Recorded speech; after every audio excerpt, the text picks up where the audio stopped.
What they responded was, even can president say, you should learn how to respect other people's religion. She never did anything against their religion because she's a Christian. Which law did you use to slaughter her? So the killing of that young lady tells you everything you need to know about the problem. So if you are still sitting on your fence, permit wake up. another nation of Africa. No accountability. Nothing was done. So this is what the US Congress means when they talk about impunity. The freedom to commit violence against Christians with zero fear of punishment. This is what Raleigh Moore is talking about. And this is what they are now demanding Nigeria to end immediately. So I don't know, before we now go into the what is it called? What is it called? Help me. The report, one by one, to understand what it means. I will yield my mic in case anybody have anything to say before I go to that session. Please, if you are just joining the space, kindly share the space. That was just a background lay down for us to understand how the space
Listening from beginning to end because of my engagement. Thank you very much. I'm back, and we are here to push on and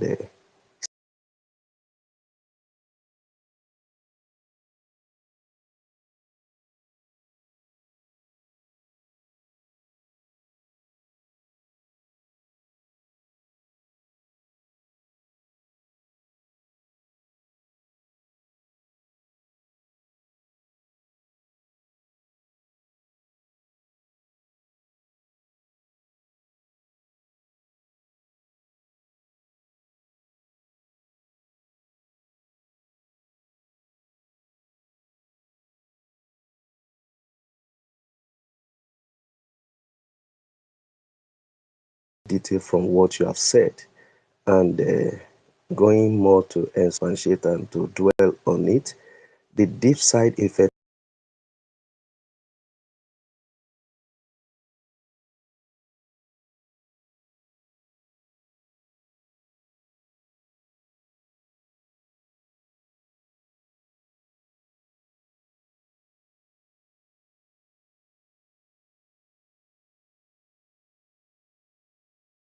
government through our now Prime Minister Ogechi Konkere, led by his team.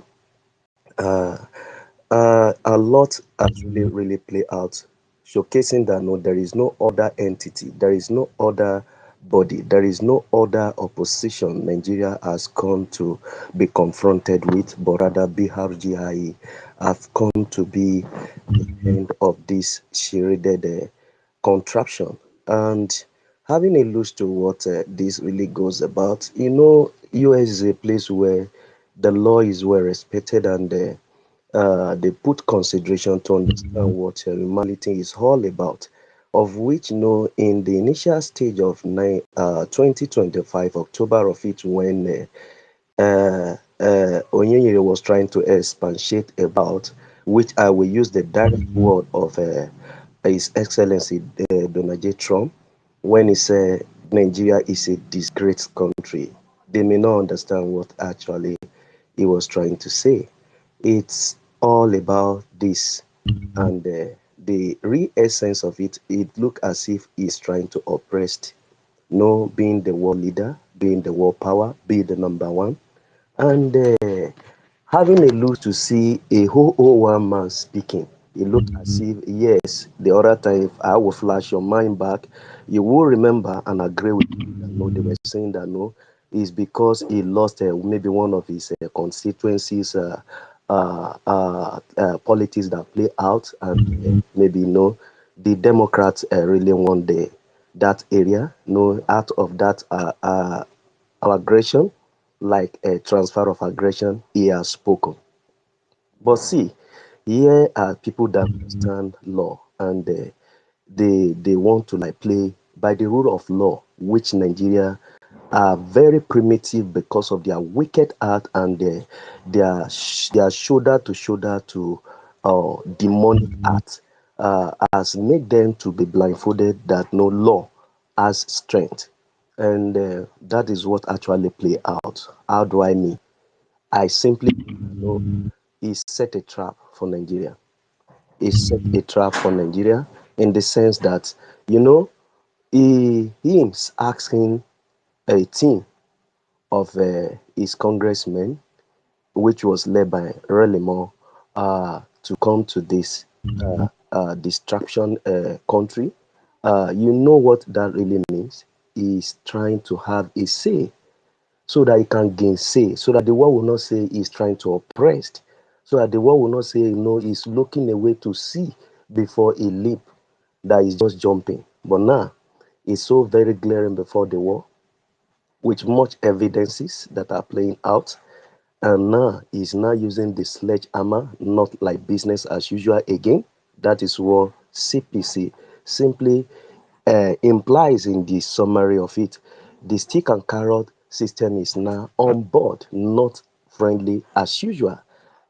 So what that actually implies is that no, he calling Nigeria a disgraced country simply means that no, it's going to affect their diplomatic and political aspect of it, which is going to make them to be restrained in terms of their deepening relationship that they used to play card and they gamble the US for all this year. You will agree with me that billions of dollars were invested on Nigeria on security, and including the heads of ammunition that were given to Nigeria to no end, but rather landing in the hand of the terrorists through the what do I say? Do I say teaming a lady? Yes, teaming a lady will be the real word for it, in the essence that no, you discover that no, how they were ravaging the so-called barrack, and they are going catering away with the weapons, and they were doing that business because they have a cover-up of the so-called a man who claimed to be in charge of security, because they never know that no, he is the founder of Boko Haram, Shetima Hussein. The game play out, and the US were like looking like, hey, you people are so childish, and they will know how to go about it. So it's going to restrain them a lot, of that relationship. It's going to affect their intensive security that they were actually trying to box around, and trying to cater along with, which has now been exposed. When I mean, what I actually mean is the China and the so-called Iranians and so-called Palestinians that were having a hideout and a free grant in Nigeria. Now everything is now being played out and open and exposed, to know the real sponsor and financier, to say, and the collaborator of all this havoc that has been recovered the citizens of this so-called Nigeria. Now it has actually affected their so-called lobbies. You can see that know the lobbies they are invested about $9 billion or over to see how they can turn the narrative. Definitely, there is nothing you want to say before the so-called United States again that is going to have a stick again. It has been molested and it has actually been it has become a no weight again before them. Definitely is going to affect their economic and their financial side effect. The CPC status is going to affect them seriously in terms of their investment. They have risk to to the risk to be affected with the major international investors that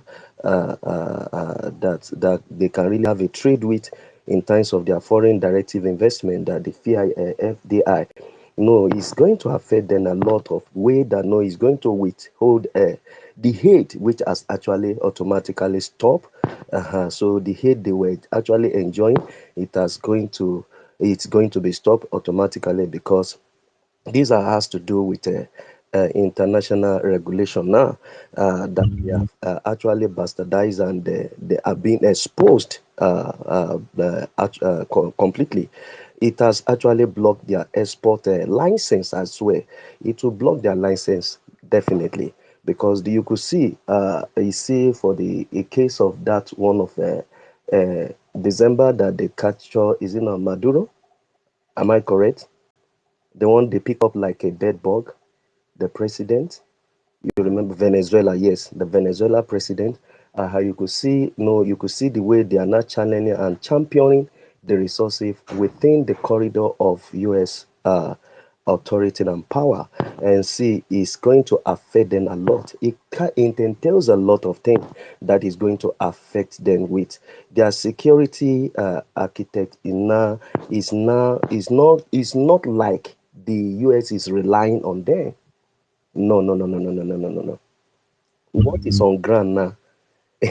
What is on ground now? Don't think US will train them and know the plain template of Afghanistan will not repeat himself. Yeah, no. What is playing out is a very dangerous card for Nigeria and the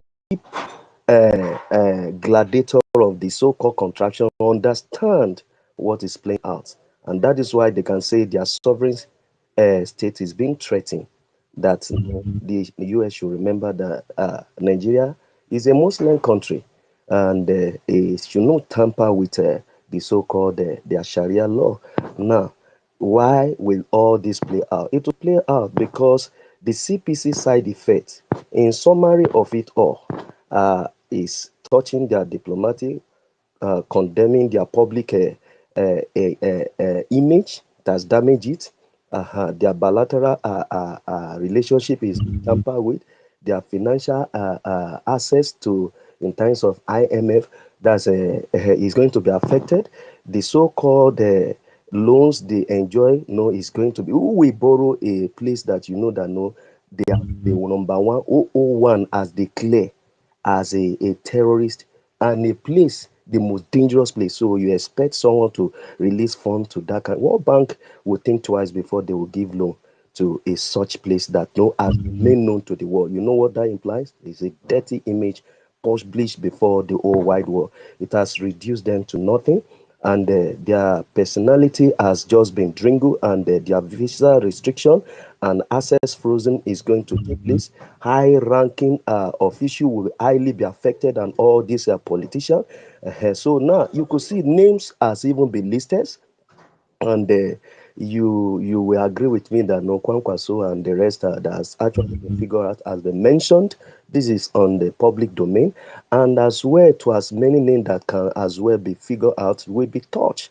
This really affects a whole lot of things about them. As simply just talks about in summary to support what my sister has said so far and the CPC aspect of it. Now, if he gave a permission, maybe I can now go ahead to dwell on the topic of the day, that has to do with understanding what the coming of Ranemo and the report to the so-called 001 Donald J. Trump, what it implies on Nigeria.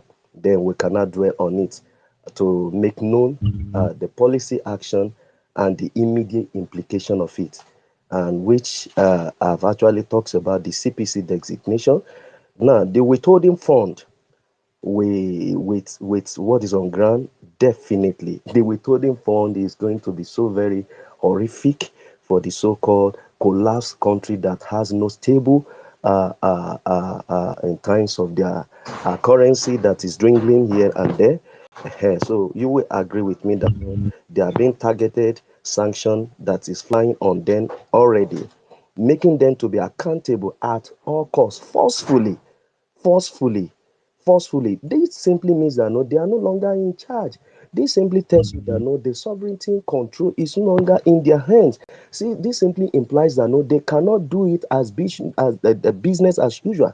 If you check that report, you will agree with me that there is a stated remarks on it that no, the militia need to be dealt with, and specifically Bro, Fulani. hold on, we've not entered the report. Now, I've told you, follow the template so that we don't carry everything and jump in one place. Okay, all right, Please, let's follow okay, the okay, template. Wait, when we okay, reach that now, time, you so that you have a lot to say. Don't use a one all right, chance okay, and bury everything. Sherry, all right, no, Sherry, no, no problem. hold your break. One Okay. million, you have the mic. No, no, wait, wait. 1 million, I just coming now. Hold on. Thank you very much, our own Holland, for that your submission there. Okay, I just want to give my own 1 cent on the very matter that is being discussed. You see, one thing I want so-called Nigerians, and other thing I want our foreign observers, some of the foreign people that are listening to us to know is this: you can never build something on nothing and expect it to stand. You see, American as a country that follows law will not have any right to do what they are doing if Nigeria is not being proscribed as a country of particular concern.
Intruding, they can never see what American is doing and call it that they are intruding on people's rights or whatever.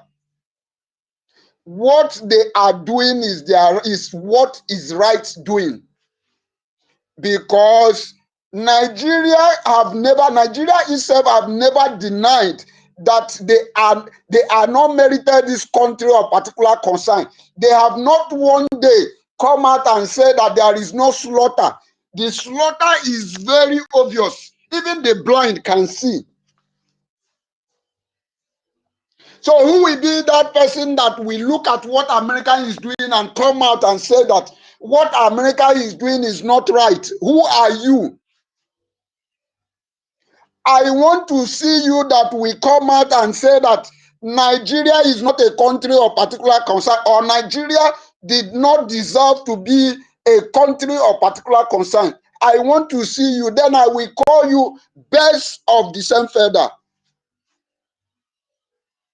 So I want to let our people know that what opens the door to what is happening, what opens the door to the redemption that we are going to have, is what BLGIE, the journey of BLGIE into the Washington, that has opened the eyes of the American to see what is going on, to see that Nigeria is a slaughter camp.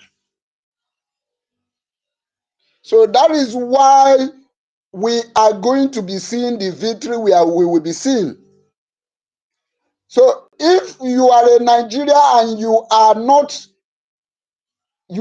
biased, if you are a Nigerian and you are not a wicked person, this is the time you have to stand up. Stop. Some of you should stop using this name Nigeria as if, oh, this Nigeria is the only name you know, the only country you know. You people are foolish. When your mother or your father was born, was she or he, was they a Nigeria when they was? Go and ask your grandfathers. When they were born, they were not a Nigeria. A Nigeria is just a slave, a business center, and is a cost country. And every one of you, if you don't disassociate yourself from this useless country that call it, it's not even a country. It is not even a. Just tell me what reason or one of the things that mess up a country that you will point out that this is what makes a Nigeria a country. Common hospital they don't have. Light they don't have.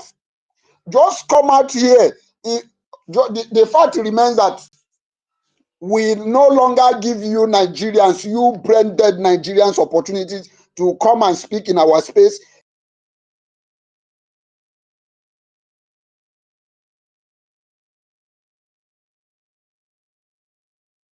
Can making us that Nigeria is a country. I just want to read it here. That country, I hate Nigeria to an extent that if I have the opportunity to destroy that country, that useless country, I will do it. To be honest, because that country have wasted a lot of life. That country have destroyed people. That country has, oh God. Thank you very much. I have to yield the mic here. Can we just... Okay. Yeah, I don't know if Minister 1 Million is there. Welcome, COS. We can see you. 1 Million, are you there? Our Minister. Please, up till now, I've not received donation receipt. So tomorrow is our fundraising. Are we not going to donate tomorrow? Or Guinea? Tutor, sorry that I just interject you. You remember I chatted you a few days back, almost a week. Up till now, do you know I've not gotten an account that I need to credit? I've chatted since 1 week past, because I remember the last time I did a credit of account, it was like telling me that no, you need to give me an account. Don't worry, I will chat with you at the back channel. Don't worry. Okay. An army could crumble at that rate. I did not, nor did anyone else, see a collapse of an army that size in 11 days. There'll be many postmortems on this topic, but right now is not that time. It is believed the Afghan soldiers, though diehards, had unquenchable allegiance to jihadist ideologies practiced by Taliban. There were Afghan soldiers by day, Taliban at heart, and Taliban at night. A situation, some suggest, currently exists in Nigeria too. So Afghanistan was simply handed over to the mullahs to govern, based on their shared jihadist ideological meaning. The south and middle belt of Nigeria should wake up with urgency. The Afghan situation is cooking fast in Nigeria today. Afghanistan is #1 on global terrorist list. Nigeria is #3. Could not believe. Okay. Sister We should wake up. Sister Tutu, can you hear me? Yeah, Yes. I can hear you. Yeah, I have a 5 AJ that I want to draw, but I don't have it in cash. I have it in crypto. Yeah, I have it in crypto. I don't know if there's any wallet I can. But anyway, Mazi Rage and Free, I have been trying to bring you up, but it's not responding. Go out, maybe you refresh your system and come in again. So that is the. Thank you. Okay. Thank you so much. We will wait. I believe that there will be a way out. Yeah, Biafrans, let's start the space now with this music. We no fit keep quiet again. Now Biafra, they call all Biafrans. Make una wake up. Make every Biafran wake up today. Jihadists, terrorists, they come. We don't see a more child. Wahala plenty, oh, my people. Make una wake up. Now, no be tomorrow. How long we go dey sleep while our people dey cry? Please share the space. So only 15 people have shared the space. Everywhere. No more silence, no more sleeping. Everybody wake up.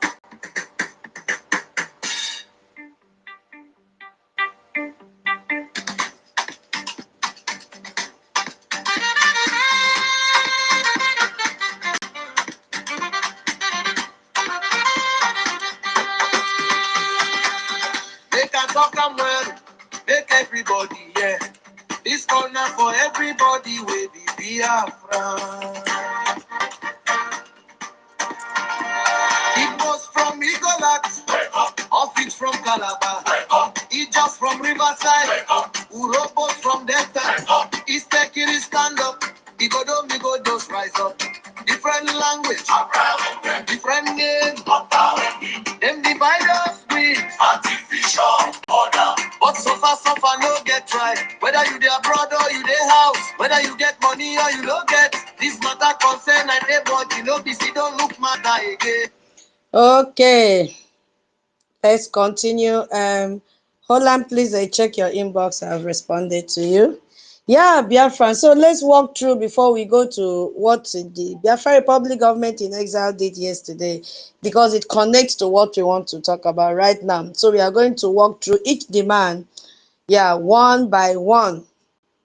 Yeah, so we are going to walk through, I think there are 13 demands of this report. And these are not a polite request, and they are not recommendations, they are not suggestions that Nigerian can consider and then ignore as usual. These are formal demands from the United States Congress submitted in a report to the President of the United States, and Nigeria has been put on notice. So we'll go through them one by one. For discussion purposes, maybe we'll be taking three demands depending on the length and the in-depth of it, and then we pass the mic for people to also contribute, because only me cannot do the talking today. So welcome to those that have just joined us now. Please, if you are joining us now, share the space so that others will get the notification and they be with us here.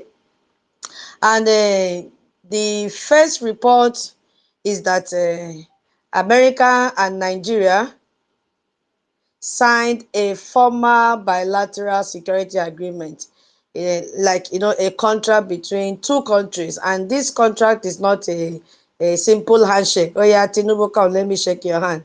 Remi, come, let me shake your hand. No, that's not what it is all about. It has specific conditions built into it, and Nigeria must continue to protect Christian communities. It must continue to dismantle jihadist network and expanding economic cooperation.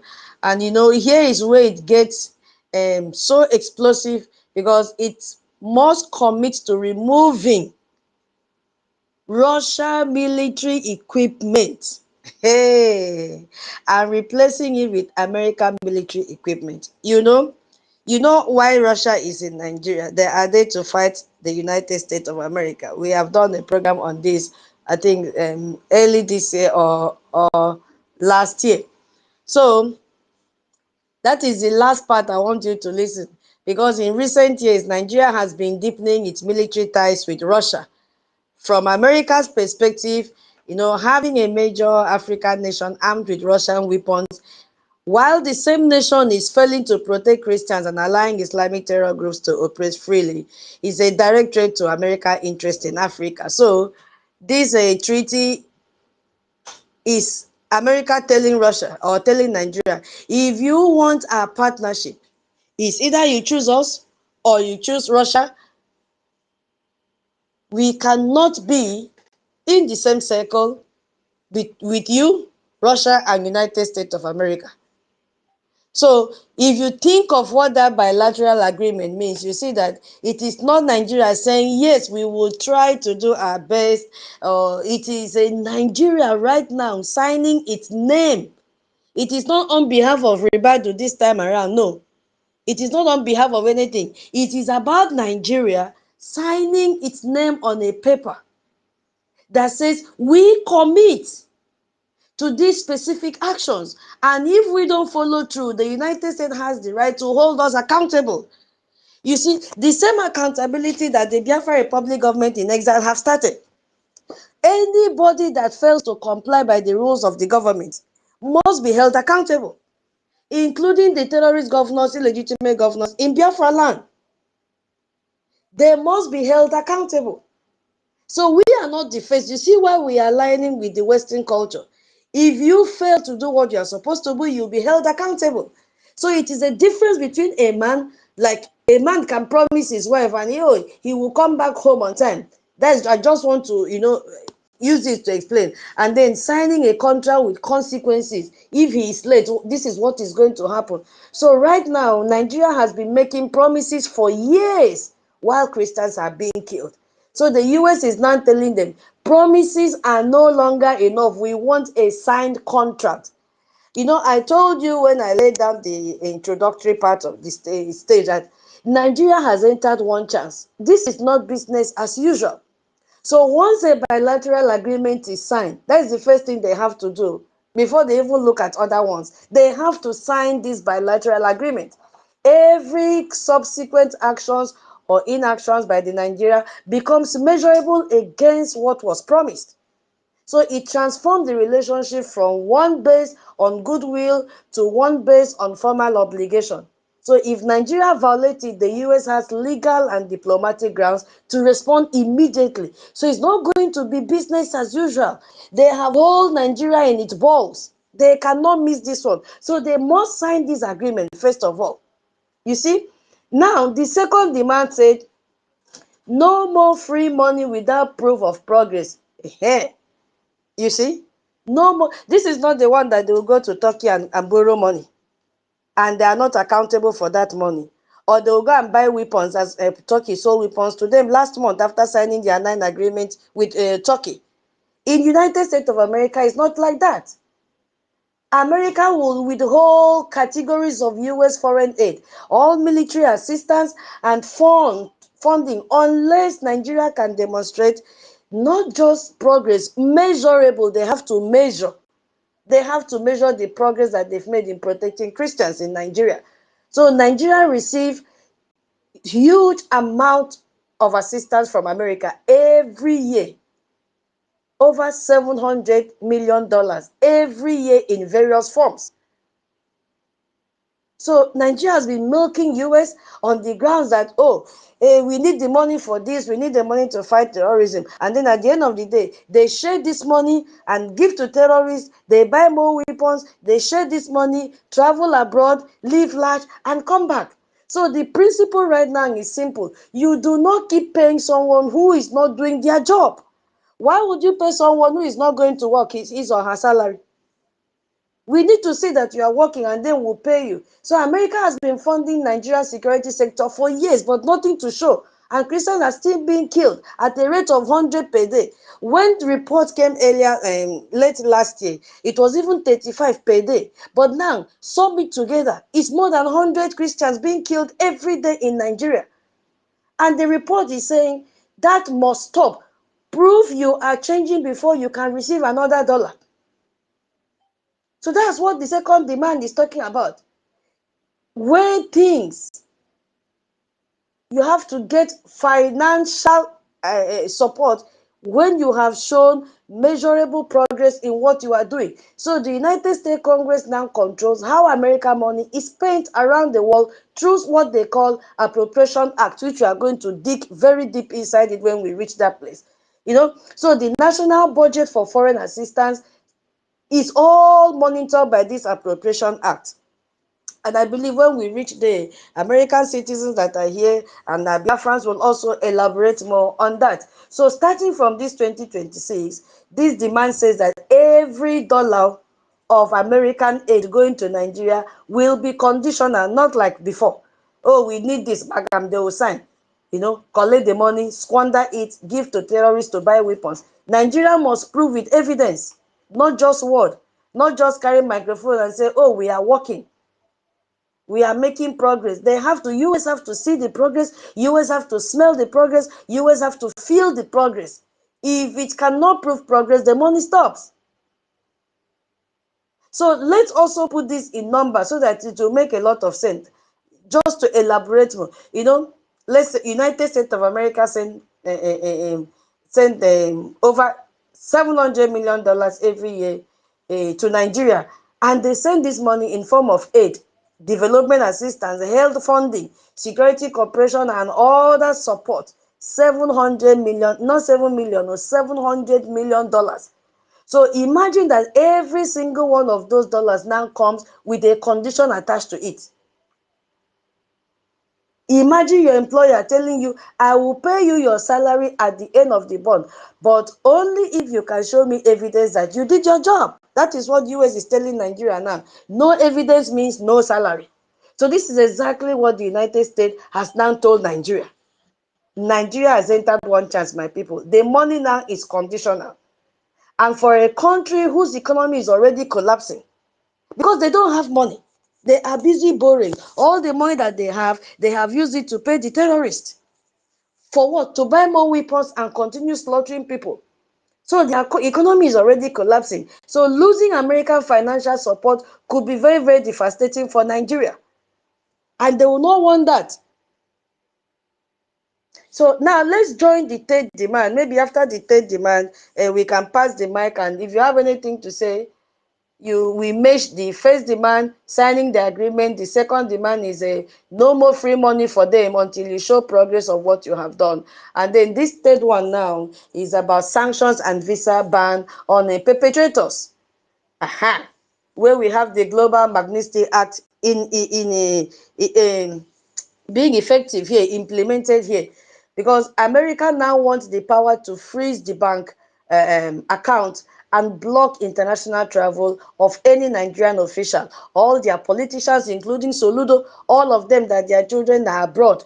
They send all their family members abroad like Shawore. They send them abroad like Obi Kubana. All of them send their children abroad like Wike. And then they stay in Nigeria and kill vulnerable people. These are the people that they are talking about. Hope Uzodinma, all of them. Godswill Akpabio, Umoino, all of them, all individuals found to have participated or even enabled violence against Christians, all of them are complicit in what is happening in our territory right now. So this demand is already causing, a lot of panic in Nigeria.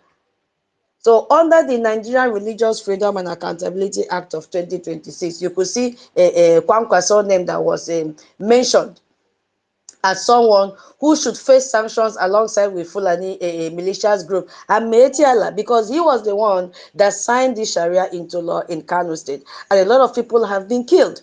So it is now time for them to get their own sanction one by one.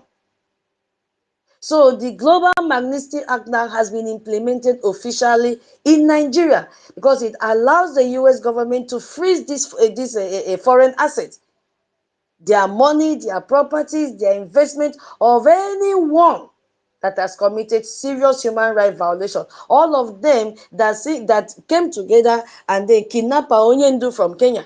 All of them have violated human rights. So their names will also be published very, very soon. So when this law hits you, you cannot access your money in foreign bank. And you know that all of them, their money are being stored in the foreign banks, especially bank in Switzerland where Imam Madabu is. How do you think Imam Madabu will fight Nigerian government when all of them are fixing their money in Switzerland? He cannot. That is his base. He cannot do that. The same base with what is Chicken Edoziem. So they are eating from this money, they are benefiting from it. They can never talk about Biafra in that country. You see? So you cannot travel to America, you cannot do business with any American company. Many of the Nigerian most powerful governors, they are there. Children are there studying in American University. Properties everywhere in United States, including what is the other one? Is it Obia? Is it Obiano? Obiaro, the former governor of Old Anambra. He is there, patrolling with his dog every evening in Florida. They have investment accounts over there.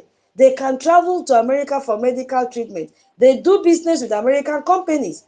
So when sanction hit this kind of people, and the US has done this before, to all the individuals from Russia, from China, and other countries, it does not just hurt them professionally, it destroys their personal world entirely. Their children get called into the university administration office, bagam. Oh yeah, begin to pack your load back home. We've revolted your visa. Go back home. And their account will be frozen. Their visa will be cancelled. So this is why sanction terrified the Nigerian elite in a way that they strongly kicked against it. And it is paining them till their bone marrow. You could see, because it's already happening. Kano State House of Assembly, they've held an emergency meeting. Have you people not seen it? It was on February 24, the day after the report was handed over to President Trump. And they are calling on the Kano State governor to urgently, that was the word they used, urgently intervene to protect Kwankwaso from the proposed sanction. So just look at that. An entire state legislature held the emergency session because an American piece of paper named their person. That is the power this report already has right now as we speak, causing this panic here and there. And who is behind this report? The Biafra Republic government in exile had to open the eyes of the congresspersons before they came to realize what has been happening. So I don't know if anybody has anything to say under this heading. Please let us not mark put everything as a lump so that we don't lose focus. This is about sanction and visa ban on all these perpetrators. And then the other one was no more free money for them. They have to be accountable. They have to show reports of what they have done, even with the previous money that they've collected. And the first one was for them to sign agreement. You must sign that agreement first.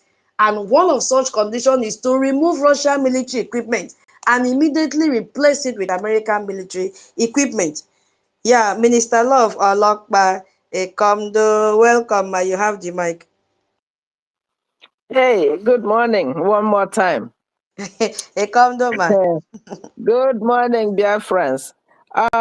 Tutors, I'm going to speak Ma'am? later, but right now I paid 20 Ejema for today's space, but then I can't find your number at the what is it, on the platform. So if you can find mine, send me a message so I can forward the receipt to you. Oh my It's God. already paid. Yes, Oh I my already God. paid it. Mhm. Okay, I will send hi now. I've already, Yeah, I sent because it 2 hours ago. I'm sending it now. Did you get it? Check now. uh, I I said was hi. looking for it on Telegram. No, no, no, no. Check in X. I've said hi now. Oh, Mm. okay. So you're not using Telegram. I am using. If you want that one, then I will connect it. I'm using the phone, so I cannot switch to there. Oh, okay. So when you finish, connect that Okay. so I can forward it to you. Okay, man. Thank you All so right. much. Thank God you. bless you. God bless you. I Thank you, really dear. appreciate. And then we have our Okay. brother here that has also donated. Oh, brother Cyprian Guinea. God bless you. He has sent 2,000 AJ. God bless you. God bless you. God bless you. Thank you so much, my people. Yeah. Holland, you want to contribute to it? Yeah. You are very, very absolutely right and on point when you talks about the global magnetic art, which is going to is highly incorporated to what is on ground. When you talk about the CPC art, the effect of it is not hitting strictly on the corporate, but no, it's going to as well involve their so-called families and their loved ones. It's going to affect their so-called investment. It's going to affect whatever they can have as property within the territory and domain and control of US. Is going to affect a whole lot of things about them. No, you see, it cut across their free access, their businesses, their jurisdictions, bank, and you discover that no, is the visa ban has actually going to have a high effect to affect their family members. So it's going to restrict them from entering to US as far as their control can as well reach. Their financial life is going to experience a very high leprosy that no, you discover that no, the bank globally are going to have a look into that, and one would think twice before you begin to make friends. And so, and in as much as US is mostly friend to well-developed country that reason alongside with their way of business and life. No, you discover that no, they will work hand in hands. So it's a very terrible target for them. And such people that are targeted are mainly going to be in two categories. In the human rights abuses people, which Nigeria's leaders mostly fall under such a default of law. You could see we highly affected. So considering your house in US, it will be going down. That is very certain. In light of any other like them, extrajudicial killing that are being engaged in Nigeria, which were investigated and evidences were well portrayed before they presented everything to the sender, which is Donald Trump himself. So the corruption act has actually ended because you discover that no the abuses of US, we are in problem, who are they, hey, Boko Haram, okay, yeah, okay, we'll give you people, see, we'll give you a weapon, we'll see how you people can go, don't worry, we'll handle them. Meanwhile, they were using such avenue to enrich themselves. That has come to an end. That corruption act has definitely come to an end. There is no way for them to have a embezzlement of that public fund that could have bring safety to the breach of security. I wonder why somebody used to be answering one Nigeria or calling one Nigeria, which brought me to the question of what Onyenyere asked when he was making a brief submission the other time. You know, I want to like narrate it to having a who is handicapped and he has a friend who is well to do it, and the friend now empowered you, expecting you to make a responsibility over your home. Now, only to discover that no, when you have that empowerment from your friend connection, you ends it up by lavishing, and the home is in pain. The home is lacking. In fact, the home is sick. In fact, the home is ravaged with death, is now lacking related with what Nigeria is all about. And you will agree with me when God said in that holy scripture that woe to him that cannot care for his household. You know what that implies to be a father? When your boundary has been violated, when your boundary has been porous, then you can still open your mouth to call such a father your father. It's a shame to you if you should be calling Nigeria your country. It's a shame to you for you to still be naming yourself to call that country a shithole country, your place, a place that you are proud of, a place you want to renew the power of your devourer. It's a shame that no, you should be talking about the people that has killed your loved one, that has killed your friends, if even it has not gotten to you in person. It's a shame to you that no, your image is rubbish and rotten outside the world. It's a shame that even that pali, that passport, you cannot be bragging about it even out the world there. It's a shame that no, you have no limit or respect outside the world. Then you can tag yourself to say you are still going to renew or even standing out to be a name Nigeria, a place that is being noticed as the most worst place to be. You want to say you are proud to be a place of shit, dirty place like this. I mean, if nothing is wrong with you, then will you need that no one can deliver you but yourself? And this has to come to Biafrans, to the lovers of them that are within the contraction, that are trapped and they love their freedom, to stand up for what BRGI has really brought on board is the city of all. And just as I rightly listed to what you said from that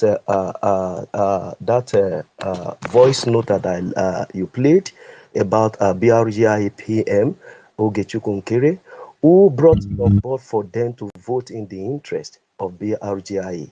That tells you a government that is responsible.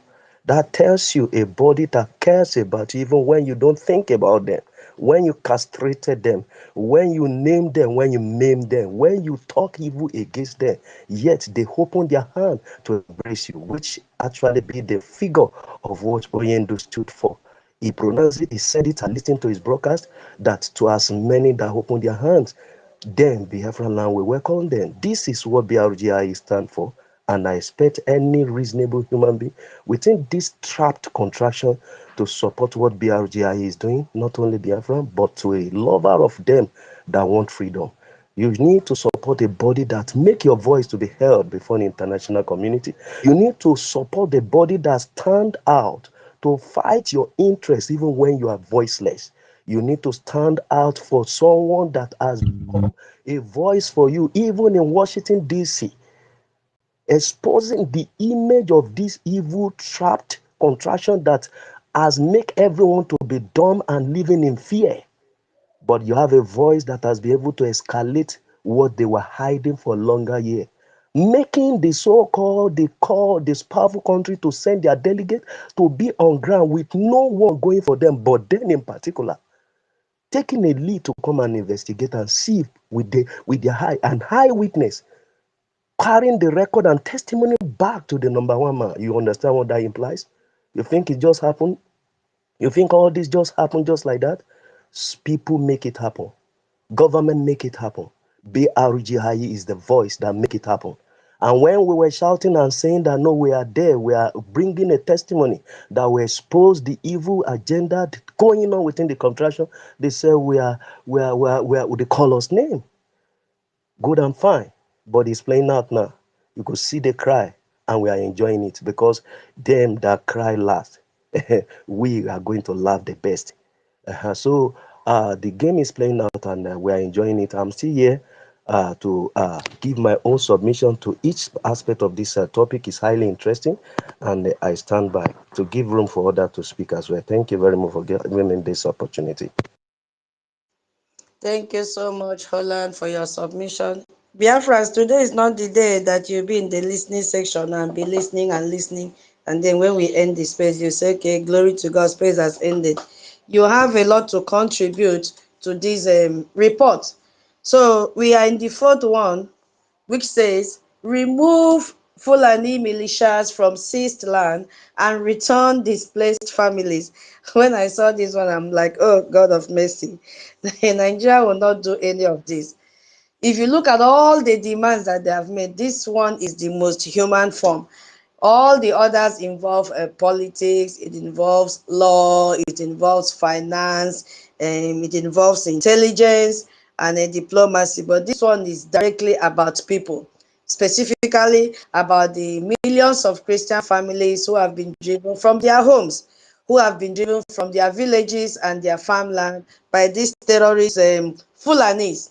And they are currently living in a displacement camps. These are the people, because what's his name? Raleigh Moore met them one-on-one, so he could immediately relate their situation to this report.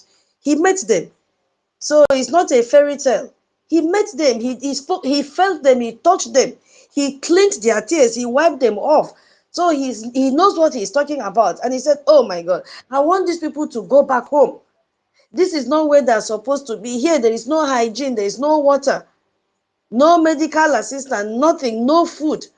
Sanitation is poor. I want these people to go back home. But is that possible? The answer is no. The terrorist country can never. Instead, they are ready to split Nigeria. You see? So that is where these people lived. And this man saw it by his own self. So imagine you have a farm, you have your father farmed on it, your grandfather farmed on it, your family has lived on that land for 3, 4, 5, 10 generations to come. Your children even play on that land. Your parents are buried on it. So it's not just a land anymore. If you have all these events that happen in that land, it is not just a land. It has become your identity. It has become your history. It has become your livelihood. So imagine one night, armed men just arrive from nowhere, people that you don't even know. They burn your house, they kill your neighbors, they threaten to kill you, and you run away. You take your children, you run you run in the dark because they came at night. And you end up in a camp somewhere with nothing. And then months after, years after, you cannot still go back because those armed men are still there. They've occupied your land. They are farming that your land. They are grazing their cattle on your grandfather's grave. These people, they are very wicked, and the government does nothing. Instead, like in that Benue now, they want to recruit more 400, according to him, repentant Boko Haram. And when they asked him, he justified his request that it's not all of them that are criminals. What metric did he use to measure up their level of repentance? You can't, speak repentance for someone else. The person have to show it in action, not just word, I've repented. How can you integrate such a people when those that even integrated them into the Nigerian military are still scared of them? You are now placing a request to integrate 400 terrorists into your community as if you don't have youths in that community. The same community that, what was the former governor's name? I've forgotten. That cried and was even seeking for the federal government permission to equip them. And it was his name has entered my head now. Something Otom.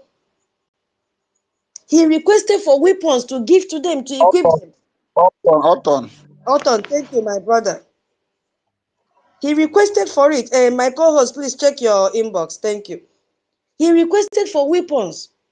But the federal government turned it down. Now this stupid governor is now requesting permission to integrate 400 repentant Boko Haram members into the community security fit, so that they'll still keep on killing his people. So when all these things happen and they are bringing their cattle to work on your great-grandfather's grave, your great-grandmother's grave, the government is not doing anything. So this is the reality on ground now for an estimated 3 million displaced, internal displaced persons, Christians in Nigeria. And this demand is saying this is not acceptable. They must be allowed to go home. So when the US Congress now talk about internally displaced persons in the report, they are not talking about refugees who have crossed an international border. No, these are Nigerian citizens. On Nigerian soil, in your own country, you've become a refugee who have been ethnically cleansed from their own land by these terrorists. And the government cannot even do anything, and they are not even willing to protect them. They are busy campaigning, jumping from one political party to the other, busy crowning Remi the liar, the pastor without Bible, the pastor without a parish, the pastor who does not even know one Bible verse. They are busy crowning him with title, coronation here and there. The next one now will be to coronate a Sunday Igboho. That's what they are busy doing. Nobody cares about these people. So, and this congressional report has now made them visible to Washington, D.C. So the demand requires Nigeria to remove all these Fulani from these people's farmland that they have seized and create the condition for displaced families to voluntarily return home. But me and you know it can never happen. Even that American citizen that is building houses for them, didn't you see what the public relations officer came out to say? That he is lying, he's not building those number of houses. And the boy now is accusing him of embezzling the money that was meant for community houses. You see, these are the people that we are talking about, and they have to be held accountable. So it calls for the co-funding of humanitarian assistance, specifically through faith-based organization, which has been the most trusted channel of assistance to these Christian communities. So there's a beautiful economic logic inside this demand, if you really look at it, my people, because right now, Nigeria and the international community are spending so much amount of money on humanitarian aid, food, medicine, shelter for these people. But the bad thing is that more than 99% of these people have not received this aid. They have not received this aid. It has been channeled to fund terrorists. They have not. So the US Congress is saying the most efficient solution is not to keep funding indefinitely. It's not to keep funding aid indefinitely. The solution is to remove the militias from the stolen land, restore security, and let this family go back and farm again and have a living. So the solution to humanitarian crisis is not more aid, it is justice for the US citizen. But we know very well that this is not possible. So this demand also applies beyond the Middle Belt, because the pattern the Fulanis are doing in communities, displacing them, and the land seizure that they are expanding to our region as well. They are expanding to Old Imo State, Anambra, Ebonyi, Cross River, all they are expanding. So this particular one now, this particular demand now, extend to our region. They've taken over everywhere. Our people cannot go to farm. So this demand, if it is enforced, establish a principle that every Biafran farming community have to go back home and continue farming. In many communities affected by this displacement, there is no such thing as selling the family land. It belongs to the family in a way that goes beyond legal title. It belongs, in a spiritual and cultural sense to everyone who has ever lived and died on it. So when this Fulani sees that land and the government does nothing, they are committing a cultural and spiritual crime against the indigenous people and against the entire lineage, against the dead who are buried there as me and you, we are speaking now, and against the children who will never know their inheritance. So this is why the displacement families do not simply, start over somewhere else. It is not possible. They cannot start their life elsewhere. They have to go back home. This is why they wait year after year in miserable camps, because the land is not replaceable for them. They want to go back to their ancestral land. It is a home in the deepest sense of the word. They need to go back home. So that congressional report includes a specific sub-demand related to humanitarian assistance that is connected to this displacement crisis. Very important. The US Congress is not, they are not naive about the time scale of restoring displaced communities to their land. They understand that removing these militias and rebuilding destroyed villages, also making conditions safe for them to return, takes time. So they have also demanded that while this process unfolds, these displaced communities receive proper humanitarian support, not just from international association, but from this faith-based organization. But I hope it will work, because nothing works in Nigeria. Nothing works. So this demand is not just about logistics. No, it's about moving these idiots from fields and moving them back, moving the indigents back into their houses. Let's pray it works, because this demand says, no, it was not unavoidable, it was a crime, and the land was seized by force. The perpetrators are still on that land, and the Nigerian government must now compel them to leave the land. That's what this law is saying. They have to do it. They have to protect their citizens. They have to restore their homes. They have to restore their land. They have to prosecute those who took it by violence. But we know that it can never work in Nigeria. So Nigeria has entered one chance. So 3 million people are waiting to go home. They are not waiting because they have forgotten their land. They are not waiting because they have given up. No. They are waiting because they still believe. They still believe that one day justice will come. And today, we have seen it for the first time in the modern history of this crisis. The most powerful legislative body in the world has officially said they are right to wait. The land belongs to them. The armed men must leave. It is not theirs. They took over their land by force, and the government must make it happen, or they face the consequence. So for every displaced family in the camp, in all throughout Nigeria, this is not just a political development. It is the first real light they have seen at the end of a very long dark tunnel. So for every Biafran family watching the Fulani taking over their land, moving closer to their land, it is a warning that the world is now watching. And the standard of what is acceptable has just changed. The United States does not accept this. The United States Congress has drawn a line. Christian communities have a right to their ancestral land. They have a right to their homes. They have a right to their own safety. They have to be saved. So if Nigerian terrorist country refuse to do this, they will be held accountable, because there are consequences. And we pray that they should not do it. And then if we look at the fifth one, hey, this is what is causing heat in the social media.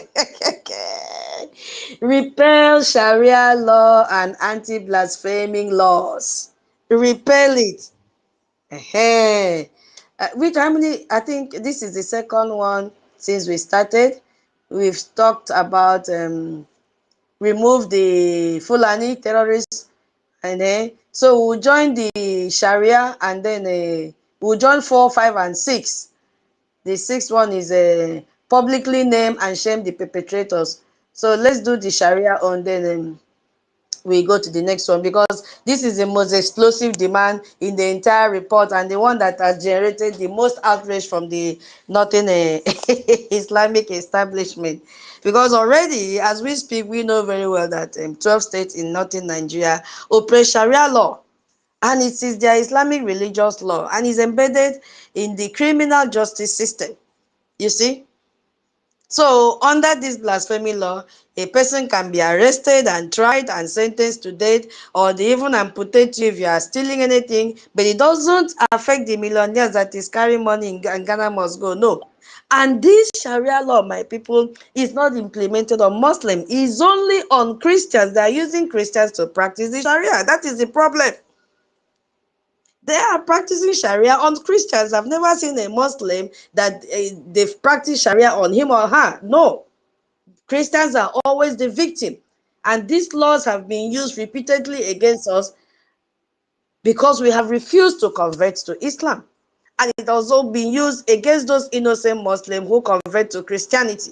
So the report demands that Nigeria repeal this law nationwide. And they integrated this law in 1999 constitution without the consent of anyone. They smuggled this law into their constitution. And they started implementing it. Our illegitimate senators, they were all day listening, thinking it doesn't concern me. They paid deaf ears because they couldn't speak. And glory to God that it's not everyone that is stupid and idiotic in Biafra land. We have one chief at least, Igwe Dr. Lawrence, who stood up and said, no, this is wrong. You cannot put us in the same system with the Yorubas. We have our system. If you feel I'm standing in front of you, happy in what you've done to my brother Nnamdi Kanu, you are joking. I want to let you know that I am not happy. There can never be any unity in Nigeria when our brother, when our son is in Sokoto prison far away from us. And you are here talking about coronating Sunday Igboho, who is a counterpart of Nnamdi Kanu. While others were mute, this man spoke up. So when they integrated the Sharia law into the Constitution of Nigeria, our people were there, clapping for them. They couldn't say anything. So this has raised publicly public concern, even by what is this called, Reuben Abati. He raised it on Channel Television and said, Tinubu simply cannot abolish Sharia law, even if he wanted to, because it is constitutionally entrenched in those northern states, and any attempt to force it would likely trigger a constitutional crisis or civil unrest in the north. I'm quoting him. This is what makes this demand so politically volcanic. I'm telling you, my people, it will erupt very soon. And they are crying. They have forgotten every other demand that is needed from them. They are all focusing on Sharia. You cannot stop Sharia. You are a triggering problem. You cannot do this. You cannot do that. East and let Nigeria divide. And now they're saying, oh, Igbo people caused it. A Christian caused it. That's what they're saying. You see? So America is demanding something that Nigeria's own structure make it impossible to deliver. This is the demand that has caused greatest panic in northern Nigeria as we speak. Even the Sultan of Sokoto, this one has added with the airstrike in December. Till now, the man have not said a word. And the anti-blasphemy laws are particularly dangerous as well, where they will even criminalize any speech or action deemed disrespectful to their Islam. And Christians have been their target under this law. So the US is now formally demanding that Nigeria repeal these laws entirely, because they've also challenged US and said, no, you don't even have the right to stop us from practicing Sharia. So imagine you live in a country where there are two different legal systems too. One for people who follow certain religion and one for everyone else.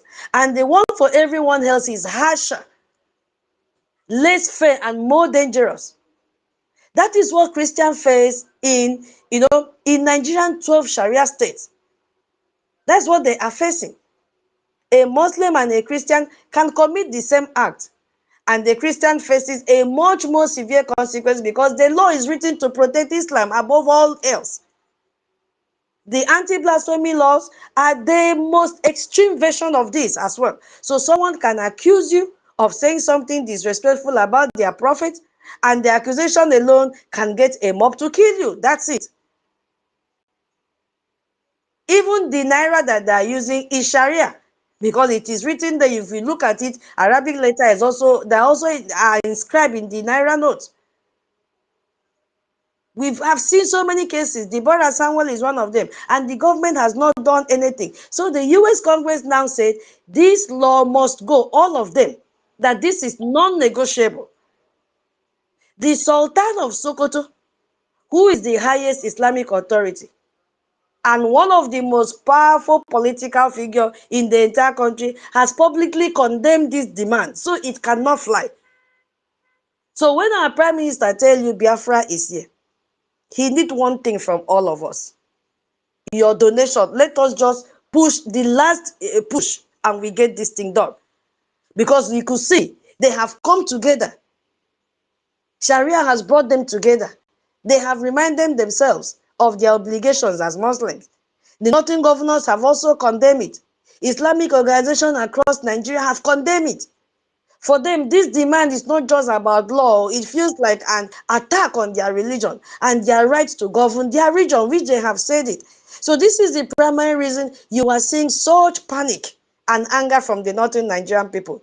Nothing in all this demand cut as deep as this one. Remember, the reason why Nigeria joined OIC and why they are a member of a D8, number one objective of the OIC is to make sure you work together and protect your fellow states against anyone that threatens their territorial integrity or their sovereignty. So all of them there in that group, they support Sharia and they will come together to support Nigeria. This is because Nigeria saw what is coming. They started aligning themselves with Turkey and the rest of them. Didn't you see the news how they will start flight operation from Saudi to Nigeria? But the same Saudi is telling them, don't import your poultry product to us. We don't need it. We don't need your eggs. We don't need your chicken. We don't need anything. But they'll be flying from there to Nigeria and back to Saudi. They are busy aligning themselves. Are we doing the same thing? The answer is no. And that also follow immediately, okay, we know that people have implemented the Sharia and we've started with Kwankwaso. The next demand says, publicly name and shame perpetrators. So America now want Nigeria to publicly announce the identities of people responsible for persecution. They have to name them openly, they have to expose them, and they have to remove that shield that covered them. And impunity that, currently, the impunity that they currently enjoy. So right now, you could see that hundreds of militias commanders and their political enablers are known to local communities, but they never prosecuted any of them. So the demand says, put their names in the light, let everybody see. And me and you know that they've already published this name before, but there was no consequences, there was no action against them. Last week, US released how many names? 8. 8 of them were Nigerians. 1, a Biafran was involved in cyber security, cyber crime. That is, if at all he's a Biafran, or he just used the name to stain us. So the specific legal mechanism is something called CPC Presidential Directives. That is what they will use. Formal public announcement issued by the United States President, naming specific individuals and organizations that are responsible for religious persecution. So the US president will be publishing a list of people by name who killed Christians, who ordered Christians, or even allow killings to happen under their watch. So it is called CPC Presidential Directives. Their names will be published. So their names will be on a US government blacklist for the entire world to see. So if you think about what it means to be named by the President of the United States as a prosecutor of Christians, hey, your name goes on the public list, your business partner sees it, your international contact will see it, even your children studying abroad will see it. Even though they already know that you are financing terrorism, foreign banks will see it. It is the equivalent of the world's most powerful government pointing its finger at you, saying, this person is responsible for what happened in those churches, those that killed the pastors, and the villages that were ransacked by the terrorists. That's what it means. So I think we've done 3 before we go to the seventh one, which is to block Nigeria's beef and cattle export. Okay, my co-host, your hand is up. Okay. Can you hear me? Yeah, I can hear you. Okay, thank you very much. Dear friends, pick up the mic, pick up the mic. There is a lot of interesting topic here. And in this kind of topic where we are nailing Nigeria, this is where we need everyone to pick up the mic. Come and nail Nigeria on their head. I don't know why many of us choose to be on listening session. Please pick up the mic. Let us tell the world how dangerous and how wicked Nigeria is. Yeah, reading of all the demand from America. Wow, America, their demand is too powerful. And I am not seeing anyone that Nigeria is going to be meeting. I am not seeing any one of them. Asking Nigeria terrorist government to release the people who are in IDP camp to go back to their home. Wow, wow, wow, wow. Am I seeing it happening? The answer is no. And I want to also use this opportunity to tell America, not only those that is in IDP camp, both those that are dead, their family must retrieve their land, or there will not be any leftover, one plot or any leftover in the hands of these useless Fulanis. That is what I want to contribute there. Now I am seeing Northern, these people, Northern useless, Northern making announcement that that abolishing Sharia is no for them, that it cannot happen. I've seen somebody, a useless woman who always say Akachukwu dear. I wanted to use that word at Akachukwu dear, but for the fact that that useless woman usually use that Akachukwu dear, I'm not going to use that the same name. But what I'm seeing is the handwork of God, the way God is fashioning it, the way God is making it coming, Biafra coming closer. This is what I am seeing. You see, these are the easy way to break up Nigeria. America knows that they are not ready to tell or to come out to these people and tell them, okay, let's break. But they are going to give them condition that will bring this thing to the table. These are the condition that is coming. All this, if you critically look on all these demands, I have not seen anyone that Nigeria terrorist government is going to meet. These people have two laws that is governing them in that useless country. And in that two law, who are the people that is in charge of that two law? Both Sharia law, both the one they call secular law, is in the hands of Fulanis. So they choose the one that favor them. If they want to knee you in a secular law, they did not see you, they will go through Sharia and knee you. If they want to knee you through Sharia law and they see that you did not fall into that their region of Sharia, they will use this secular law and twist it where they will also knee you. Everything is in their favor.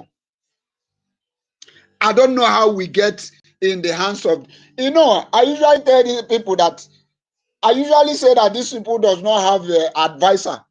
But little did I know that they have advisor, but they don't have a good advisor. The advisor that is advising them is a brain dead advisor, like Fulani dead brain, because Fulani have a cow brain. That is why they can take their bath with a urinator from cow. I have not seen the kind of, these people, are they human being? Are they really human being? So what I'm saying in essence is that going with the demands, they are all powerful. Powerful to the core, powerful to make Nigeria bend, powerful to make Nigeria. I'm telling you, Biafran people here, this division, this freedom that we are fighting, Fulani is going to be the one to, by themselves, and say, let us divide this country. It is coming very, very close with what I am seeing, because unless America decided to soft pedal, if they decided to soft pedal from their demand, that is where these people can have rest. But the way this demand is coming out, Fulani is going to be the one to tell Biafrans, oh yeah, you go. We don't need you again. We don't need you again, because they are better to divide this country than to leave Sharia. So I just want to thank America for what they are doing. And I want to use this opportunity to call to all Biafrans, especially those that are hanging on that fence. I don't know why that fence is refusing to collapse. If you are a Biafra, maybe it was the grace of God that is still hanging you up on that fence. Because if that fence suddenly collapse, you may not survive it. For those of you who say that BRGI is not doing anything, Ogenkere is not doing anything, it's only carrying back, have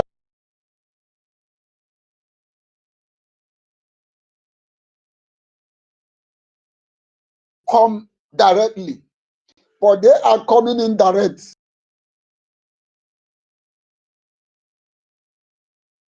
You guys is that some of Biafra, not all Biafrans, some of the problem you have is you are a doubting Thomases, and some of you, hatred is what is your problem.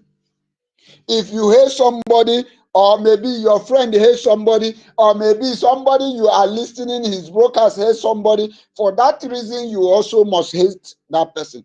But you cannot ask yourself question, what has this person done to make me to hate this person? If this person is not fighting for freedom, why is Nigeria terrorist government crying?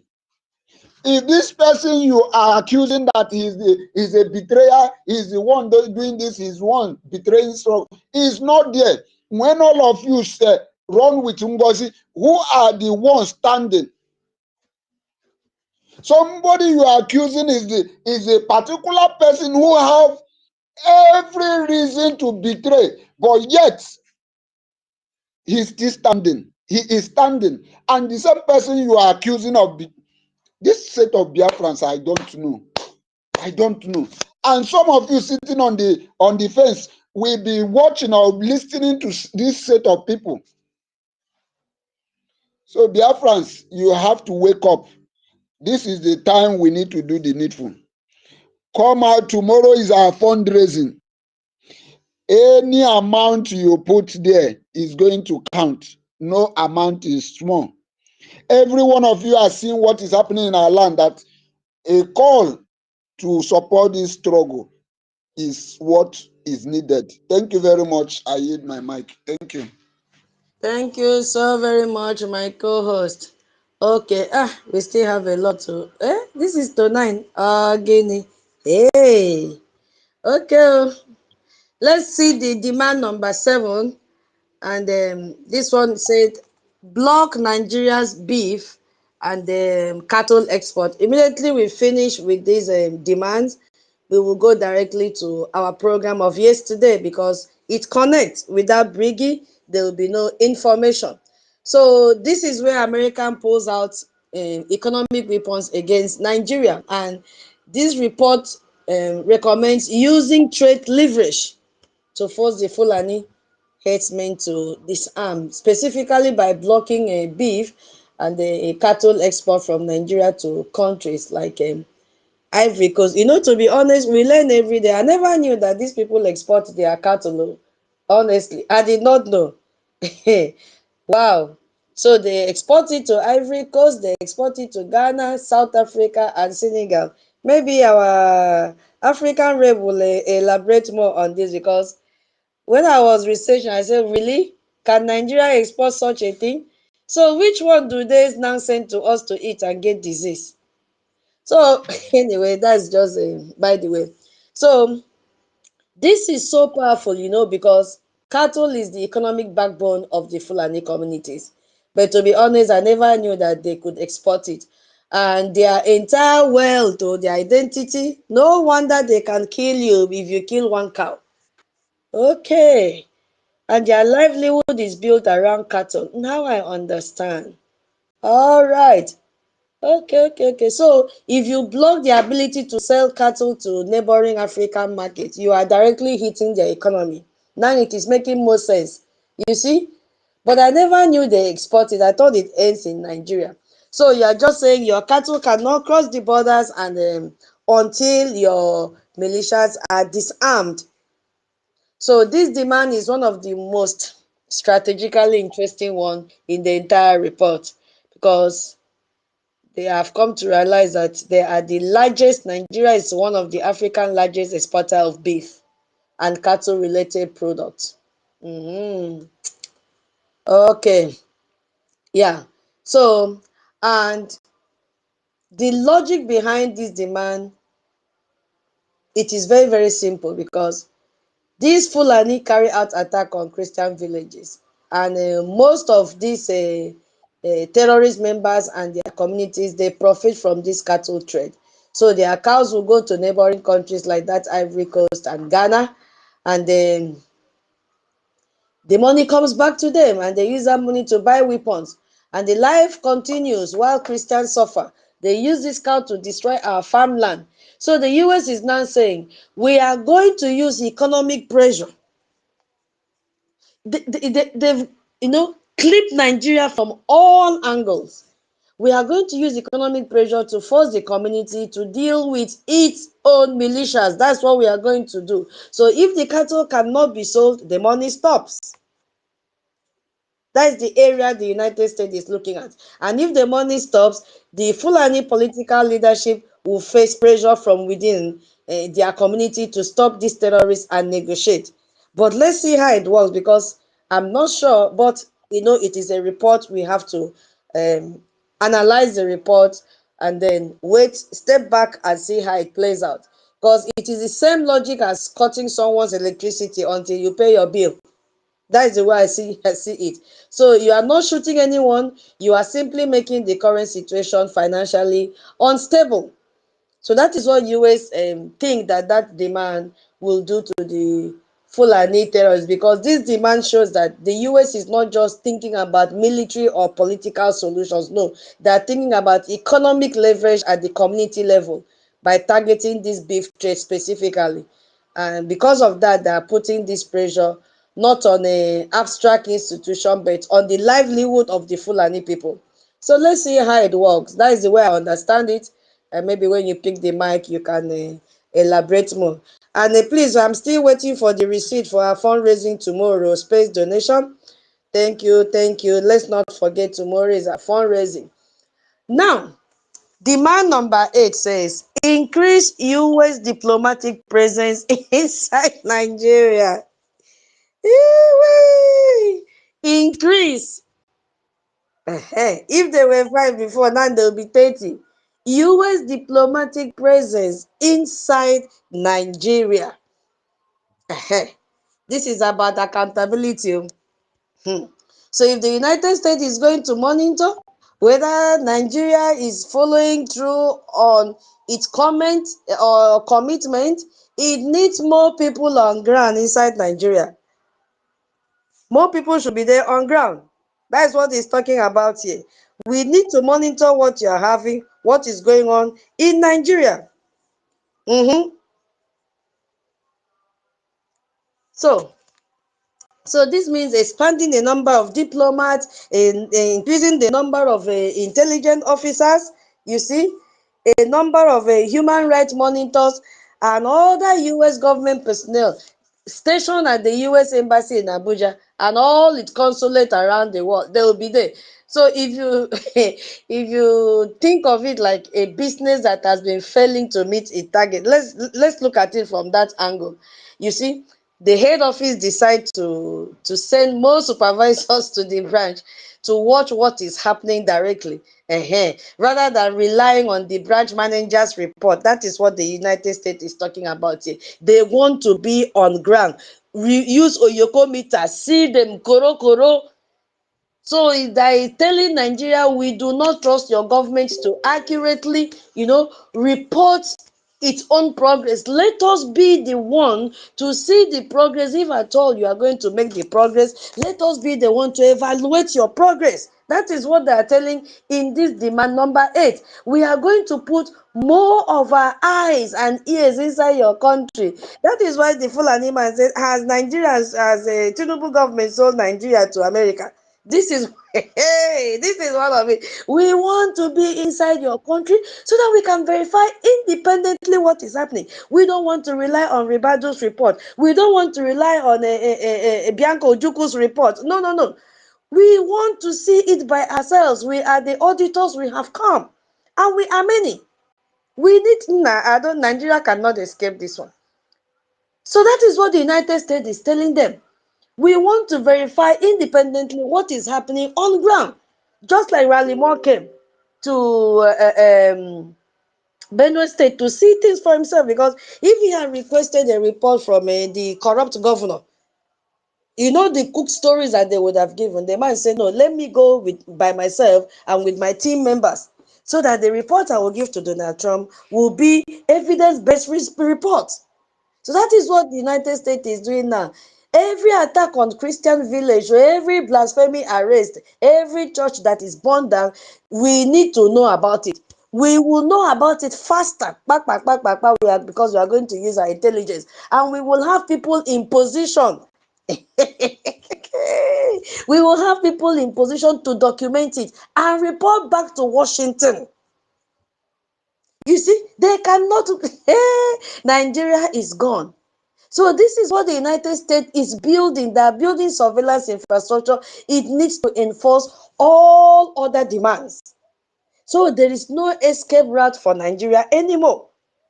United States would eat with them, they will sleep with them, they will play with them, and at the same time, they are using their eyes and their pen and their laptop or iPad to jot down what they are doing. This is when me and you have to be alert. Document everything, tag them, show to them, give to our Prime Minister. This is the time for documentation, and it's also the time for funding. Don't go and sleep and say, oh, United States have written out all these reports and demands to Nigeria. You can go and sleep. You are a failure. We need to fund. As I'm saying here, if you are in this space, give your donation, space donation, send your receipt. Send it to my inbox. Tomorrow is our town hall meeting. Fundraising. Sunday is UK town hall meeting. Come out and support UK. Come out and support your fundraising tomorrow, your freedom. Do not go and give the other groups your money. They are squandering your money and living large. Have you not seen the picture that Ngozi posted, whether it is true or not, the number of cars she says she bought? Now, all of a sudden, she's going to vacation in Finland. Okay, now. So, my people, that is what Nigeria is going to face, or they've started facing right now. Now, the next one that will be a little bit lengthy will be demand number 9, which is counter Chinese illegal mining and its funding of Fulani. Yes, because this is the most explosive and least discussed part in the entire congressional report that has been submitted. And most people who hear about this report just focus on religious dimension, but buried the inside, they bury inside the demands, is something with massive geopolitical implication. This Chinese that has been killing Biafrans. So the United States Congress now has formally accused Chinese illegal mining operation in Nigeria. And they are now aware that these Chinese people are paying protection money to the same Fulani who has been burning our villages.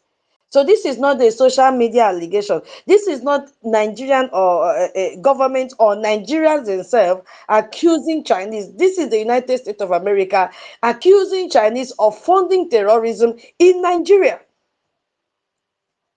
I don't know if you're still hearing me. So that is what I want to talk about now.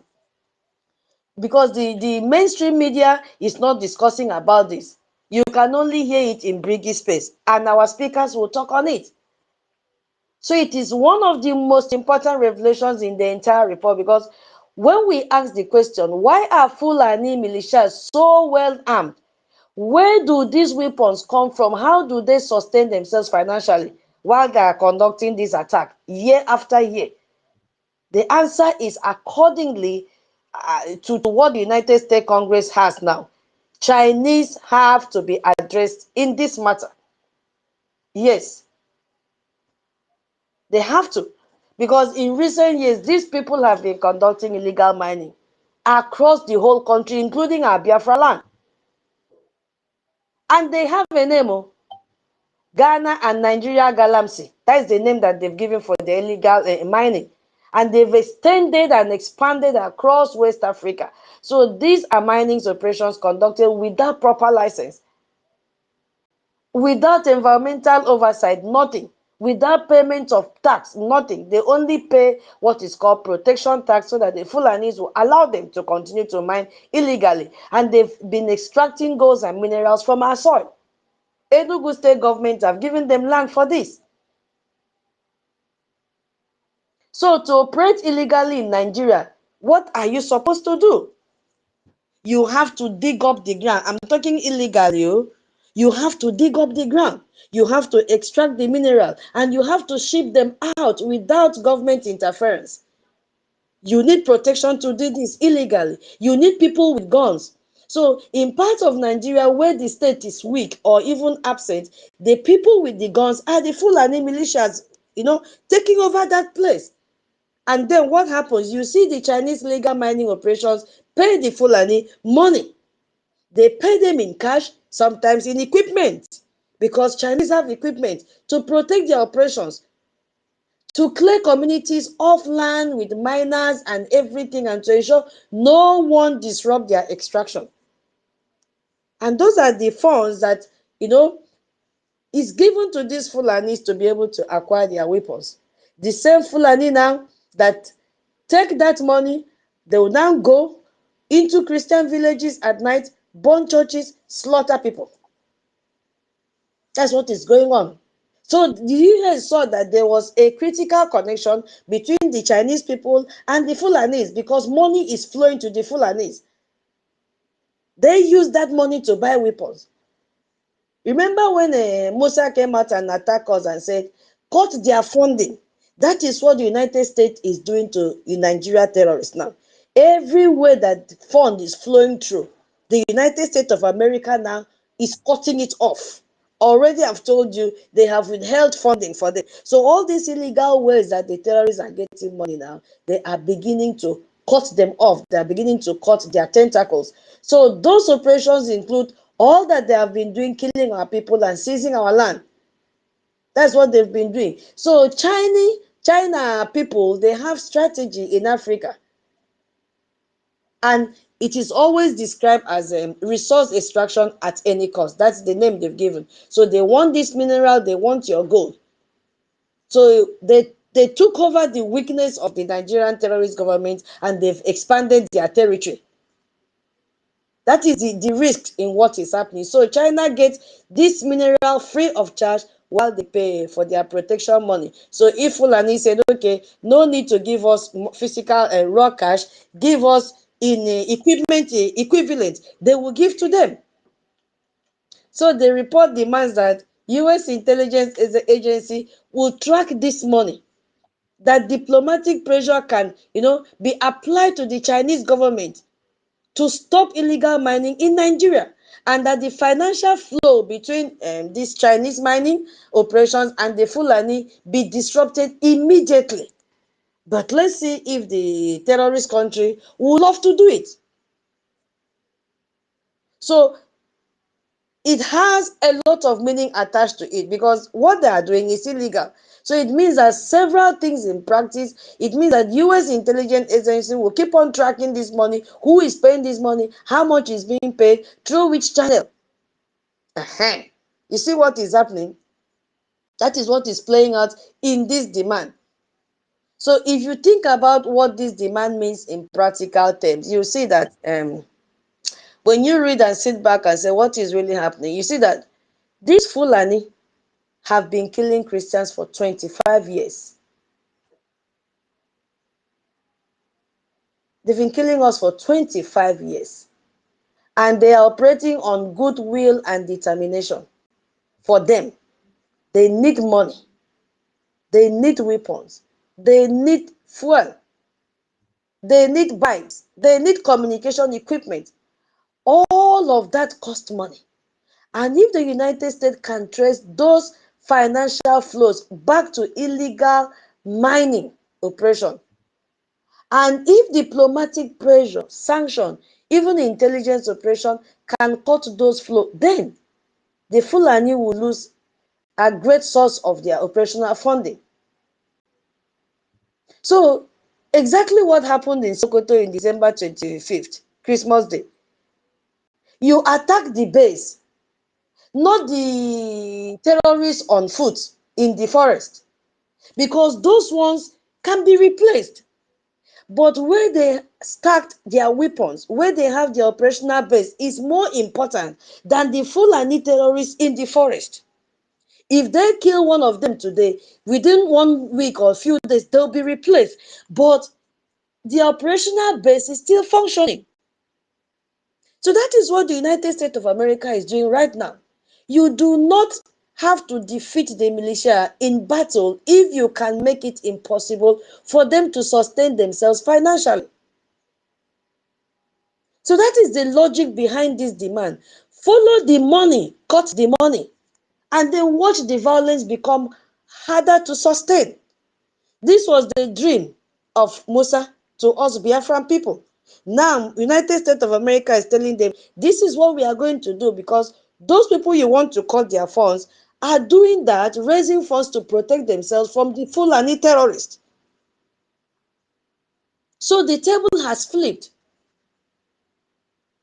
That is why Chinese is named in a report that has to do about Christian persecution.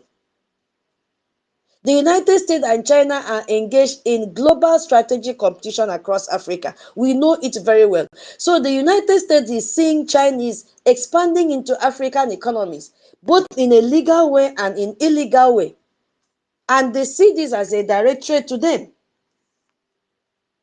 So by naming Chinese illegal mining operation as a source of funding for anti-Christian violence, the congressional report achieves two things at once. Two good things that it has achieved, because first of all, it has created that there is a moral and legal case for US action against Chinese operation in Nigeria. And it frames the entire Nigeria situation as part of the broader US-China competition, making it a national security issue. So not just a humanitarian one here, no. So when Christian persecution becomes a national security issue for the United States, the level of commitment and resources applied to addressing it increased dramatically. So if you look at what is happening now, you can see that these Chinese people now and the Fulani have also spread to our area. They have spread to Imo State, they have spread to Old Anambra and Emoyi. So the question is, who is funding and sustaining these people that are directly, destroying our lands? So if illegal Chinese mining money is part of what sustains this operational capacity of groups that are now encroaching into our land, then the Chinese mining connection is not just a northern Nigerian issue. That is the point I'm trying to make here. It is an issue for every community. It's not just about Northern State. Every community that faces Fulani threat. So when we talk about Fulani herdsmen pushing into Biafra land, when we talk about them seizing our land and chasing our people out of their land, the question is, how are these groups sustaining themselves this far? We know that the illegitimate governors are also supporting them financially. So the congressional report now demands to cut off those financial flow. It is very, very important. So it is not about Northern State problem. No. It is also our problem because they are in our land. So don't sit on the fence and say it doesn't concern me. I think this is the third batch in this one, right? I'm not even following. My co-host, are you there? We wanted to combine 3. Yes, I'm here. I'm here. I think this is the third one. 8, 9, 10. This is the third one. Yeah. Okay, so when I finish the third one, we'll pass the mic then. Okay. Now, the third one says a national intelligence estimate. So this one, that they have to classify Fulani militias as a foreign terrorist organization. So this is potentially the most consequential demand in the long term because it calls for national intelligence estimate. Yeah, and when we look at what the US call National Intelligence Estimate, it is a formal document produced by all of America's intelligence agencies. So, and it will how will I even put it? It will officially assess a Fulani militias group and formally investigate whether they should be designated as a foreign terrorist organization in the same category as ISIS and Al Qaeda. Yeah, so that is the meaning of that document, National Intelligence Estimate. I will abbreviate it as a NIE where I can, or I will just call the full name. So, as I said, it is a formal document produced by American intelligence community. In that case, you have the CIA, you have the FBI, you have the national security agencies. So that officially assess a threat. So the report demands that these American intelligence agencies formally investigate, should we classify these people as a foreign terrorist organization? So, and the United States has 18 separate, Nigeria cannot come out of this. Nigeria cannot escape what is coming. It is not possible. I can't see them escape this one. Imagine 18 separate intelligence agencies focusing on Nigeria, because most people have heard of CIA, which is the Central Intelligence Agency, and some have heard of NSA, the National Security Agency, which handles electronic surveillance and communication intelligence. But there are 16 others. 16 others, including the Defense Intelligence Agency, the State Department Bureau of Intelligence and Research. Those that are in the US, they will elaborate more on this.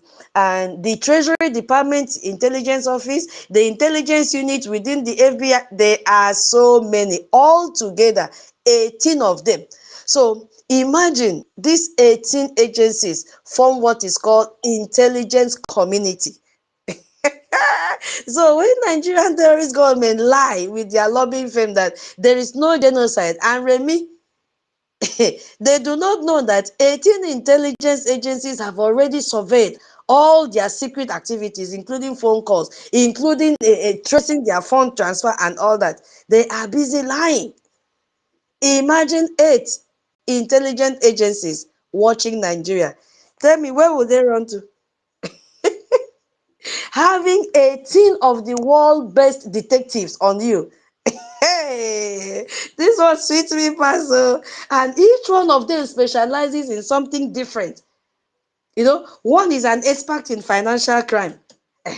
One is an expert in satellite imagery. One is an expert in intercepting phone calls and emails. And one, specialized in human intelligence, recruiting informants, running agents, inside the organization. Did you remember the last one that they said they should allow US personnel to be in their government and observe what they are doing? They want first-hand information. They don't want you to give them third-hand information. No, they want to be part of it. Let them see for themselves what is going on, how many churches are burnt down and all that. Now, this one now is saying, all of us, the 18, a whole community of national intelligence will be focusing on Nigeria. Each of them, they are expatriate in different fields. So now imagine that instead of working on different cases separately, all the 18 of them are assigned to one single investigation, told to share something, everything they know, and required to produce a single unified report with their combined conclusion. So Nigeria cannot escape what is coming. So this is what a national intelligence estimate is. It is the full power of the entire American intelligence apparatus focused on one specific question. And the question being asked here is, what exactly are the Fulani militias network in Nigeria? How do they operate? Who fund them? Who are their connections? What are their connections to international terrorist organizations? And should they be classified as foreign terrorist organization? That is their work. And they have to give the report to the President of the United States. So it is not a child's play.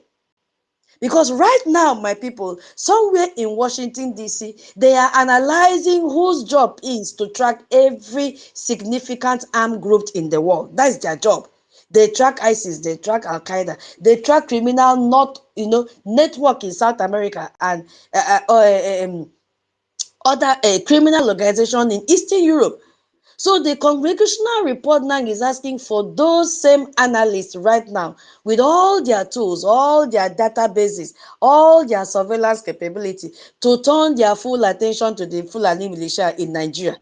I don't know if I'm making this connection well. I don't know if you're understanding what I'm saying. Or I hope you are still hearing me. So when the full weight of this American intelligence now is turned to an organization, that organization does not stay secret for long. Mbano. Its leadership is identified, its funding sources are mapped out, its communication network are penetrated. They know everything about them. So the Fulani militia network now, which have operated for 25 years with almost complete impunity inside Nigeria, will suddenly find themselves under the most sophisticated surveillance system on earth. So when they say, oh yeah, they are gathering there, Shebi, you say we should share intelligence with you. Okay, the US have already released 200 troops down ground. Okay, this is the intelligence we have. We have noticed that the terrorists are grouping there, getting ready to attack. We've intercepted their calls. Oh yeah, we have shared intelligence. Go and attack. And they dodge from attacking. The US have to take action. Yes, that's what's going to happen. Because why? They have to sign this agreement. You see, they have to sign. So that report now is specifically asking this NIE to examine this group, to know everything about them, to survey them, and share the intelligence to intercept their calls. And once they designate them as a foreign terrorist organization, their name is sorry. Because anyone having any business with them, hey, anybody having any connection to support this Fulani, your name will be sorry. Because you will be added to their list. They will blacklist your name as well. Any Nigerian bank that process a transaction for this group will commit a crime. That's what it means. Criminal liability for anyone who support them. Once they designate them, yes, that they should be designated as federal what? Foreign terrorist organization. And another consequence there will be financial system explosion, because the US will now freeze all the assets that connect to this designated group across the global banking system. Even the bank in Europe or the bank in Asia, anyone that is doing business with the American bank will be forced to terminate any account or transaction that is connected to this group and their members, anyone funding them. And they also have visa restriction as well. So anyone who is a member of this group, when it is designated, who has provided material support to any of them, will be banned from entering the United States of America. And don't only say United States, because the United States of America don't work alone. They have other countries working with them. So what is applicable by them, and it means criminal to United States, it will also be the same with other allies. That's how they work. So don't say, me, I'm only going to UK. No, it will catch you in UK. There will be legal pressure on the Nigerian government once these people are designated as FTO, Foreign Terrorist Organization. Nigerian failure to pursue and dismantle them becomes not just a domestic governance failure, but a potential violation of international counter-terrorism obligation. That's what is going to play out. So once they are designated, it changes every single one of the conditions under which this Fulani currently operate right now. Because the foreign terrorist organization designation does not end the violence overnight. We have to take note. But it will create that legal and financial infrastructure to systematically dismantle these terrorists and stop them from carrying out their attack gradually. You could see that for decades, we Biafrans and the whole entire Biafran community has been calling on the international community to recognize the systematic, organized nature of this violence against us. And the response has always been to frame it as farmers' headers conflict until Biafra Republic government in exile woke up and said, no, this is exactly what is playing out. They are killing Biafrans. Don't believe what the Nigerian terrorists is doing because they are the ones funding these terrorists to come and kill us. You see? So that is what has been happening. If you are sitting on the fence without funding your freedom, without supporting your government, I don't know how long. Maybe the fence will collapse very soon. Because Nigeria cannot escape what is coming. So with Mesh 3, I will yield my mic now. Is remaining 3 before we go to the event of yesterday. Yeah, Holland, your mic is on. Oh, sorry, your hand is up, Holland. Hey, Mama Tuto. I dare the laugh, sis. You know, there is this song that just begin to create interpretation in my heart. It might not really sound like how you want to hear it, but looking the lyrics, don't look it. But just taking the words is for the way I compose is where you should look into. See, they say the bomb where he throw no joro. Report to land, they say that thing no joro. This ojoro, this ojoro, this ojoro, BRGIC is sweet oh. See, let me tell you something. If there is anything that need to enter your head as a Biafran, irrespective of any group you want to be, is this very moment that Onyendu long for, he thirsted for it. Simon never thirsted for it. And the D group has done it well to make a showcase of what we expect to be on board. And it has actually come to activation in the mode of it. See, this is the time for Biafran to come together. I'm just telling every single one that care to know. Now, first and foremost, having a look to this particular topic that we are treating, do you think it can be treated in any Nigerian space media? No. Now, you are here. If I would sincerely ask you, you are a supporter of this good move. Have you shared this space? I check. I discovered that not just few people has shared this space. You are fighting and you say you are supporting this. This is not good. We are talking about something that is very, very valid and something that we have long waited for. See, let me tell you, the sanction table is loaded with what Nigeria cannot meet up with. If I should start from where I needed to have contributed, because 6 pointers rolled by, right from when you gave the mic to Onyenyere, right from where you said the Fulani militia needed to be stopped. Do you think Nigeria can meet up? The answer is absolutely no. 1804 agenda is a playground of this full soldier that come in form of this Fulani militia that has cascaded down to all the 22 terrorists. So you are asking them to stop it? And Nigeria, you think the Nigeria not in the right of the one that are crying and craving and even shouting and supporting what they don't know the foundation of. My Nigeria, the Nigeria, you don't understand how the foundation and the baseline goes. You think Nigeria is in your hands? How can you be in a secular state that suddenly changed in the hand of you 27 years ago to become an Islamic state? Yet you are here adoring my Nigeria. Do you any senses with you? Are you normal at all? How can you be running a two law in a country and someone cannot open their mouth and say their sovereign state is going off their hand? You know what it actually implies? The sanction is so thick and heavy that Nigeria, I see no one that Nigeria can meet up to. Which one? Name it. Everything that you have said so far, that you have taken your time to expatiate and explain, I began to check one after the other. There is no one that Nigeria will be able to meet up to. I'm just telling you, it's a trap to them.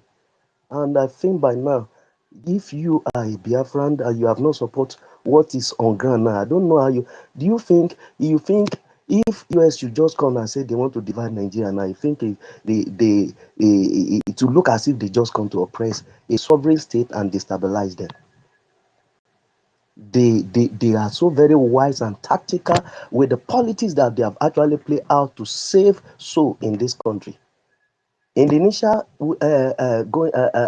playing ground of what US was trying to do, we're like, okay, where are they heading to? I'm telling you, they are going to create a safe haven for a Christian in this particular ages. And you should be the one to welcome it. And if you are not ready to support the BRGI, then you don't know what you are doing. I don't know which group you want to support again. Now, in the real sense of itself, if they are deceiving you, can't you just wake up your senses to say, okay, which one is making move? Okay, among all the group that you think you are making rubbish donation to, showcase the one that is known by White House. This is the only time. This is a time we need to come together. Drop all this your rubbish ego. Drop all this your pride. Drop all, if it is not me. Drop off this, I supposed to have be the one. You should drop it off and let's come together and do this fight once and for all. And couple up where we need to couple up. This is an opportunity. They gave us a free ticket and no, we don't want to utilize it. Then I don't know what we want to wake up to. You expect that when Buhari asks them to everyone to submit their weapon, and it was only the foot soldiers that were licensed to be taking their so-called AK-47 around with no one challenging them. Were we not witnessing it? US took their time to take their intelligence across the board and know what was really going on within the contraction. And they begin to solve it in a hard way that will be very hard for the so-called caliphate to resist. You think you are the owner of Nigeria? The foot soldiers are planted to destabilize so that they can be in charge and and another point you talk about Sharia. 27 years battle that you are not asking them to stop. Is it not 1999? I remember it should be 1999 or during Obasanjo regime that the Sharia law came to be. It was right before everybody's eye, and the agenda of it is not within the northern side, is to cascade down to every region. By so doing, the agenda of 1804 cannot fully be cascaded and taken over. Then you are now in doom, whether you like it or not. You turn to Alaji. You don't do it, they cut off your hand. You are not willing to follow their law, then no, they show you off the way to the grave. Now, we're having a safe haven through a corridor of a strong, powerful nation on earth, giving Nigeria a strong condition to sign into. Don't you know Biafra, you need to think and just come under this safe heaven. Coming together now is the only golden opportunity for you to do or to utilize the opportunity that the US is throwing out for us. They are playing the international game that Nigeria was not actually looking into. The other time I was talking about it, you think for them to capture this political gladiator, you think they don't know what they are doing. They know what they are doing. Not only disgracing their name, their friends, no one will. Okay, now if your friend is a thief, can you boldly say this is my friend again? You know what that will actually be to affect you even as a businessman? I'm just like, I didn't mention if peradventure one particular name that is well known as a figure in Nigeria is and a businessman that you know, and they say he's part of them and is enlisted. What do you think all his business empire and friends will be like? That is going easy. They can't meet up. They can't meet up. That's just the basic truth. So we only have the golden opportunity right before our eye, and this is the only time we need to come together, utilize this opportunity, and see how quick we can get off from this house of exile, come out of the home of slavery. If you fail to do that which is needful now, I don't know when you want to do it. You are expecting Onyendu to come out, or you are expecting Prime Minister, the one the cage to Finland to come and speak to you. I don't know when you want to do it. If you fail to support Nkeri now, I don't know what you are doing. So I think this particular Ojoro that is being is playing out in our favor because it's Ojoro to them. It's not favoring them, and it can never favor them. They can't, if they sign into it, they are just, this man is just going to do it because they will give him his card. If he fails to sign into it, they will show him his way. And you know, you have to be forced to, and see, another thing I just like to say, Tito, see, Gumi saw this coming. That is why he said he should not have a collaboration with US, rather to have a connection with Turkey. Now, the attention of US gaining, and you think the US is stupid? Among all nations on the earth, which one of them invests billions of dollars to Nigeria like US? But you can see in the light of China that can come and do, come and take off your resources without looking for your way of being secure, your life being protected. The only nation that come to stand out for your life, irrespective of whether you are a Christian or you are a Muslim, their concern is that you are human, being created by God, and their concern is that you need to live. And if they can come out to say they want to fight for you, then what are you waiting for? Even I'm not talking to even the so-called we that we are craving for this freedom. How about you that look for a way of survival? Why can't you just put hands together and let's do this fight and get a shit hole out of this mess? This is the only time we need to support what is on board, what is on ground, what has been brought on table before our very eye, and see how we can push and push and push and get out. They are weakening the system of all this political gladiator and all them that even you don't even think they are the sponsor of all this mess. Now they are exposing them and they want to expose them more. That is why they are throwing out all their intelligent network within us now. This one is not going to be saying then say again. Very soon now, Bianca will run down to say, begin to talk up and down. That is not going to happen because their very eye will be on ground. You think the Amala Iwedu that they were trying to serve them, you think it will stop them? This particular government of Trump is the best we can ever think of, and we should look into how we can ravage around it and take opportunity of what our freedom can really mean to us. I think you need to just wake up. I think we need to do the needful. It is wise of you to support the one that is doing the right thing. This is the time for you to just come on board and put that which your effort can do in times of your finances. We never ask of you to come on board by physical, but you can do something. We can see one of our sisters that is doing the needful in the Israel. How about you in any of your feed? What can you do? What we can do best is what we are find ourselves doing. Everyone is playing their part, and your part can really be positive when you have that right motive. Drop your ego, so throw away your pride, and see how far we will quickly get our freedom. Thank you very much. Thank you so much, Holland, for your submission. God bless you for that. I don't know. Biafra Free Energy Tech, thank you so much for your donation of 5 Ejema. Thank you. God bless you. To be announced tomorrow.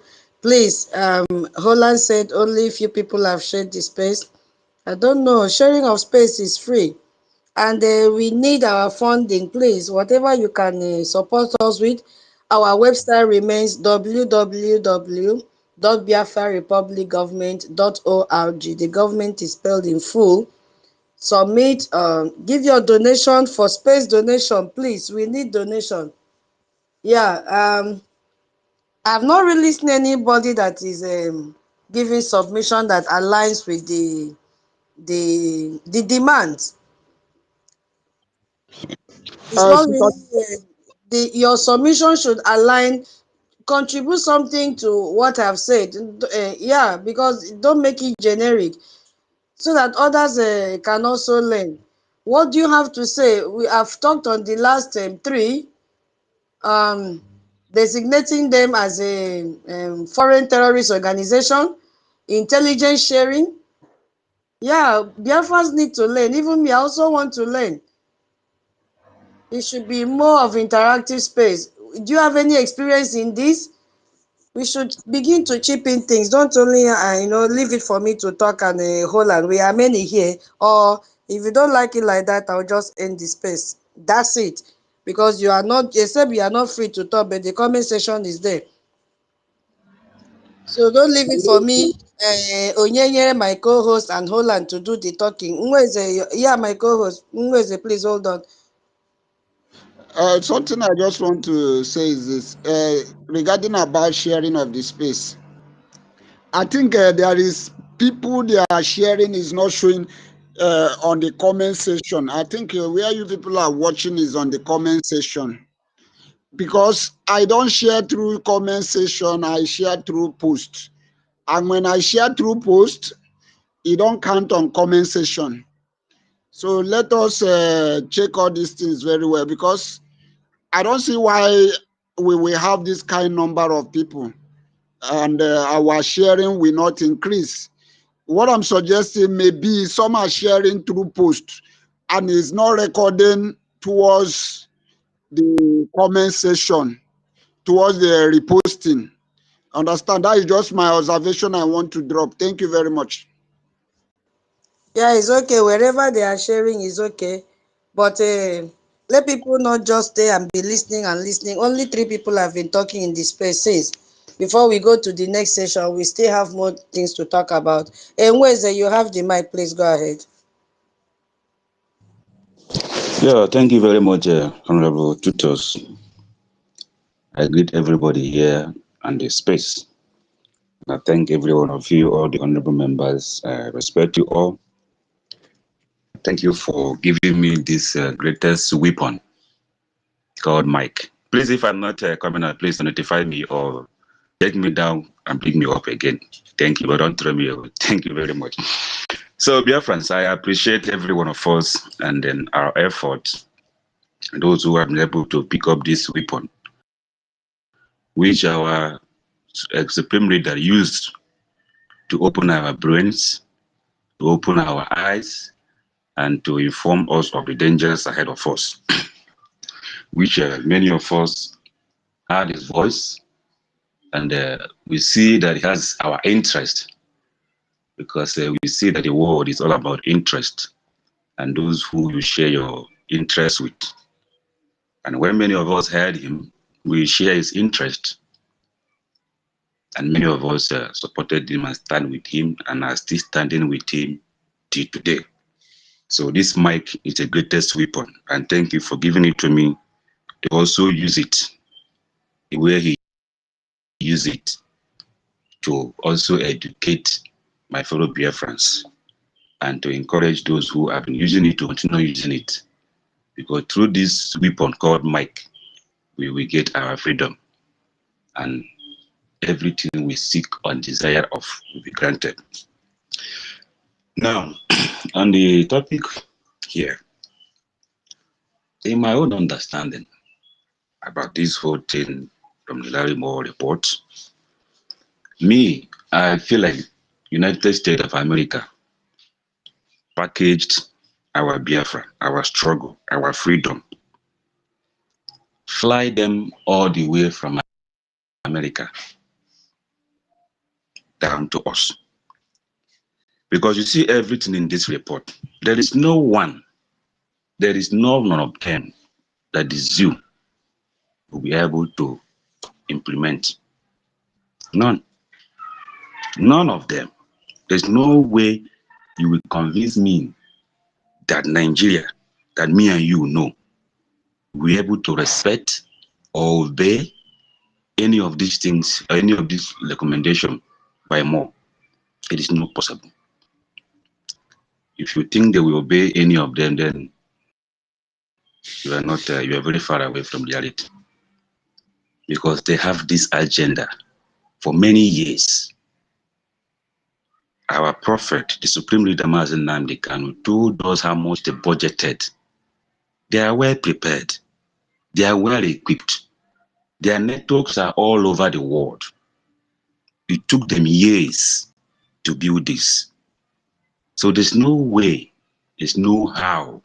Even if, no matter how they play their takia, there is no way they will pretend to remove Sharia in Nigerian constitution, which me and you, many of us do not even know, or we're not aware of this in that zoo constitution. Because that zoo constitution didn't start today. That's why they play a maneuver to amend it and amend it and amend it all to their favor. It has never favored my interests as a person. So I see no reason why they will now respect America, obey America recommendation. It will not work, and it will never happen. So that is why I feel like, and I see like, America just package our freedom and present it to us on our doorstep. It's just for us to pick it in and lock our door and touch the freedom, hold it very tight, and never to lose it again. That's how I feel, and what I understand by all these recommendations. Everything boils to us now. The ball is on our court. You know, for some of us, or many of us who do follow our prophet when he was preaching with this weapon, many called him Savior, many called him all kind of beautiful names. He taught us, he told us what to do. Are we doing what he has asked us to do? Or you went and dig ground and bury yourself, waiting for him to come and bail you out after he has given you everything, every expo on how to get your freedom? What is your reason for being where you are? And even where you are, what are you doing? Because this liberation is not for one person, also for a group of people. That place you bury yourself, what effort are you doing to restore Biafra? What are you doing from your own angle? Or you just sit down there? Now, Americans are the one. They left their country to come and fight for me and you. Because they came because of the Christians that have been killed every day. Which many of us, when prophets, now they kind of cried for 100 men. Those who buried themselves underground today were there. They were just there looking at him, frustrating him. They could not key into his interest. But there they were there planning down his downfall. Where were these people who say they are wise? Where were these people who ordinary position or a department confused their brain not to reason very well again? They now pay more attention to an office, empty office that has nothing to offer to this struggle. This is where many of them go and bury themselves and waiting for people who understand the message of our prophet to achieve the interest of our prophet. Then they will come from behind and take the glory. and praise themselves and glorify themselves. Meanwhile, they are just there doing nothing. So, Larry Moore or United States of America has presented Biafra to us. It is in our hand now, because we know our enemies cannot succumb to these rules or this demand coming from America, their worst enemy. It is not possible. We are aware how Chinese are using these people to exploit us. Many of us are aware of this fact. You see, but instead of you keying into this, let us liberate ourselves once and for all. Many of you now are busy looking for position that you have nothing to offer. Nothing to offer. You are still waiting for those who taught you to come out from the prison. I don't know how. To come and tell you and lead you to fight for your own freedom when you know what to do. But because you are not paying attention, you are just there crying for America to come and help you. Look at them, look at you, see America, they have come to help you. What are you doing now to support the effort of America now on ground, even though you hate Ogechukwu Nkere, who came to save you? Even if you hate him, you don't like his face. Don't you like these Americans too, who send their own people with their own resources to come and take risk in saving you in your land for foreigners not to kill you and took over your land, rape your children, rape your wife, cut your head, cut your hands, cut your arms? What are you still waiting for? Or are you waiting for their downfall now? Then you start singing, America could not even do anything where they come. That is what many of you are sitting waiting now for them to fail. Because I can see on social media, oh, since America came, the killing, the genocide has increased. Why will not it increase when the people that are trying to save are not doing anything to save themselves? Rather, they are busy talking about 2027, that you have no life from 2026. There is no assurance, there is no guarantee that you even see that 2027. It's no guarantee. Your life is not guaranteed in Nigeria as it stands now. But you're not thinking about that.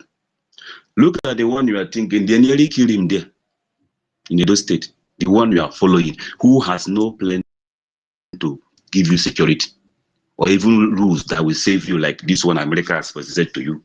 But it's a human being like you aspiring to be president. Look at a senator or a congressman coming to give Nigeria these conditions, which is very difficult for Nigeria to meet. Obi has not spoken, has not given Nigeria any condition to stop killing you. None. Rather, what he's busy doing is going to funeral, eating rice with Adamajalis. And when he's eating it, he's not even confident enough to eat from where those people are eating from. He carefully taking from his own side of the plate, making sure that his spoon will not even by mistake touch those Adamajalis that he's eating with.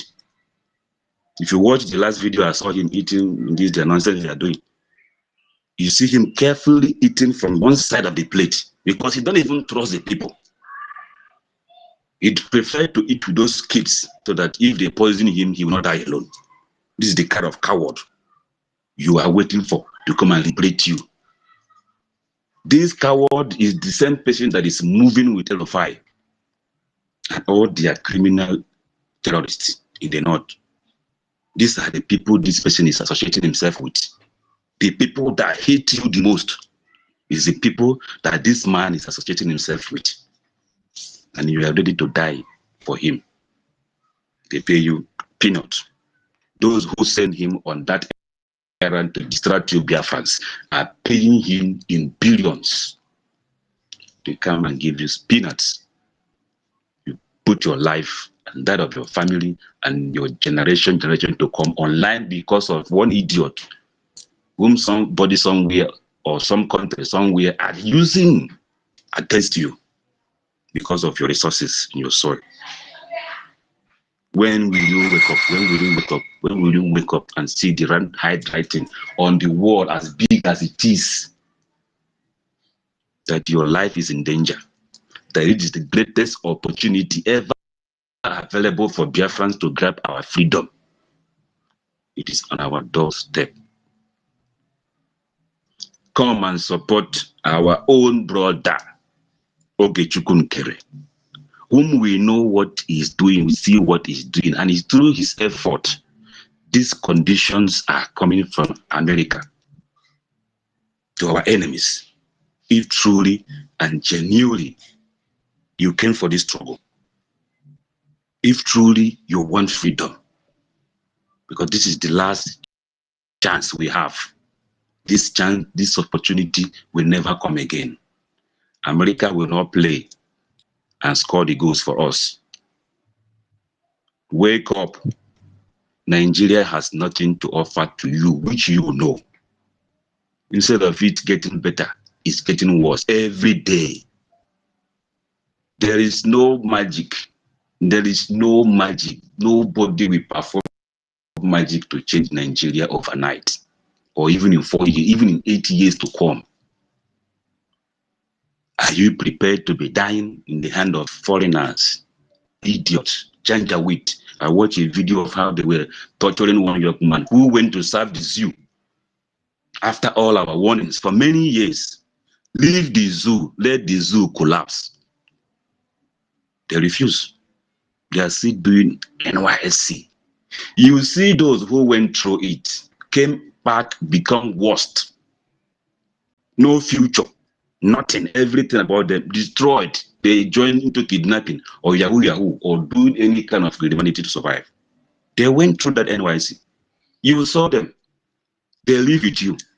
They have nothing to offer. Nigeria has never offered them anything good to be proud of. You saw all those things. Still, you had in your mind and your brain, because as when you're still G and black man, baboon and monkey you are, you cannot even reason for your own self and save your own self, even when you see danger before you, coming to you. It started from where it started. You were hearing it. Every day the volume is getting louder, it's getting clearer, it's very disturbing your ear and brain. But still, you cannot wake up.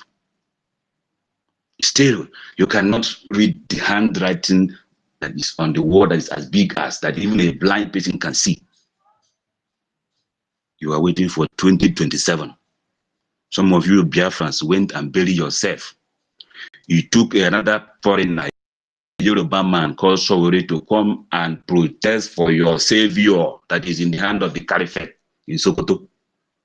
After that thing he did for his own personal interest, to campaign for his own, to tell you how stupid you are, to show you how foolish you are. You came out. You after that days, that's the end of the story. Everybody went back and hide under their pillow, shouting, Nigeria is killing us every day. What are you doing to save yourselves? Biafrans, I don't know how to beg you again. This is the only way, this is the only weapon I have now. The way I talk, the way I speak is the only weapon I have to fight. And other things I am doing to support this freedom. This mic is my own weapon. If your brain can wake up, if you can reason the way I reason, if you can pay attention the way I pay attention, come together. There is a way out here, and this way is very open. It's very clear. We know where we are going. We are not confused here. The road is very wide open. Just come and join. Q, let's go home. As simple as ABCD. What else are you looking for? Is it not the same Biafra that we are looking for, you are looking for? Or are you looking for another kind of Biafra? Can you hear me, Weze? Yes, Honorable Titus. Maybe I can hand over. Thank you very much for this chat. Let's begin to manage the time. We've not even started the space yet. We still have a lot to talk, especially our program last night. Thank you so much for your submission. Don't go, hang on. We just started. Yeah, Afam, welcome. After Afam, Mama Betty. Mama, welcome. Mama, please check your telegram. I've messaged you, please. Afam, please go on. Good afternoon to all dear friends. Good There, afternoon. the man with the baritone. They come the Thank you, my darling sister. Sister Betty, my COS, Mr. Snow, Million. Mweze, thanks for your submission. And Holland, and thank you for what you do, my brother. I greet everyone. Stanley, my respect to you, my brother. Okay. Anyway, before I proceed, my dear sister, I have to give 20 Gemma. We send the receipt before tomorrow. Okay, before tomorrow, we send it to your WhatsApp. Okay, and, I'm giving 20 Gemma for the space. Thank you so much. God bless you. My sister. Then the only thing I have to contribute to what you say, what you're teaching us here is that kudos to the path you have chosen to follow. Okay, you are advertising yourself and doing what you're supposed to do for Biafrans, because I believe that each and every one of us, there's a reason why we are born and there's a reason why we are here. But those who feel that they do not know, that is their business. Like I always say, I'm going to be the last person to beg anyone to support your freedom, or maybe to fight for your freedom, or maybe to want to know where to be. Because at the end of the day, like what Moise said, what is that made you to be a human being? If our leader can be on a microphone for 12 years, and after that he was kidnapped, and he's now in the hands of the enemy, and you see all these things, and later our first prime minister came up, we all saw what happened.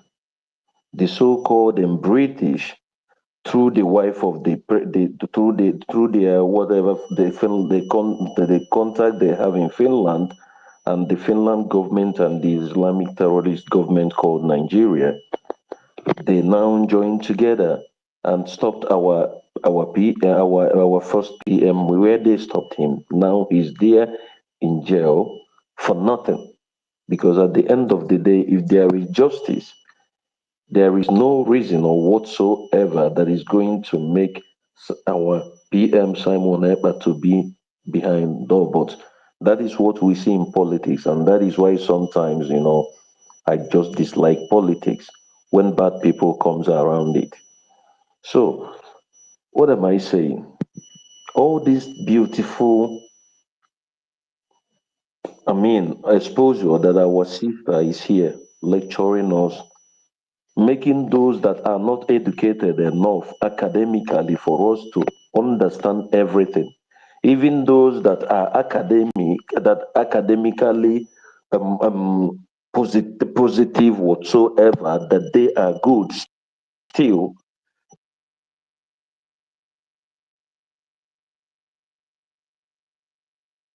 And all these things she's saying is not just history that we don't know. This is not just a book that she's reading for us. This is not maybe what happens in 50 years ago, or this or that, or blah, blah, blah. This is what is happening before me and you. You can go and Google and see the facts. The facts are there. The so-called what the British are using the Fulanis to do in the so-called zoo Nigeria, everything are playing open. None is hiding. Is it what our politicians are doing? The way the Fulanis are using them, everything are open. Just like what our current PM is doing, using Briggy to do in the United States, Capitol Hill, and doing everything he's doing. Are you expecting me to tell you that everything that is playing out is the work he's been doing with Elias, our lobbyist, and every day since 2024 they have been going to the Capitol Hill. This man has been going there with our lobbyist. If you check and see everything that our sister is that she brought out here, what else do you need to know what is playing out? So sometimes, I I say there are some that are not deserved to be Biafrans. Then if we are Biafrans, believe me, I hate that thing that somebody comes up and, yeah. 1 minute. Our Minister Love, please. Okay. I was trying to bring our Minister Love to the mic, and Brother Storm. Please, if you are not able to come to mic, go down, refresh, and request again. Thank you. You can continue. Afam, continue. Thank you. Okay, my brother. It's okay, Onyanya, my brother. So, like all these things, everything is playing out. So there is nothing for anybody to tell you. This is for you to see the fact, for you to know what is playing out, for you to see it in open. Then when you decide to go to where you go, you cannot assess what the little you're contributing is doing. Then I don't know, I should be the one to tell you that you're a fool. Or maybe if you cannot understand what is happening, I should be the one to tell you that you are less than a human being. You're not worth to be a human being, not to talk of even call yourself a Biafran. Because all these things here, nobody is telling me that this is where I should be. Nobody tells me that this is where I should put my money. Nobody is telling me the little information that I'm getting. I get it here from this university, where you see the truth, where you stay and you see everything that is happening, what our PM is doing, and everybody. So, if just like those who they say they are fighting for Biafra, they are wearing Biafran clothes, but with their actions, you see that they are working against the same Biafra. They are working with the Zoo government, and you cannot see it. Then how do you expect me to be the one to tell you to come back? If a woman that is in village, old women should be able to stand on the little they are doing, still believe in what they are doing, then you expect me that sees you that you are exposed and you have all it takes to understand, and with all the atrocities the so-called Nigerians are doing, you don't understand the reality or know what to do. I don't know what to call you. I want to use something that is nothing, but I want you to understand, if this is a state, a government that can do this, then do they have a government? There is something that is playing out in Biafra land today, so-called Ijele. I want to ask each and every one of us question here. Who is Ijele? This guy is just a criminal, a human trafficker that is being deported from Turkey. And he came back to the so-called Nigeria. And now the government of Nigeria now used him. He's now working with the police and the military that they give him among tankers to come and kill innocent people. That even came out on social media and tells you that he's going to kill even 2 months old child, that him Ijele will do this. This is a criminal that Nigerian government brought out to kill his own people. And somebody, you called yourself an educated human being, then you cannot understand that if a government can do this, take an individual, a criminal, in borderline killing innocent people, what does that tell you? Why can't you know that there is nothing like a government that you need to defend yourself?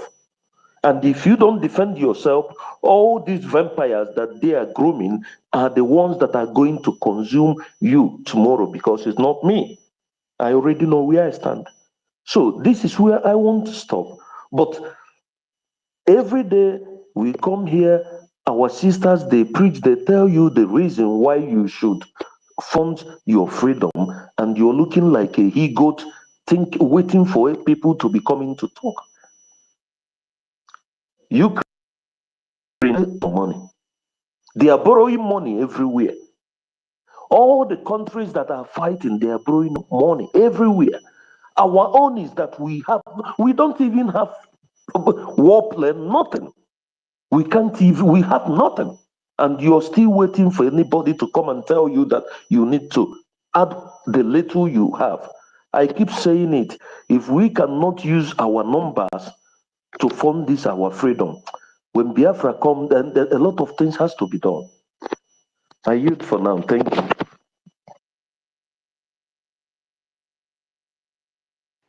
Thank you so much, the man with the baritone voice. God bless you for your submission. Um, yeah, Minister Love, before Minister Betty. Minister Love, maybe you send the receipt to Minister Betty, she'll forward to me. I couldn't find you in Telegram. Go ahead, ma'am. Well, okay. It's because you're not on that platform. I don't know what name you have if you're on that platform. No, I'm not there. I'm not there. That's why I couldn't find it, and that's why you can't find me. Anyway, Ethel also paid 20 Ejema.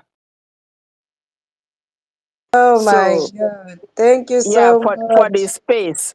So God. I will forward both receipts to Adabeti. Thank you so much. Thank you so much, my God bless you. And You're Ethel and welcome. sister, God bless you. We really appreciate your contribution. Guinea, God bless you, ma. Wow. Thank Thank you. you. Yeah, Minister Betty, are you there? Before we go to the next one. I think she's not close to her mic. Okay. So let's quickly conclude this report, and then we now move to the event of yesterday. Minister Betty is not close to her mic. So now we are looking at the demand Hello, number hello, 11. hello. Oh, Sorry. oh, you are there. Okay. Somebody was calling me on the same phone I'm using, you know. So I have to stop that one. Are you hearing me? Yeah, please go ahead. Welcome. Okay. Is it in accordance with this topic here, or I can just talk to Biafrans? No, we were on Oh, the please, demand. tutors, excuse me. Ma? Adabeti, Yes. please, later on, check your Telegram. I'm going to send you 2 receipts for today's space. Okay. Yeah, Okay. thank you. I greet everyone. My We, sister tutors. I we were have to talking. really. Yeah, I don't know. I don't know if you were here when we started. We are almost rounding up on the report. We are in reports. We've done 8, 9, 10 now. We are in the 11th one. So I don't know which one you want to talk on. I Yeah, really don't. I'm just trying to take permission from you, or my apologies. I forgot that we have a UK meeting this evening by 6, and it's about 2 or 3 minutes to 6. So, but I just have to say good morning, good afternoon, good evening, Biafrans. Yeah, go ahead. Go ahead. I won't be long. You know, when they are talking about all of us uniting together and working as one, is as if you are pouring water on the stone. And it shouldn't be that, really, because I don't understand why adults, mature people who are fighting for their freedom, and all of a sudden you don't understand what they are doing anymore. Now, this incident, or the historic event that took place yesterday between Biafrans, the cabinet ministers, and our indomitable Prime Minister, Mazi Ogekere, you should all know that there is light at the end of the tunnel. And when you look at what Riley Moore says, the honorable congressman and see what the Fulanis are saying now, you will know that no matter what happens, Fulani people are not going to give up on their quest to conquer everybody in that region and Islamize, Fulanize, and continue to intimidate. So when you see all these things happening, because I was going through my information minister's platform this morning, I saw it where they all gathered together and they were saying that they cannot give up their Sharia or their blasphemy law or whatever law, that America cannot come and tell them what to do. So they are defying all these, foreign presence and the concern about what is going on in Nigeria. They are not giving up. I even saw where Kashim Shettima was inspecting the terrorists converted to military. And where do they send them to? Southeast. So what do? We have to really be serious in what we are doing. Fulanis, they know what they want. But the very unfortunate question here is, do we know what we want? Because my sister Tuto, she talks the way it is. Onyenye has said it. Mweze did. My sister Love, Holland, I have been hearing everybody. But sometimes it looks as if it is a water poured on a stone that doesn't really sink. So Biafrans, we really need to come together. Watch Nigeria closely. They are not remorseful. They are not changing, and they are not ready to change. So, since we want Biafra, what do we have to do? We have to support our government in exile. You have now seen that the PM is, working out something tangible for us. And there is hope. So much so that our funding, nobody should be, talking about it now. It should be, falling like a heavy rain. Tomorrow is our mega fundraising day. Sunday as well is United Kingdom town hall meeting, when we are going to, welcome our Prime Minister on a virtual visit. And we all know this, that whenever we have such thing, we convert it to fundraising. And this is to make sure that our government is properly funded. So, Biafrans, I will leave you here to dash into my UK executive meeting. And I thank you people for all you have been doing, especially tutors.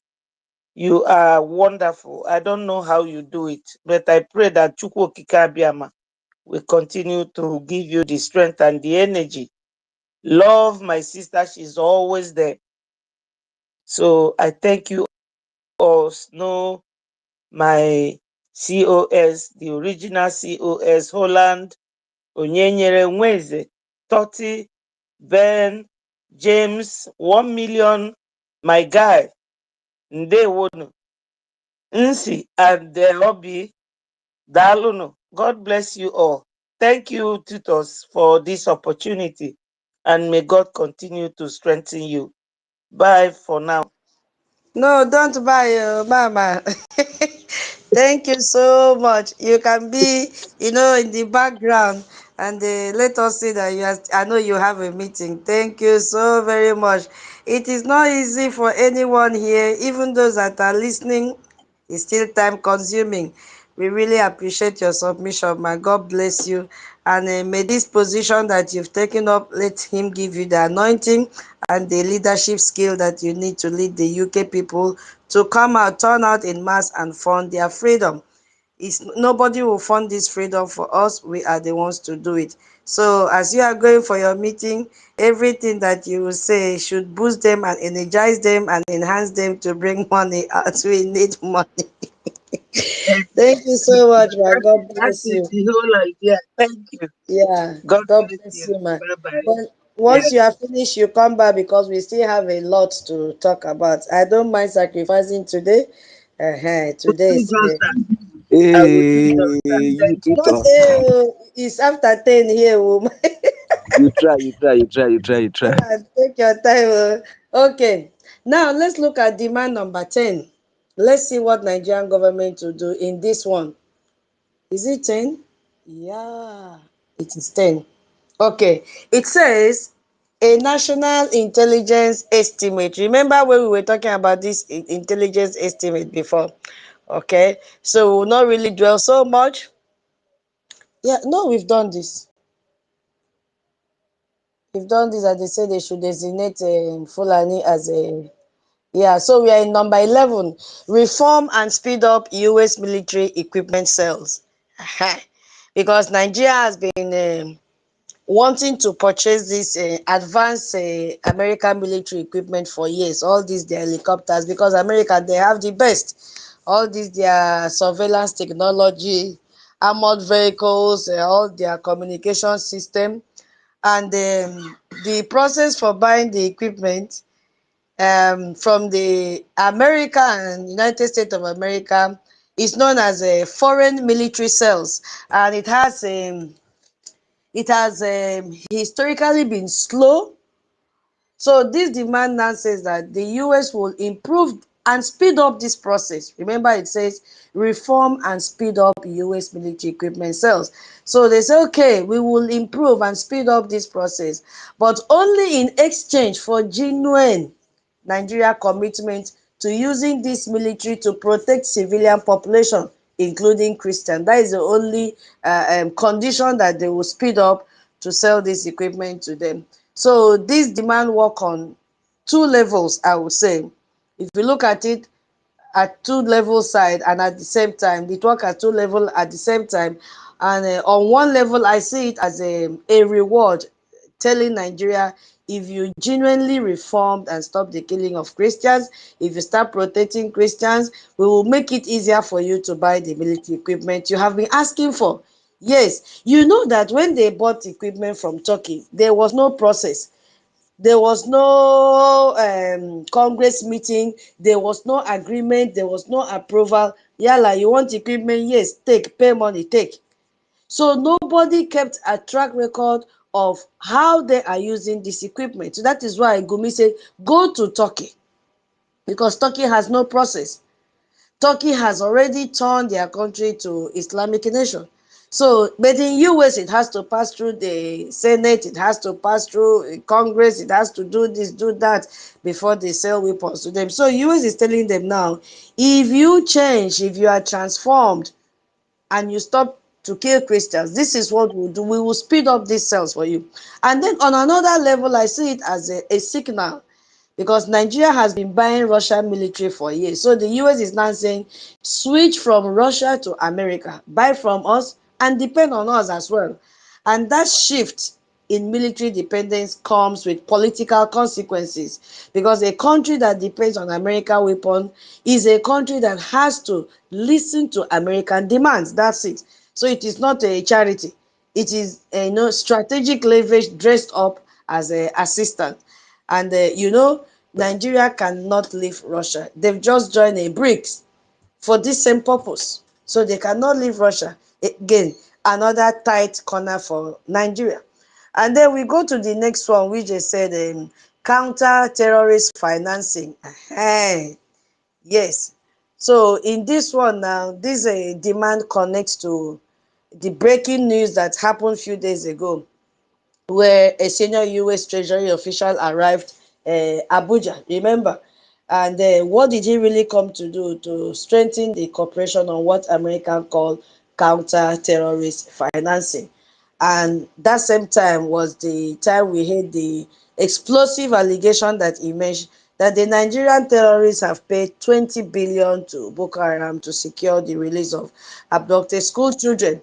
And if you also go to the news today, you see, I think Jigawa, that have also come out to say that 48 children have been stolen.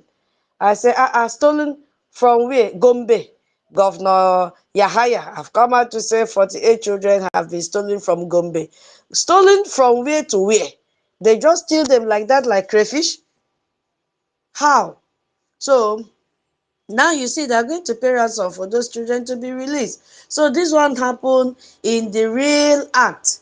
So when the senior US Treasury arrived, he came and heard this news that, come on, what you are coming to check is already taking place, that Nigeria have paid terrorists 20 billion naira to secure these children. That is what happened when they came out to the news. They said, no, we engaged the terrorists and they released the students. But no, this is what really happened in real time.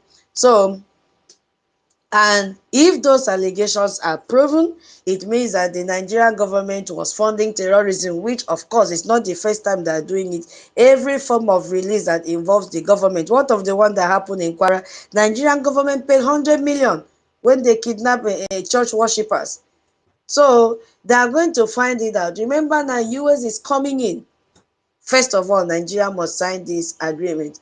So that man arriving in Abuja was not a coincidence. Yes, because America is putting financial investigators inside Nigerian capital to trace money flow and find out exactly where terrorist funding is coming from. You see, that is what is happening. So this demand calls for the production of the national intelligence estimate that we've already talked about, the NIE. Yeah, so we've already known that it is a very important document that has to be released from all the 18 intelligence agencies working to track Nigeria and everything that is happening in Nigeria. So while Washington was processing the congressional report on Christian persecution in Nigeria, something else was happening at the same time. Yeah, so and that is that the official senior official that came, when they said they caught the woman in the real act. Yes, the man came and caught Nigeria in the real act of paying the terrorist 20 billion naira. So, and you know that under US and international law, paying ransom to a designated terrorist organization is not just morally wrong, yeah, it is a crime, and they call that terrorist financing.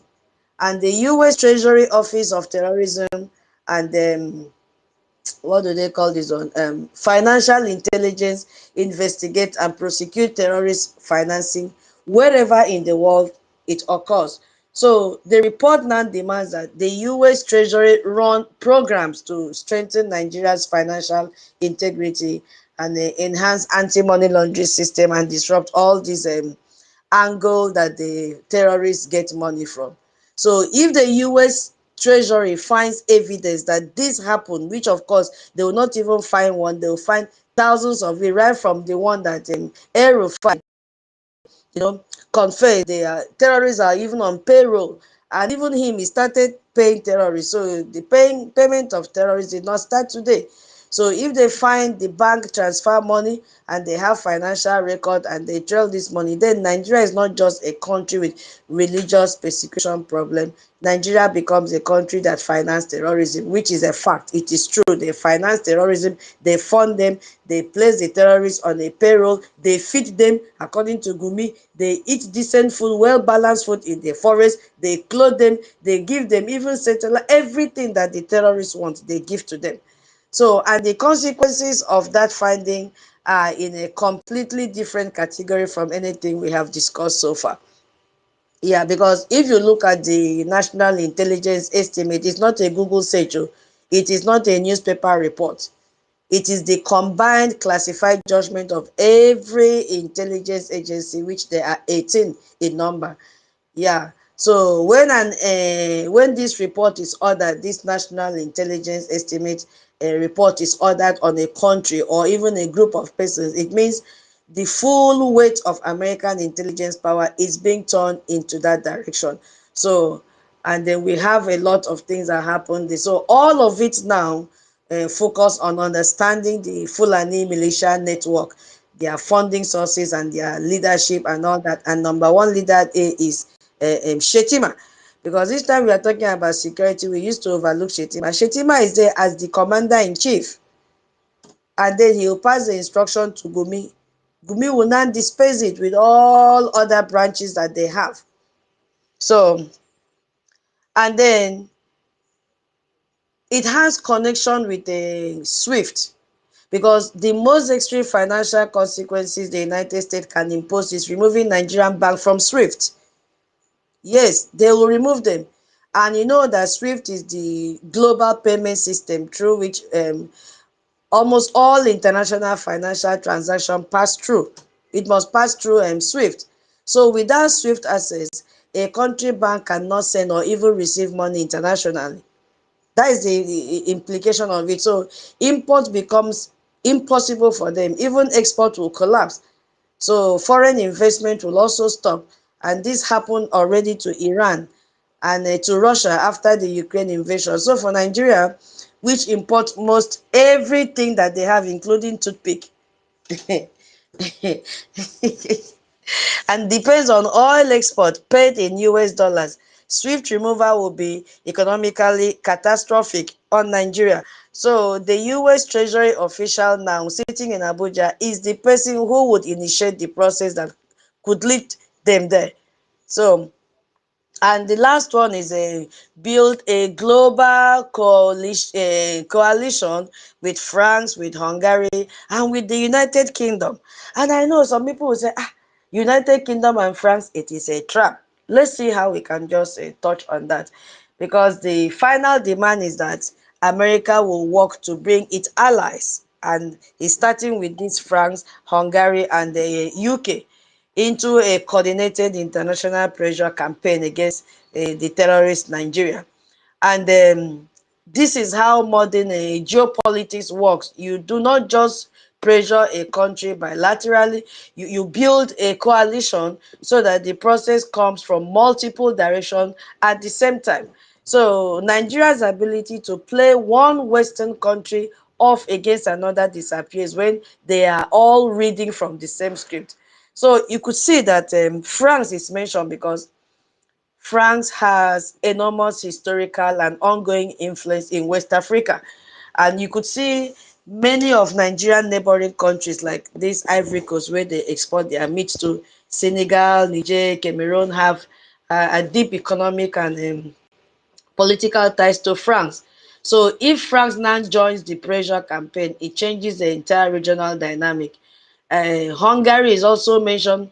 If you look at it, Hungary has been particularly a vocal champion for the rights of persecuted Christians around the world. And we also have Biafras in these countries. So the government, the Hungarian government, has spoken out about the Christian persecution more aggressively than any other European government. And their voice adds a European dimension to it. And the United Kingdom, which is the colonial master and one of its largest trading partners and a home to a home to the largest Nigerian diaspora population in the world. So if UK join this coalition, it means that a Nigerian politician cannot fly to London. They cannot fly. Number one person I'm targeting is Soludo. That his son that is a woman to him, he will not be able to fly to London. In fact, his student visa will be revoked and all of them will come back. So they cannot fly. They cannot send their children to British universities anymore. They cannot even access British banking. All of them that fly to UK to take treatment. So they cannot fly without facing the same pressure they face in America. So together you could see that these three allies mean Nigeria has no diplomatic escape route at all. So wherever it turns, the pressure is there. You see, that is what is happening. Because when you look at these three people coming together, the picture is more complicated than the report makes it appear. And we need to tell ourselves the truth. France is named, but on a board, because France is currently depending its military and economic relationship with Nigeria. You see, so France has pivoted to Nigeria as a new strategic partner ever since it was kicked out from the Francophone neighbors. As of today, they have, France is an obstacle, not even a partner. So America is naming France in this demand, not because France is already, supporting the pressure, no, but because America is challenging France to choose. They choose, the choice has not yet been made. But if you look at Hungary, because this France has a skeleton in his cupboard, in their cupboard, unquote, France has been funding terrorism in Nigeria. So now for America to mention France to be their allies in fighting terrorism in Nigeria, you understand what is playing out now? But a country that is very sincere, which is Hungary, a very small country in Europe, about 10 million people make up their population, is not a military superpower. Hungary is named and is already on board. Hungary, as we speak, have signed a formal agreement with the United States on the 4th of February 2026, which was 19 days before this report was handed over to President Trump. They have signed because they are very sincere. They have signed to, jointly protect persecuted Christians, especially in sub-Saharan Africa. So Hungary itself has been active in Nigeria for 7 years, sending missions and funding schools. Even though it ends in the northern part, we don't benefit from it in our Biafra land. You see, and their state secretary has personally visited Nigeria. So Hungary is the most committed country in the coalition by far. But this UK is in the middle. As at now, UK government is still selling arms to Nigeria and has not officially condemned the genocide. But the UK Parliament has been publishing reports calling it genocide, saying what is happening in Nigeria, calling it the name it's supposed to be. At least we could see that Patrick Smith has come out to hold interview and also talk about the genocide happening in Nigeria, giving accolade to the Biafra Republic government in exile. UK NGOs and Christian organizations have also talked about it.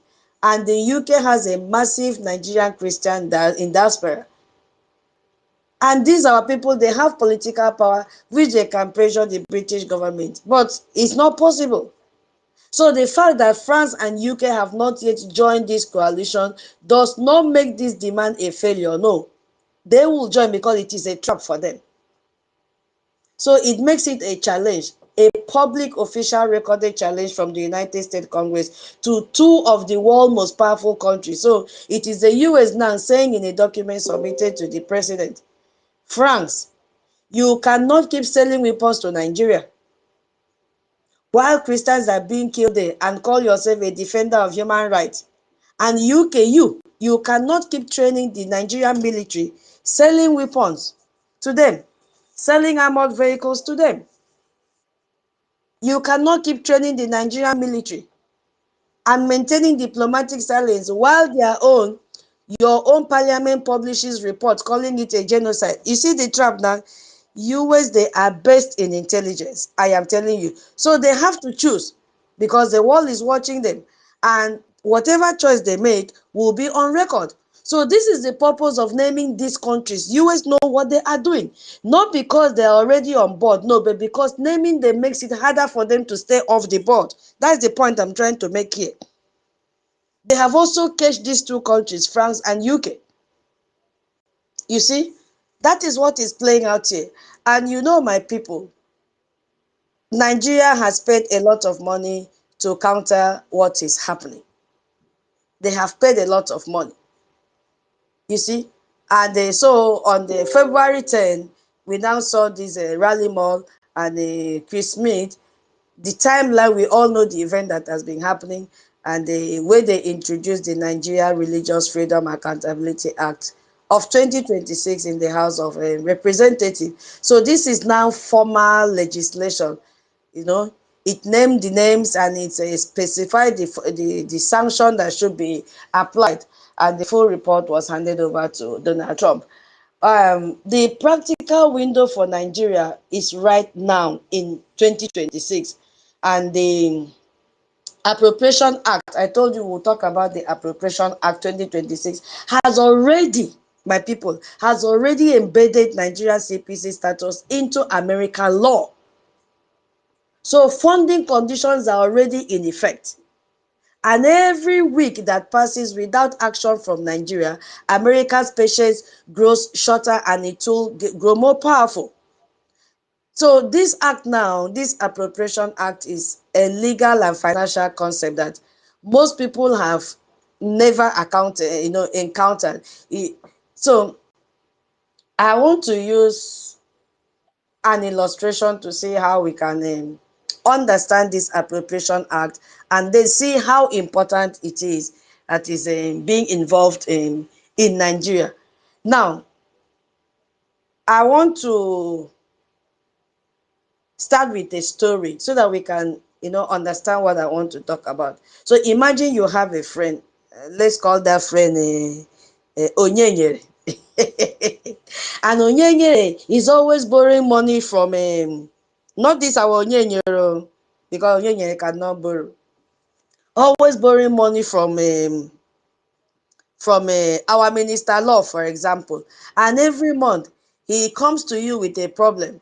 Oh, his rent has expired, his car, his children's school fees. And every month, Minister Love will be giving him money because he is his friend or he's a colleague or cousin or whatever and want to help.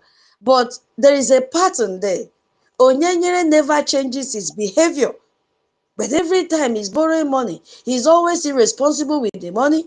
He never addresses the root problem. But every time Minister Love will be giving Onyenyere money. You see? So, Minister Love has been giving Onyenyere money for 20 years and nothing has improved in his life. You see what I'm trying to say? I want to break down this Appropriation Act so that we understand. So one day now, you just sit down, Minister Love just sit down, and they say to Onyenyere, I am not stopping the money, but from now on, the money comes with condition. You get it? The money comes with condition. So every month before I give you a single a dollar, you must show proof that what you did with the last money I gave to you last month. There must be a receipt. There must be evidence. There must be a result. So if there is no proof of what you did with the last money, no money will be given to you. That is what I'm trying to explain with the Appropriation Act. So I don't know if I'm able to explain it better with that illustration. So, so it is now a contract, it is exactly what the United States Congress has done to Nigeria. And the document they wrote, that contract is called Appropriation Act. I don't know if I'm making sense. So that contract now they wrote to monitor every dollar that they've given to Nigeria and they've not spent it is called Appropriation Act. Yeah, so that is the point that I was trying to arrive. So now use that now. Let's now go further in that, because we need to understand. A lot of people will be talking, what is Tutos talking about? What is she talking about? So in every country, there is a national budget. You see, so in Nigeria, the president presents the budget to the National Assembly because we need to understand what this act is. You understand? It is essentially American national checkbook. So it is a document in which United States Congress decide every year how every single dollar of public money will be spent, including everything like the military, the health, the education, foreign aid, diplomacy, is controlled by this document, this contract here. Yeah, I hope. Should I still break it down again? I hope where everywhere is quiet like this. I don't understand. So, Right on, if we are you're listening. Tutor, you are very hello. This is Holland. Tutor, you are absolutely correct. That appropriation act is more or less like no, a serious checkmate is going to take place, and thank God they are having their eyes on ground with all their planted CI or whichever way no they have their grant on the board. If they are to spend any money at all, meaning that no, they are going to explain what they want to actually do with the money first, and they will need to give the accuracy and monitor them if actually that is what they are going to spend the money on. So it's going to be very, very difficult for them, not like the former way that no, they will lie and they will pocket the money and they will say everything is well and everywhere is good. No, not available again. Yeah, exactly. Thank you so much. Uh, That was why I used Tutor, to give you. Yes, ma'am. uh, now, another way to do it is this. If you have a child that you give money all the time and you don't know what the child is using the money for, and you are suspecting maybe the child is using the money to drink, maybe using the money to chase women, maybe it's gambling, maybe it's drugs, or whatever it is, you are not sure, but you're just suspecting. But the truth of the matter is the child can never make it known to you in practical terms what the money is used for, but it's constantly coming for money.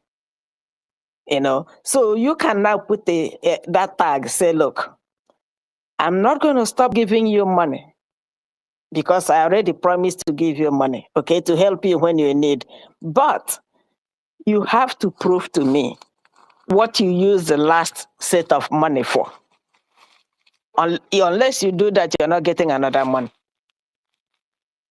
So that's another way of looking at it. Now, that parent now is US, and that wayward child is Nigeria. I don't know if that helps to make it clearer to people. Exactly.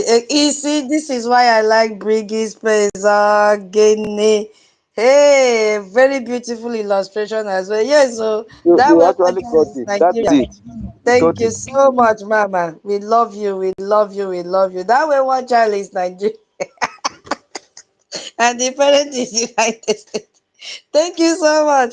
You see, this is what we need in this place. Not everybody listening and listening and listening. So, my people, Nigeria, the president will present the budget to the National Assembly. So the National Assembly now will debate it and then they pass it and it becomes a law. So that law now determines how every of their kobo is spent. America has the same system, but in America, it is the Congress that controls the money, not the president. So the Congress now will decide through a document called this Appropriation Act exactly how much is going to be spent. But Nigeria is catcher. You see, Nigeria is that spoiled worst child that our mama used to explain more. Thank you so much. So now, the specific version of that Appropriation Act that affect Nigeria is called Fiscal Year 2026. Oh, goodness. Okay. Fiscal year 2026. This is what is, affecting Nigeria. Fiscal year 2026 National Security, Department of State and Related Programs Appropriation Act. So this fiscal year 2026 means that the financial year that runs through 2026. So the Department of State is America's foreign ministry. And that is the office that manages all of the American international relationship, diplomacy, everything, foreign assistance. So this particular act now controls all the money that the US government spend on international affairs, on foreign aid and all that. Remember, I told you they've already withheld finance to Nigeria. So, and it was signed into law by President Trump as part of the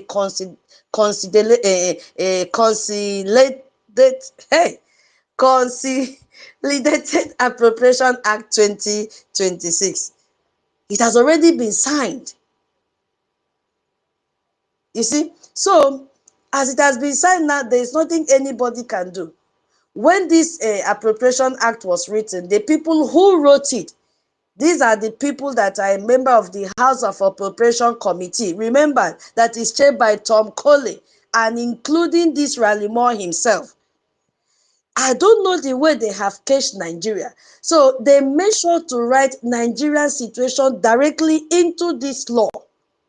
Do you understand what is happening? Not as a suggestion or nor even a recommendation, but as a law. And President Trump have signed and sealed it. So that was how they integrated Nigerian scenario into this law.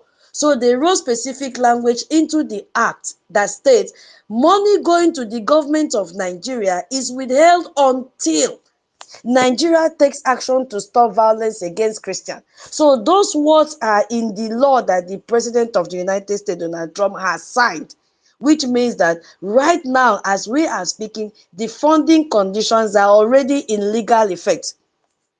You know, I told you this in the beginning, but I said we will wait till when I reach here. So that is what is playing out now. Now, America is not threatening to withhold money. America has already withheld this money by law until Nigeria proves it is changing, which me and you knows that they can never prove.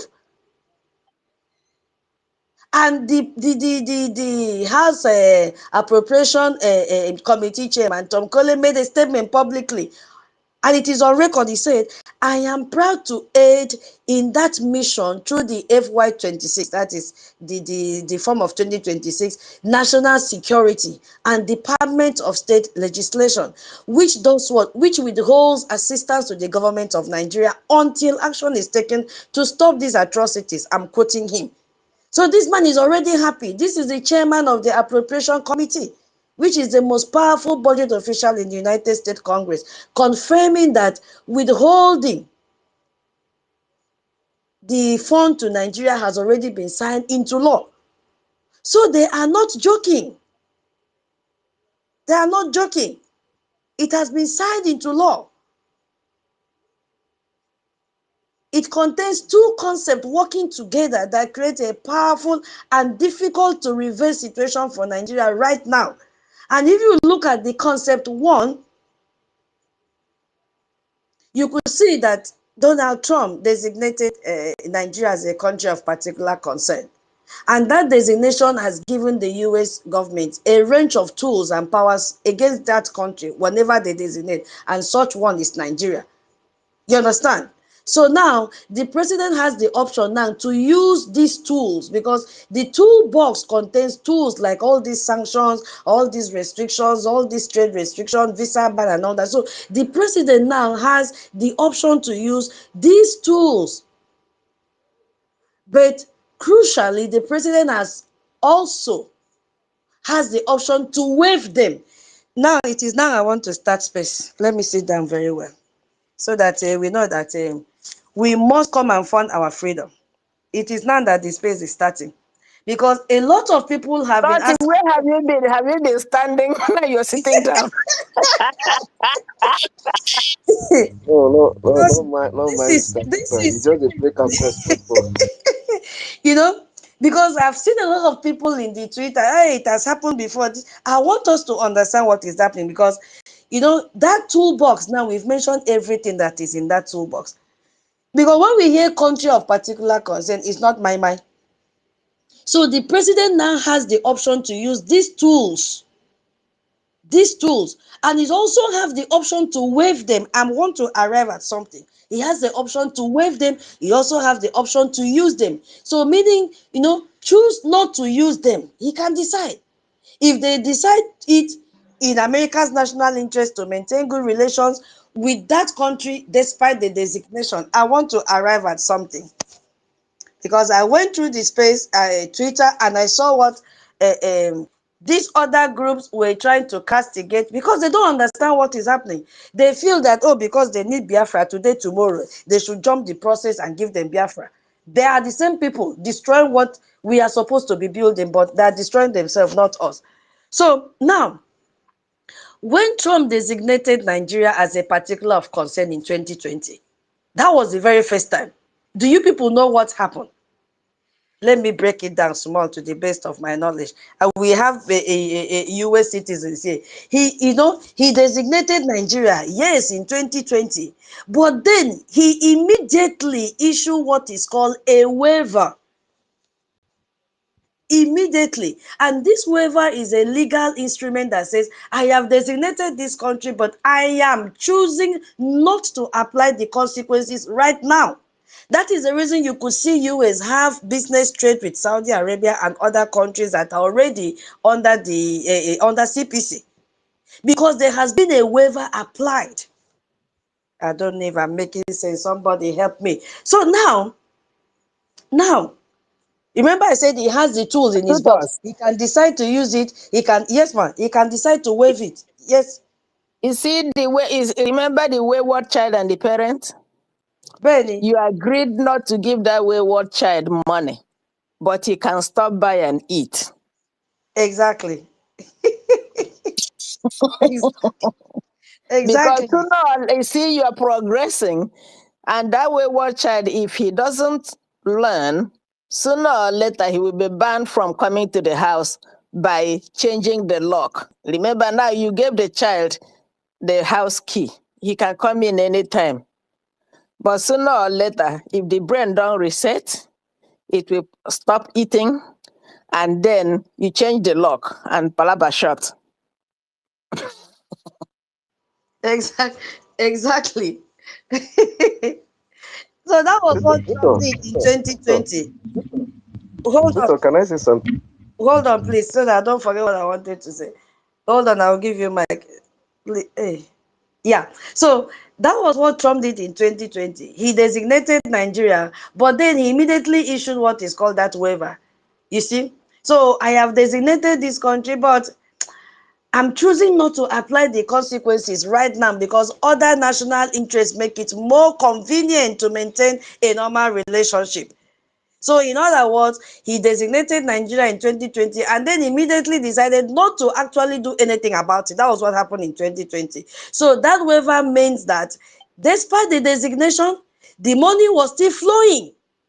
The military cooperation continued. You know, we've been asking, why? When they designated Nigeria, nothing really changed. This is what happened. We did not feel it that time. We did not feel it. So money was still flowing. It means there was a waiver. Money was still flowing. They were still selling weapons to them. So there were a lot of military cooperation still going on. And, nothing materially changed for Nigeria. But this time it has changed. So the designation that time had teeth, but Trump chose not to bite it at all. So that is the loophole Nigeria escaped through that first time. And then if you look at the concept, the second one, this is where the 2026 Appropriation Act become even, something that is entirely different from 2020 designation. Let's look at this one. Now, there's a difference here. That is why I said Nigeria can never, Biafra, our freedom is here, but we just have to fund. The last push, let's go home. Because when Congress write the CPC consequences directly to this Appropriation Act into the national budget law, it removes the president's ability to issue a waiver. This time around, I don't know if you are following me. When they wrote it into this Appropriation Act of 2026, that section of waiver has been removed completely. Because the funding restrictions are now in the law itself, not just in the designation. So Nigeria cannot escape. It's not going to be business as usual. So they are in the document that controls the money. And the only way to remove them is to pass a new law, which is not possible. And it will require a majority vote in the House, a majority vote in the Senate, and the president's signature. So you cannot just write a memo and sign an executive order to undo this time around. It can never happen. You understand what is going on now? So when you see them going to pay millions of dollars to lobbying firm to counter the genocide going on, they were paying it to prevent this from happening to them. So the fiscal year 2026 National Security Appropriation Act signed by President Trump contains language that withholds assistance to the government of Nigeria until action is taken to stop the violence against Christians, which we know they can never. So that language is not an executive order that can be reversed by a different executive order. No, it has been passed into law. That is the summary of what I'm trying to say. It has been passed into law. So, and right now, the people who wrote the law are the same people who are the most ones determined to enforce it. So Nigeria has no easy escape route this time around. It is not business as usual. Mbano. So that phrase funding condition are already in effect. It is happening. I am telling you, it is happening. Because now, Nigeria receives money. They receive American assistance across many different channels. The largest single category, they use HIV funding, they use malaria treatment, they use maternal and child health care. Look at what is happening. No single hospital in Nigeria. And on top of that, Nigeria receives security sector assistance.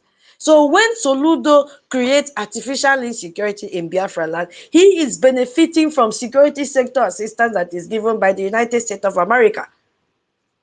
Do you understand what is going on, my people? So these people will create this insecurity just to get this fund. So the total of non-emergency bilateral US aid to Nigeria runs into hundreds of millions of dollars every year. So before any of this money actually reaches Nigerian ministry, hospital, or other rooms, it must go through a process of authorization, allocation, and disbursement that is controlled by the State Department and USAID.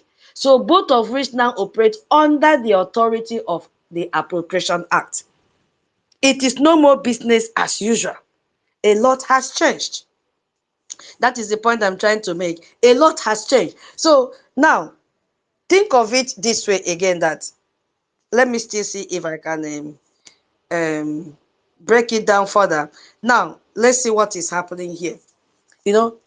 The money that America sent to Nigeria does not arrive as a single lump sum dropped from helicopter, like where they drop weapons to their terrorists. It flows through a pipeline. Let me use the word pipeline. So it starts at the US Treasury, it goes to the State Department, they process it, they categorize it, they allocate it to specific programs like those aids and all that, and then they release it to the relevant Nigerian partners. So whether that is a government ministry or not, they get this money. So at every stage in that pipeline, there are conditions and oversight mechanism that is happening there. So this Appropriation Act is the law that governs every single stage of that pipeline.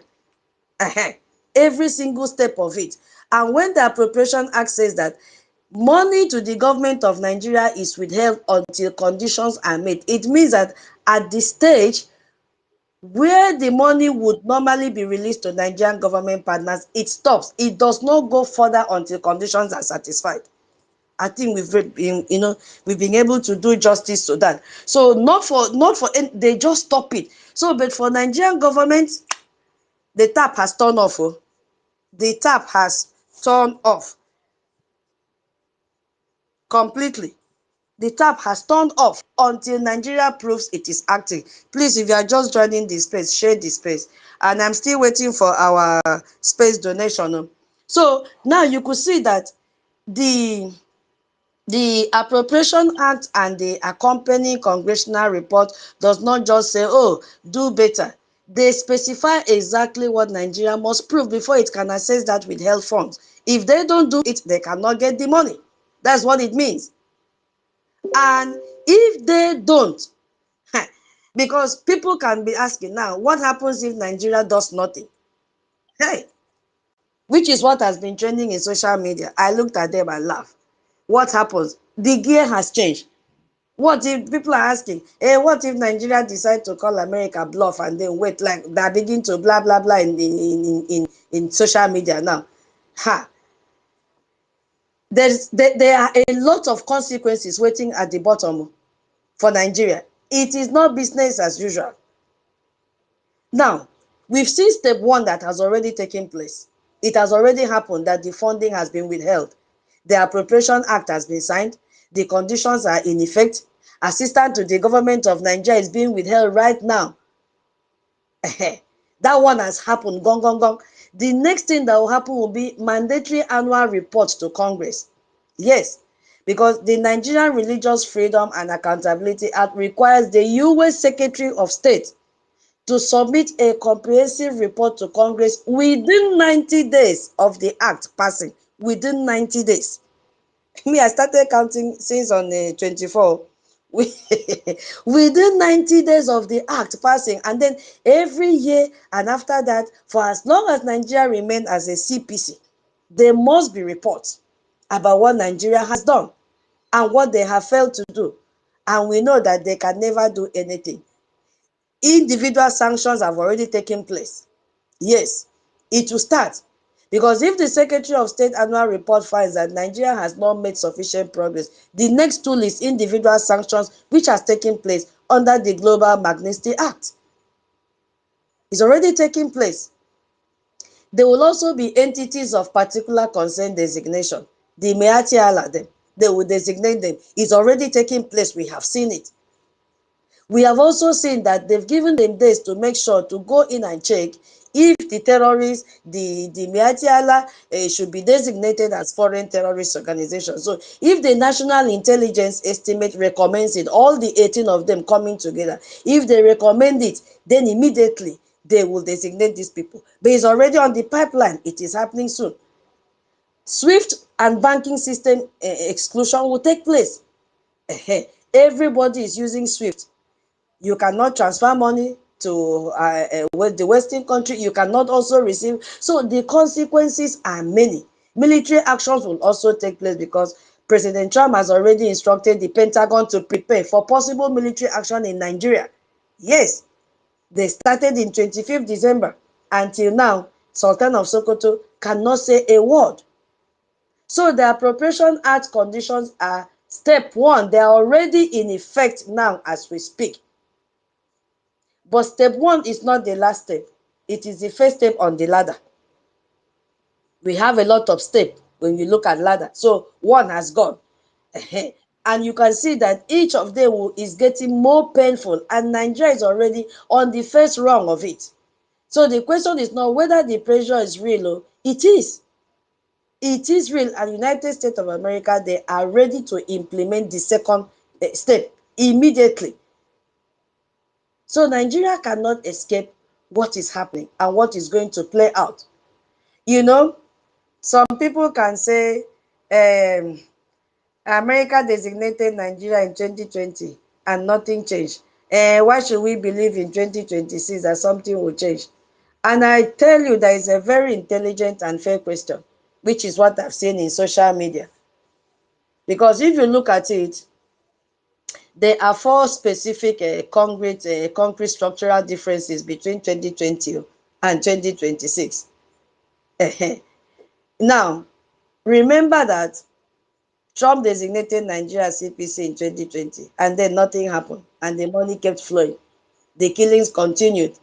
Babajo came in and removed it, and Nigeria was cut off for 4 good years.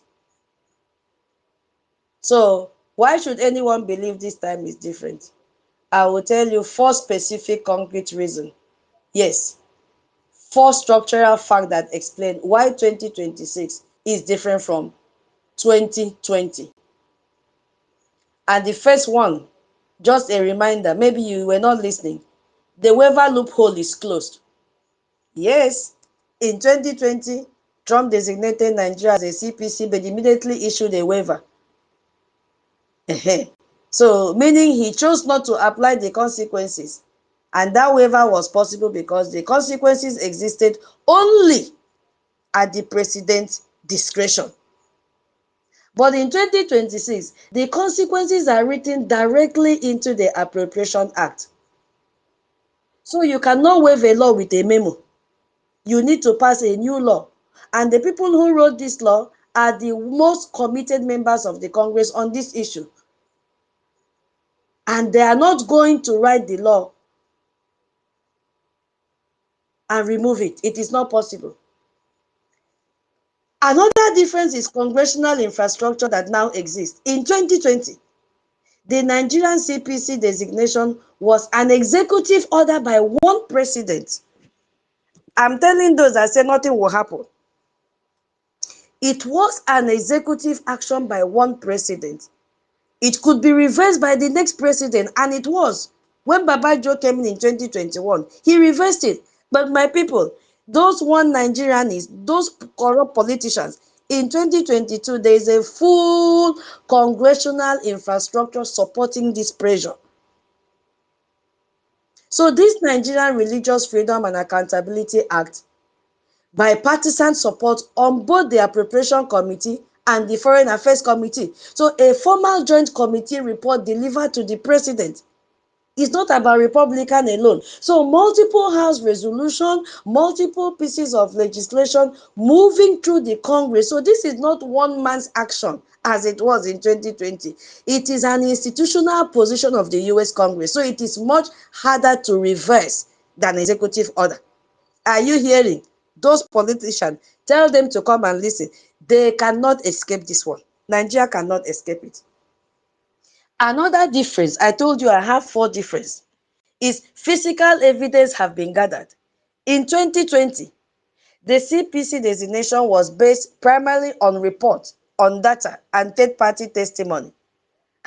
But now, it is not like that. Members of Congress physically traveled to Nigeria.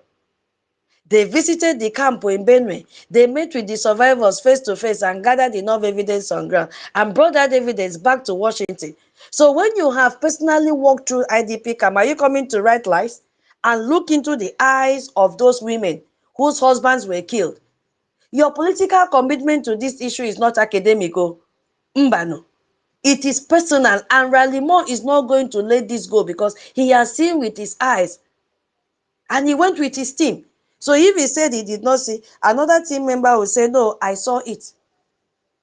And the last difference is the legal reporting requirement locks in this accountability, because the Nigerian Religious Freedom and Accountability Act requires the Secretary of State to report to Congress every single year on Nigeria's progress for as long as Nigeria remains a CPC country, which they will forever remain. So that means every year, regardless of who is the president, because it has been signed into law. So regardless who is the president, Congress needs to receive a formal assessment of whether Nigeria is changing or not. And that report provides the political ammunition for the Congress to escalate the consequences. So this annual reporting requirement means that the pressure does not fade when the news cycle's moving. It is permanent until Nigeria is no longer a CPC. So when someone is telling you, we have heard this before, America always back down, tell them that in 2020, a lot happened, but now it has been reversed. 2020, the consequences were in an executive order, and any president can reverse it with a pen. But in this year, mbano, it was one congressional champion, multiple committees, multiple legislation, bipartisan support. You see? So a lot has changed. I don't know if I'm still being, heard. So I just want to end this session by letting us know that Nigeria cannot escape what is coming.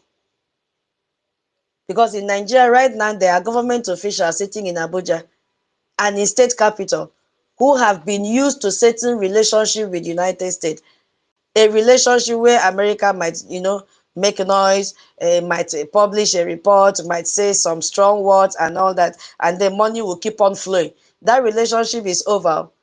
This fiscal year 2026 Appropriation Act that has been signed by the President of the United States withholds all the assistance to the Nigerian terrorist government until action is taken, not until a promise is made. My people say, don't call your child promise. Because you cannot keep to that promise. So not until a committee is formed, excuse me. So every month, there has to be a report, what is happening and what is not happening in Nigeria.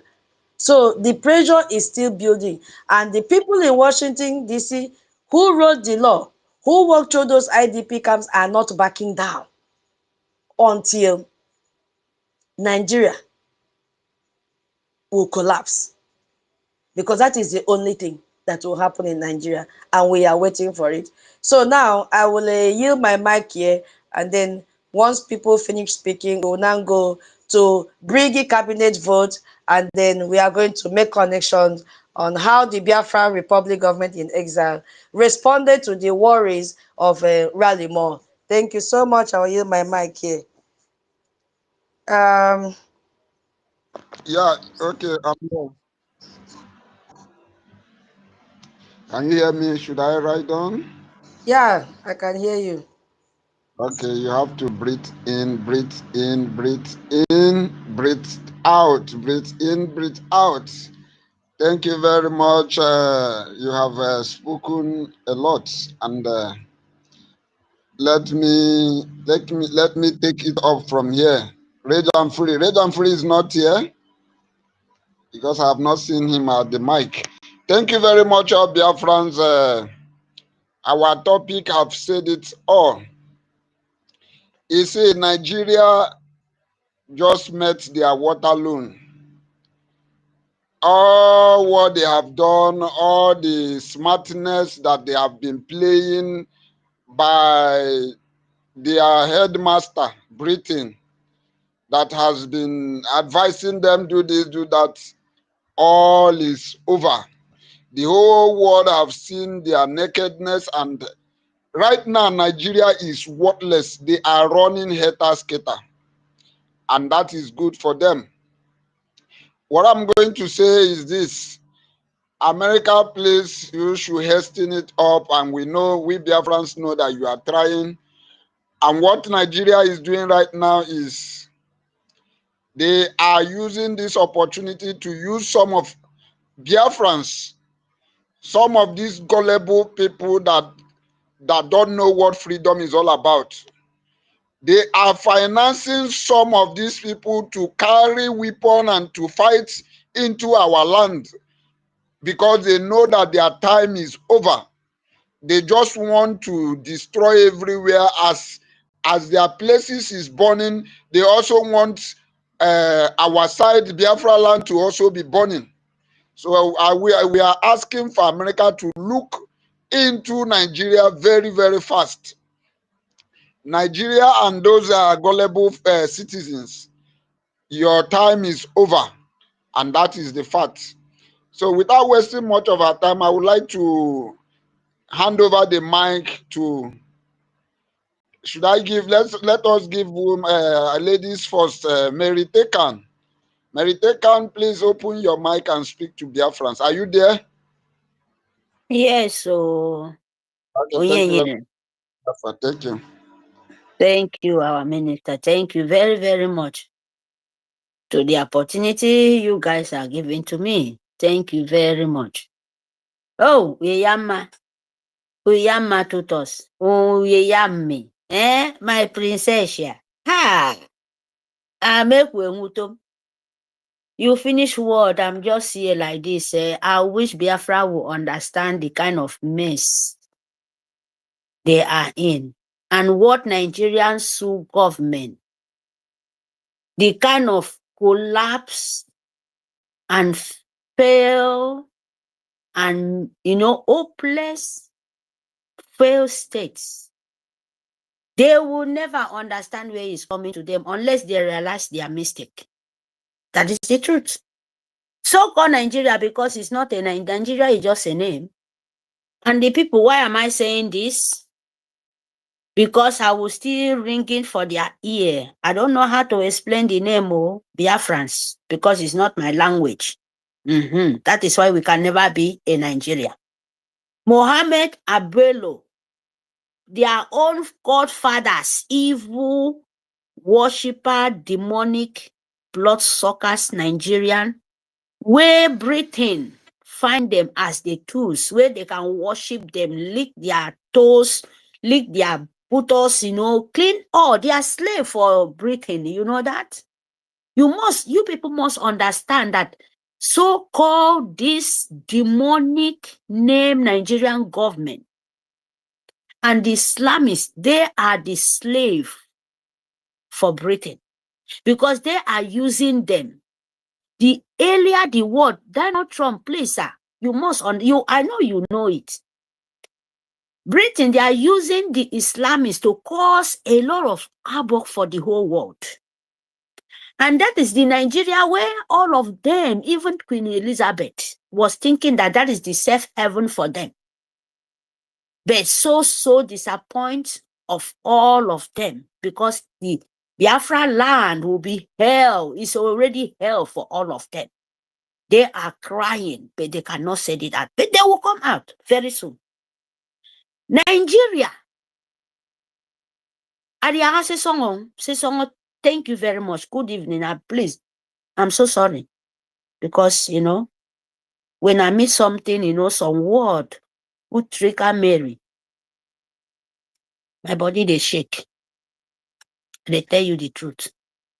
Good evening, everyone, love of freedom. Good evening, 1 million Biafrans. Good evening, Holland. Good evening. I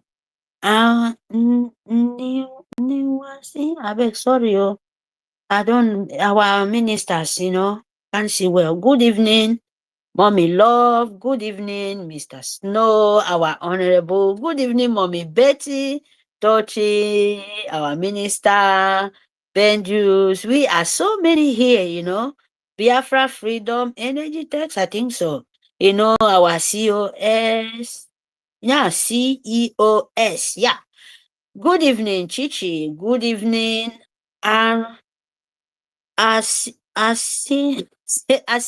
So, etc. Hey, I'm learning, I'm just a baby woman. I need to speak English.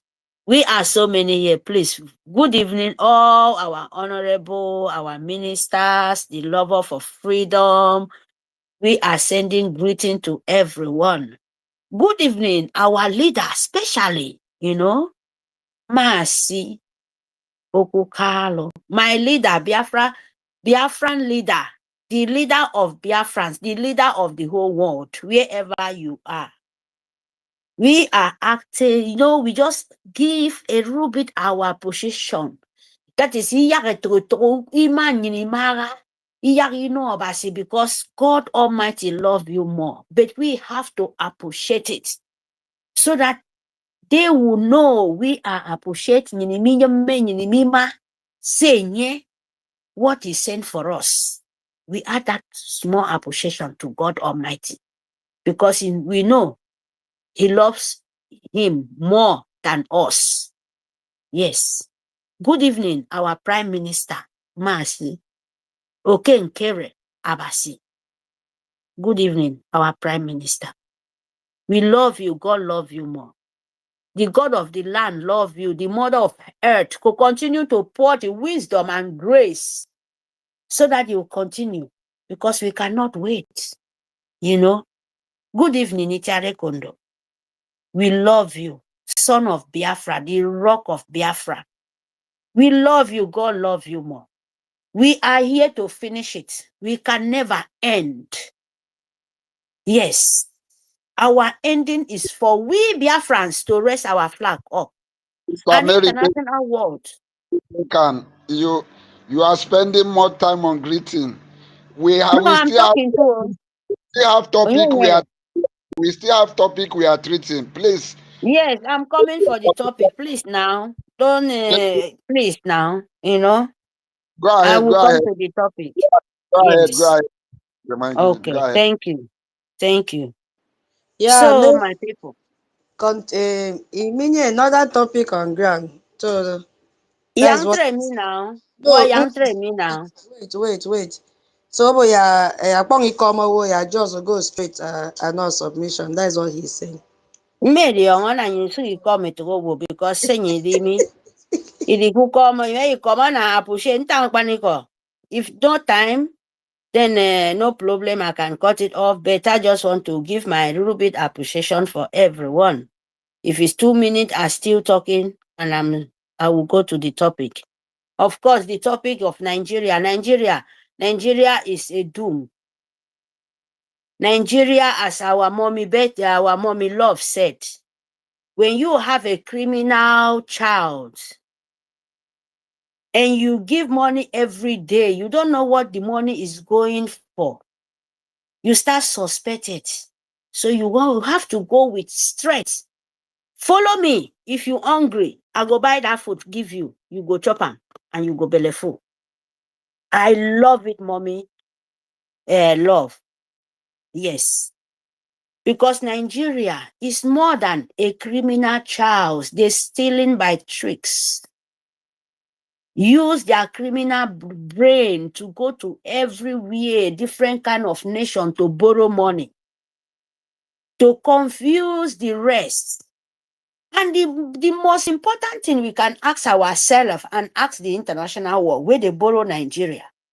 When you borrow them this money, and Nigerian people, Nigerian children, as they said, is coming to your land and their own government. Nigerian government is borrowing, is asking for weapon, and their children is over the whole world begging. Nigeria doesn't have light. Not that you don't know, because they don't have the refinery. They have oil, but where are they producing the oil for? Where is it going to? You have gold. You have all what it takes. You can live as a woman being. Why are they continue borrowing them? Why they know Nigerian sue government full with, not them or not Nigeria, is in Biafra land. What they are fighting for, what they are killing is all in Biafra land. They are borrowing this thing for since when even my mother come as Nigeria, here Nigeria for them, they are continue borrowing. Why can't they ask them what is going on? And the whole world know that Nigeria is the worst criminal terrorist nation in the whole world. Why are they still continue selling the weapon to them? That is the question I will ask the whole world. Because you would not tell me, this Mary, that they don't know that Nigeria sue government as long of Nigeria. Their government is a criminal government. Their terrorist country, nation called name of Nigeria. And they know that Britain is the head who sent them to genocide in everywhere because of their self-interest.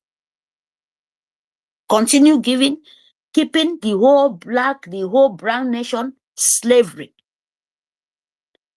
Who is the people terrorize the people in the land? Is it not Nigerian sole government? What about the people who said they want to be in the north as Nigeria jihad?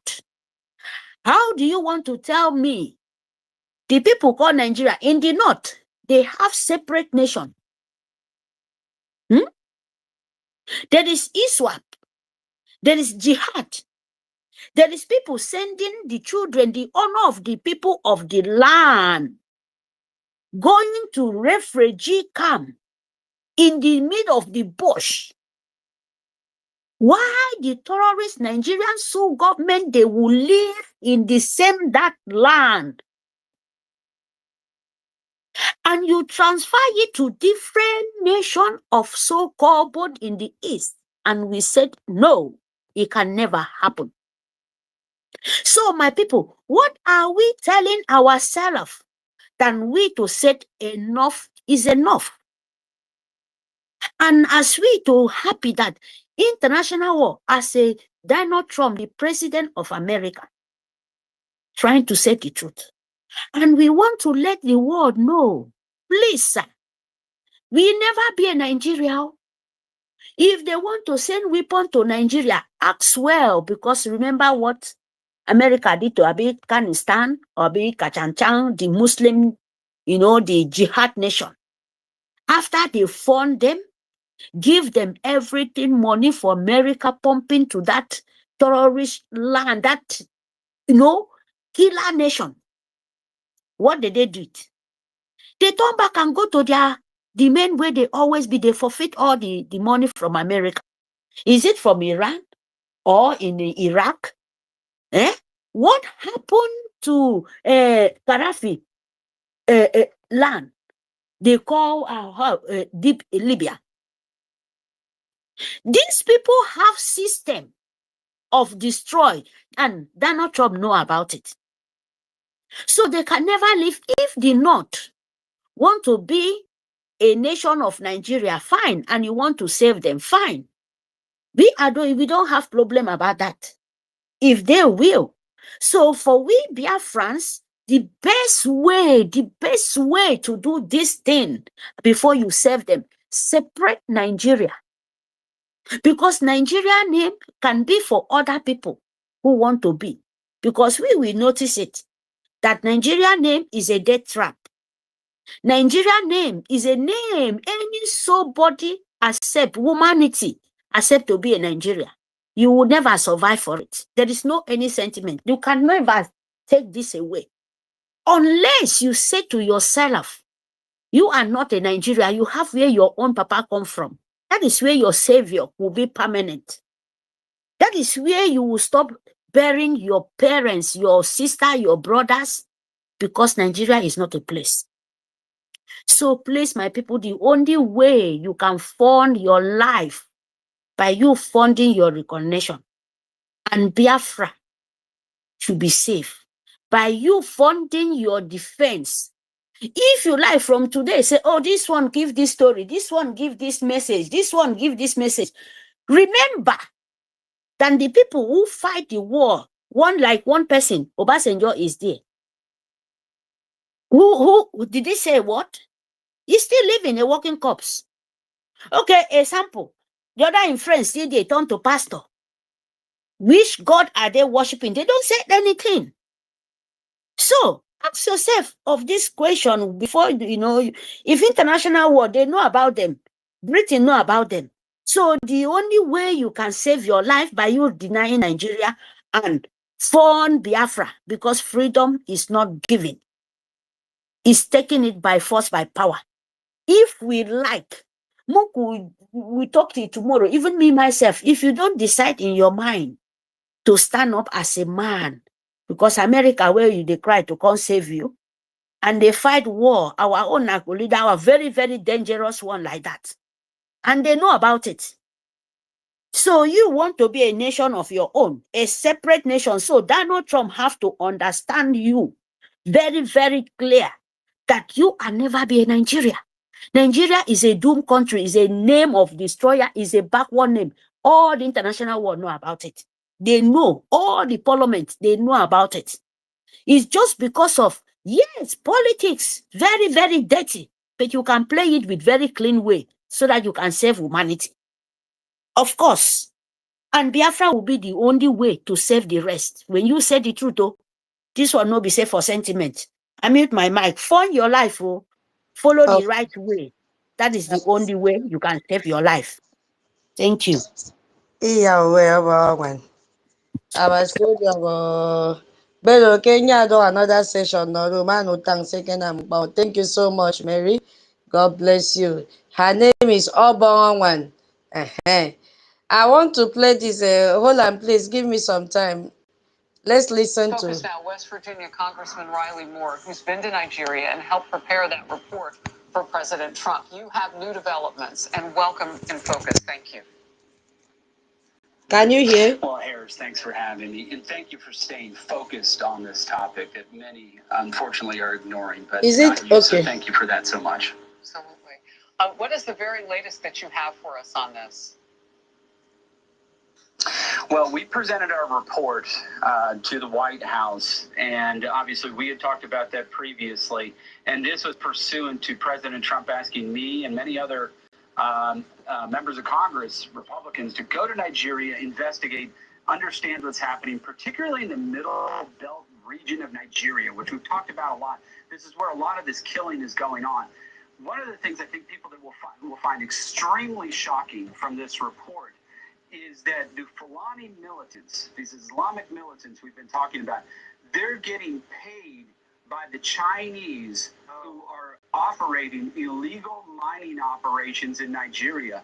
So the Chinese go in, they don't have a permit to mine, and they will bribe people in that state to be able to mine, and then the protection money is then paid to the Fulani militants, who then use that money to then go murder and martyr Christians within Nigeria. So there's a lot to unravel here, but thank God President Trump has accepted this report. He's working so hard to bring the different sides together, the U.S. and Nigeria, but also our interagency coalition that we have going on, that we do have a plan and we are moving forward on this. So we do feel like we're taking good steps. Well, and I know the president has fortified on the ground there with some military intelligence and military support, if you will, because the president there, who is Muslim, but his wife is Christian, which is interesting there in Nigeria, has accepted some help to go after these killers. You mentioned mining. Is this over energy, any of this? I had not heard that from you.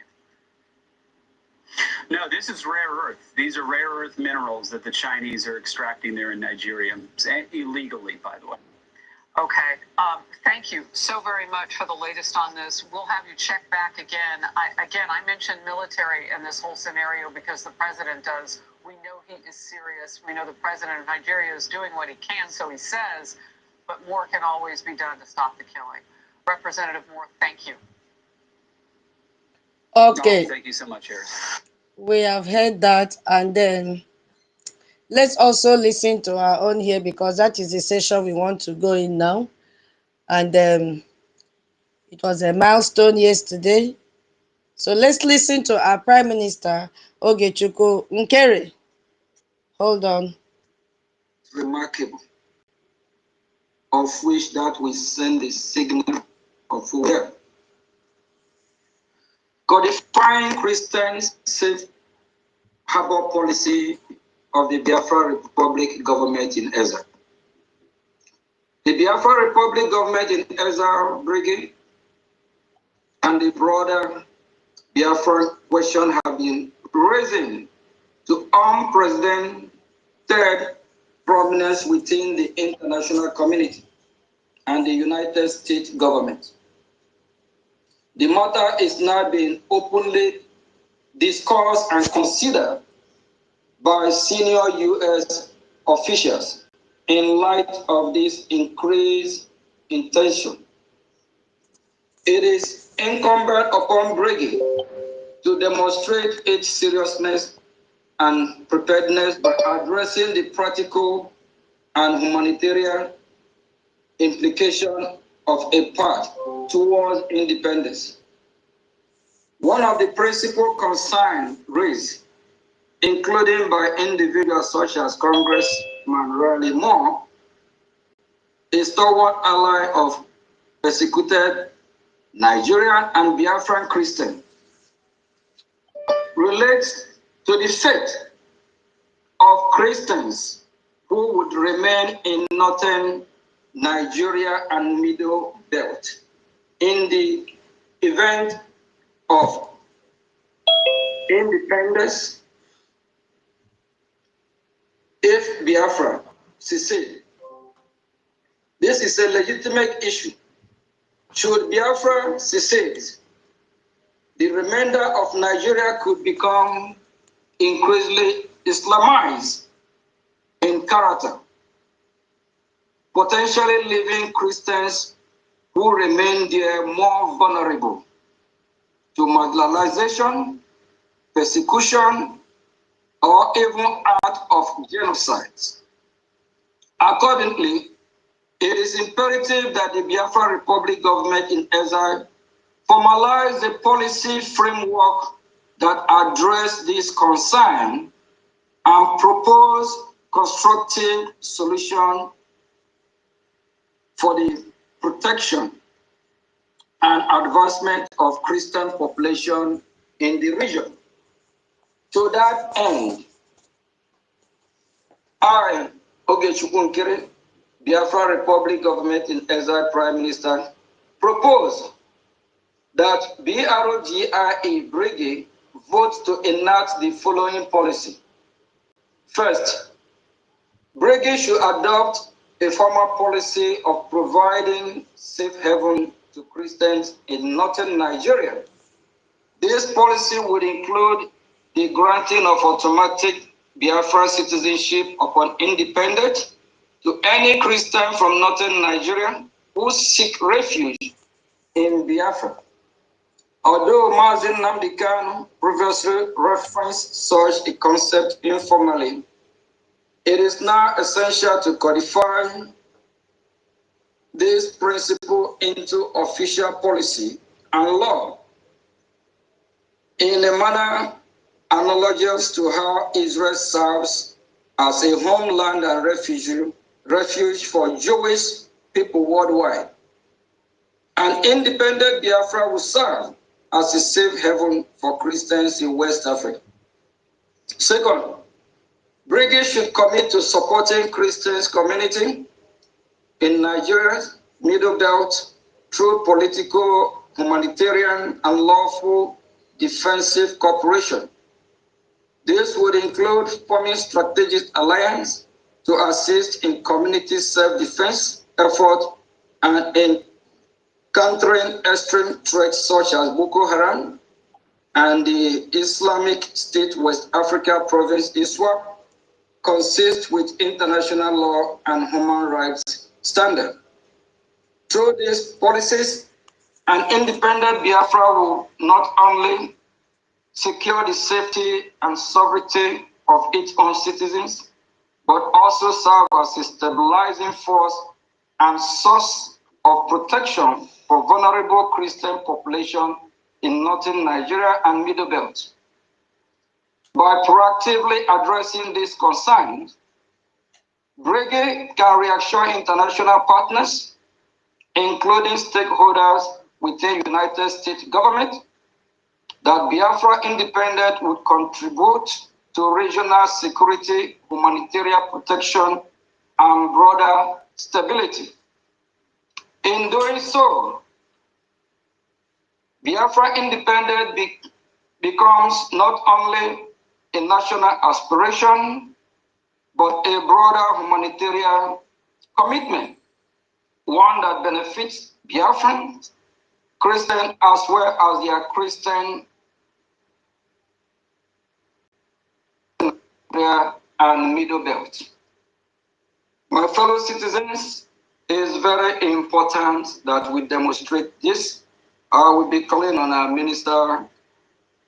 Okay, so that is the program we want to go in now. And then after this one, we'll call it a day. Because it is only the Biafra Republic government in exile that gave a clear answer to Rep. Raleigh Moore, who has been worried about the Christian minority group in the northern states and in the Middle Belt. So yesterday, the only legitimate government that we know that is fighting for the freedom of the Biafran people, the only government that is eating and dining with the congresspersons in Washington, D.C. with a lobbying firm, which the world is talking about today, the Biafra Republic government in exile, had to convene yesterday and carried out this remarkable vote to answer Raleigh Moore. So, before we go in there, we have to understand what Raleigh Moore tweeted in his handle on the February 7, 2026. So when you understand what this man tweeted, you will understand that Biafra is not just responding to Nigerian crisis reactively. Biafra is actively shaping the international conversation. And after finding out when he traveled to Nigeria, that's Raleigh Moore, in December, he visited the IDP camps and all that. He posted in his handle, he said, I have traveled to Nigeria and engaged in multiple high-level meetings with the Nigerian officials, the church, the aid groups across the country, and IDPs to get a better understanding of the rampant persecution of Christians in Nigeria. In my discussion, the idea of dividing the country has not come up in any serious way. So it came up, but not in a serious way. Did you understand that? So effort to embolden separatists hurt Christians in Nigeria, especially in the north and the middle belt. A destabilized Nigeria would embolden terrorists and make Christians less safe in Nigeria and across the continent. I remain committed to working to save the lives of our brothers and sisters in Christ, and for that matter, all Nigerians suffering from the instability wrought by terrorists throughout Nigeria. The US and Nigeria have just entered into a security cooperation agreement, and that is an important step in tackling the violence in Nigeria and deepening and strengthening the bilateral relationship between our great nations. God bless you all. So we have to understand what Ralimo said here, because there are several layers inside what he said. And the first thing he said is that he traveled to Nigeria and held high-level meeting with the Nigerian officials, the church and the groups and all that. So that is important, and he is establishing his credibility, which now gave birth to all the reports and demands that we have read previously. So he is saying, I did not write this from Washington based on report. I was there. I saw it with my own eyes. I spoke to the people. So when he gives an opinion after this, his opinion carries the weight of someone who was physically present. And the second thing he said, in my discussion, the idea of dividing the country has not come up in any serious way. Now, if you listen to what he's saying here, he is telling us who he spoke to during this visit. He spoke to Nigerian government officials, he spoke to the church leaders, he spoke to Ribadu, the terrorist, he spoke to the governors, which is recruiting more terrorists to kill his people. So none of those people brought up dividing Nigeria because they are benefiting from Nigeria. They are not the victims. So the Christians in Benue also showed up. They are burnt churches, and they are not also campaigning for Biafra independence, you see. So they are campaigning for safety inside Nigeria as it currently exists. So Ralimo is reporting accurately what he heard, and we trust him for that. But what he did not hear is the voice of the people outside Nigeria. That is the voice in diaspora, which is the Biafra Republic government in exile. He did not hear the Biafran lobbyists in Washington, D.C., who have been building the case for independence separately from the IDP camps of Benue, because he only went to Benue. He has not heard from the Biafran people.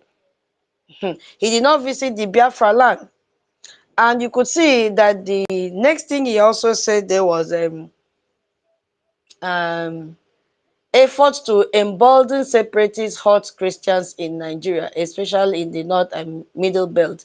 So this is a sentence that is directly, specifically at the Biafra movement and at Biafra Republic government in exile. So he is saying, if Biafra agitation destabilizes Nigeria, the people who suffer most are not the Biafran people in the Biafra land. It will be the Christians in the north and in the middle belt who are already surrounded by these hostile forces and these terrorists, and who depend on whatever fragile state protection still exists in that contraption, Nigeria. So his concern is real, yes, and it is serious. And the Biafra Republic government in exile, being the only entity talking about Biafra and seeking for the freedom of the Biafran people, understood that this concern had to be answered immediately and not dismissed, and not even to argue against, and but genuinely and formally answered in the way that matters a lot. So his statement contains that direct implicit challenge to Briggy, and you know, but what happens to the Christian in the north and in the middle belt? The people who are there are not just Igbos, and they are not in the southeast, and they cannot simply move to Biafra land if Nigeria should destabilize. So he's simply asking, what is your plan? He's asking us now, what is your plan for them? Not that he has not heard about Biafra. He has heard about Biafra, but he just wants to understand, what is your plan? So if you cannot answer that question, what is your plan for this group of people in the middle belt and in the north? That means your independence project is a threat to the very people you claim to be saving. So that is the question Briggy had answered last night. And we answered it with a formal cabinet vote representing all the Biafran people. You see, a destabilized Nigeria would embolden terrorists and make Christians less safe. his assumption embedded in that statement is that the Biafra independence equals Nigeria destabilization. And we had to, immediately give him the response yesterday. So our government response turned that assumption completely on its head, because the policy formally asserts and has now put on the record for the international community that Biafra independence will not destabilize the region, it will stabilize the region. That was how I had to play the speech from our Prime Minister yesterday. It will stabilize the region, so it will never destabilize the region. An independent Biafra with a secure and functional Christian majority state with strong ties to the United States of America and with good military basing rights offered to America, and with counter-terrorism cooperation built into its founding framework, the Biafra will be a stabilizing force in West Africa, not a destabilizing one. Yeah, because as I said in the afternoon, if you look at South Sudan as they separated from Sudan in 2011, many people said the same thing that Mo is saying about Biafra today. Separation will cause instability. It will embolden extremists. They said all sorts of things. And yes, we know, but South Sudan has a problem after independence. That is a fact. But the problem were not caused by internal political failures, not by the principles of separation itself.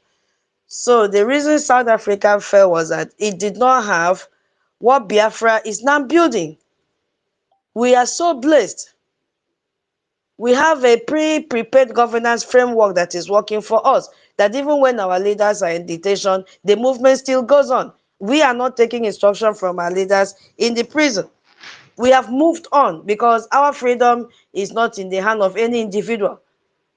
So we have that governance framework. We have our international lobbying network. We have a clear charter, that policy that is holding us. Yeah.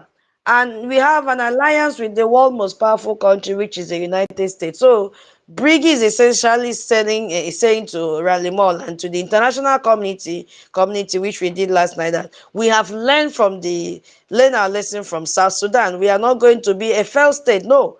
We are going to be a state that serves as a beacon of safety for Christians across West Africa, the same way Israel serves as a beacon for safety for Jewish people worldwide. So our formal language of policy is very, very clear. An independent Biafra will serve as a safe haven for Christians in West Africa. So that was voted upon last night. Now, a tweet alone wouldn't have been enough to respond to Rally Moore. It wouldn't have been enough. That was why our Prime Minister had to call a formal cabinet meeting last night for them to cast their vote. Because when an individual or advocacy group respond to a congressman's statement on social media, that response carries, the weight of an opinion. But when a government cabinet, 44 members were present yesterday, vote unanimously on a formal policy in a direct response to that statement, that response carries a weight of law. Yeah, not even a weight of emotion, a weight of law. So it is the difference between a private citizen saying, oh, I disagree with you, and a parliament passing a resolution that says, as a matter of official government policy, we formally commit to the following. You could hear it from our Prime Minister. Briggy choose to respond as a government because Briggy is a government, not a group, not a committee. And that government decision now exists on the official record of the Biafra Republic government in exile. So if you are not in Briggy, I don't know where you are. Who is presenting you? Who is speaking for you? So the government, gathered yesterday, they convened yesterday to address the concern raised in a Rally Moore statement. All the 44 cabinet members of Briggy participated, and the vote was 100% in favor of it. Everybody agreed. The motion was to formally adopt the Briggy policy towards Christians in Nigeria in the Middle Belt. a policy framework crafted specifically to respond to Rallymore's concern that Biafra independence could endanger northern and what is it called, middle belt Christians rather than protect them.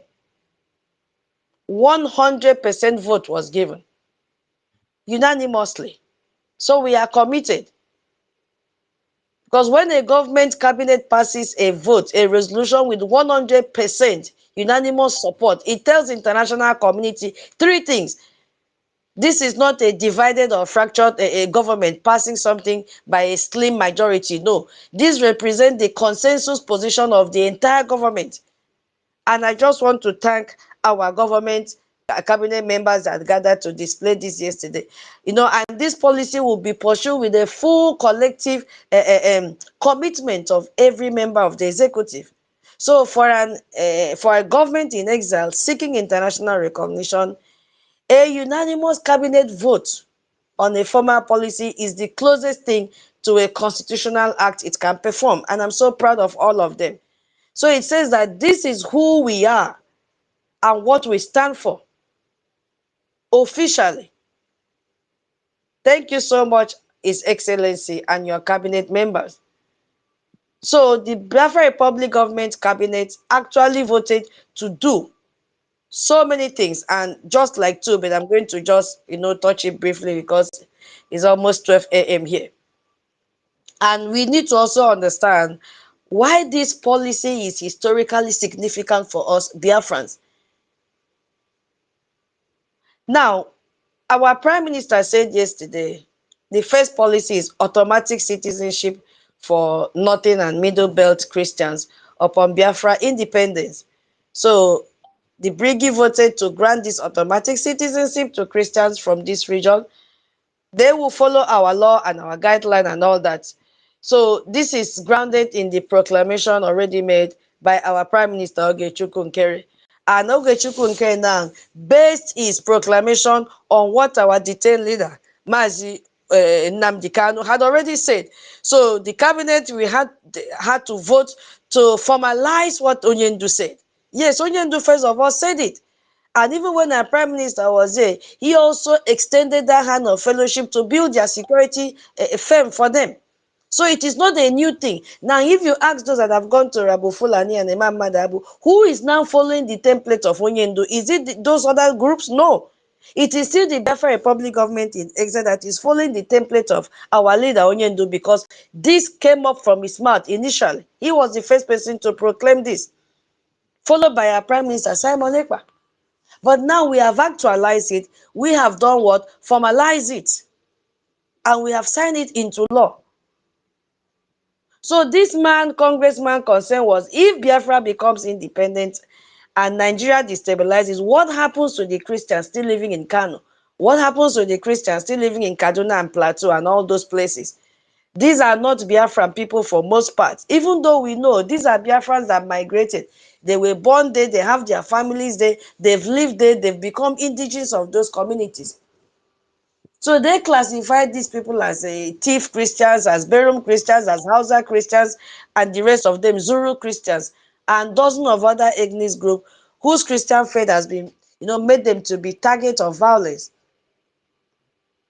And they have no place to go. They are not from Biafra land, majority of them. Biafra was not their ancestral homeland. So Mo is asking, will Biafra independence just create a new Christian safe zone for only Biafran people, while abandoning the Middle Belt Christians, who are the most vulnerable group in that entire region? So that was a profound and serious question that the man asked, and he did not get answer until Biafra Republic government in exile gave him an answer.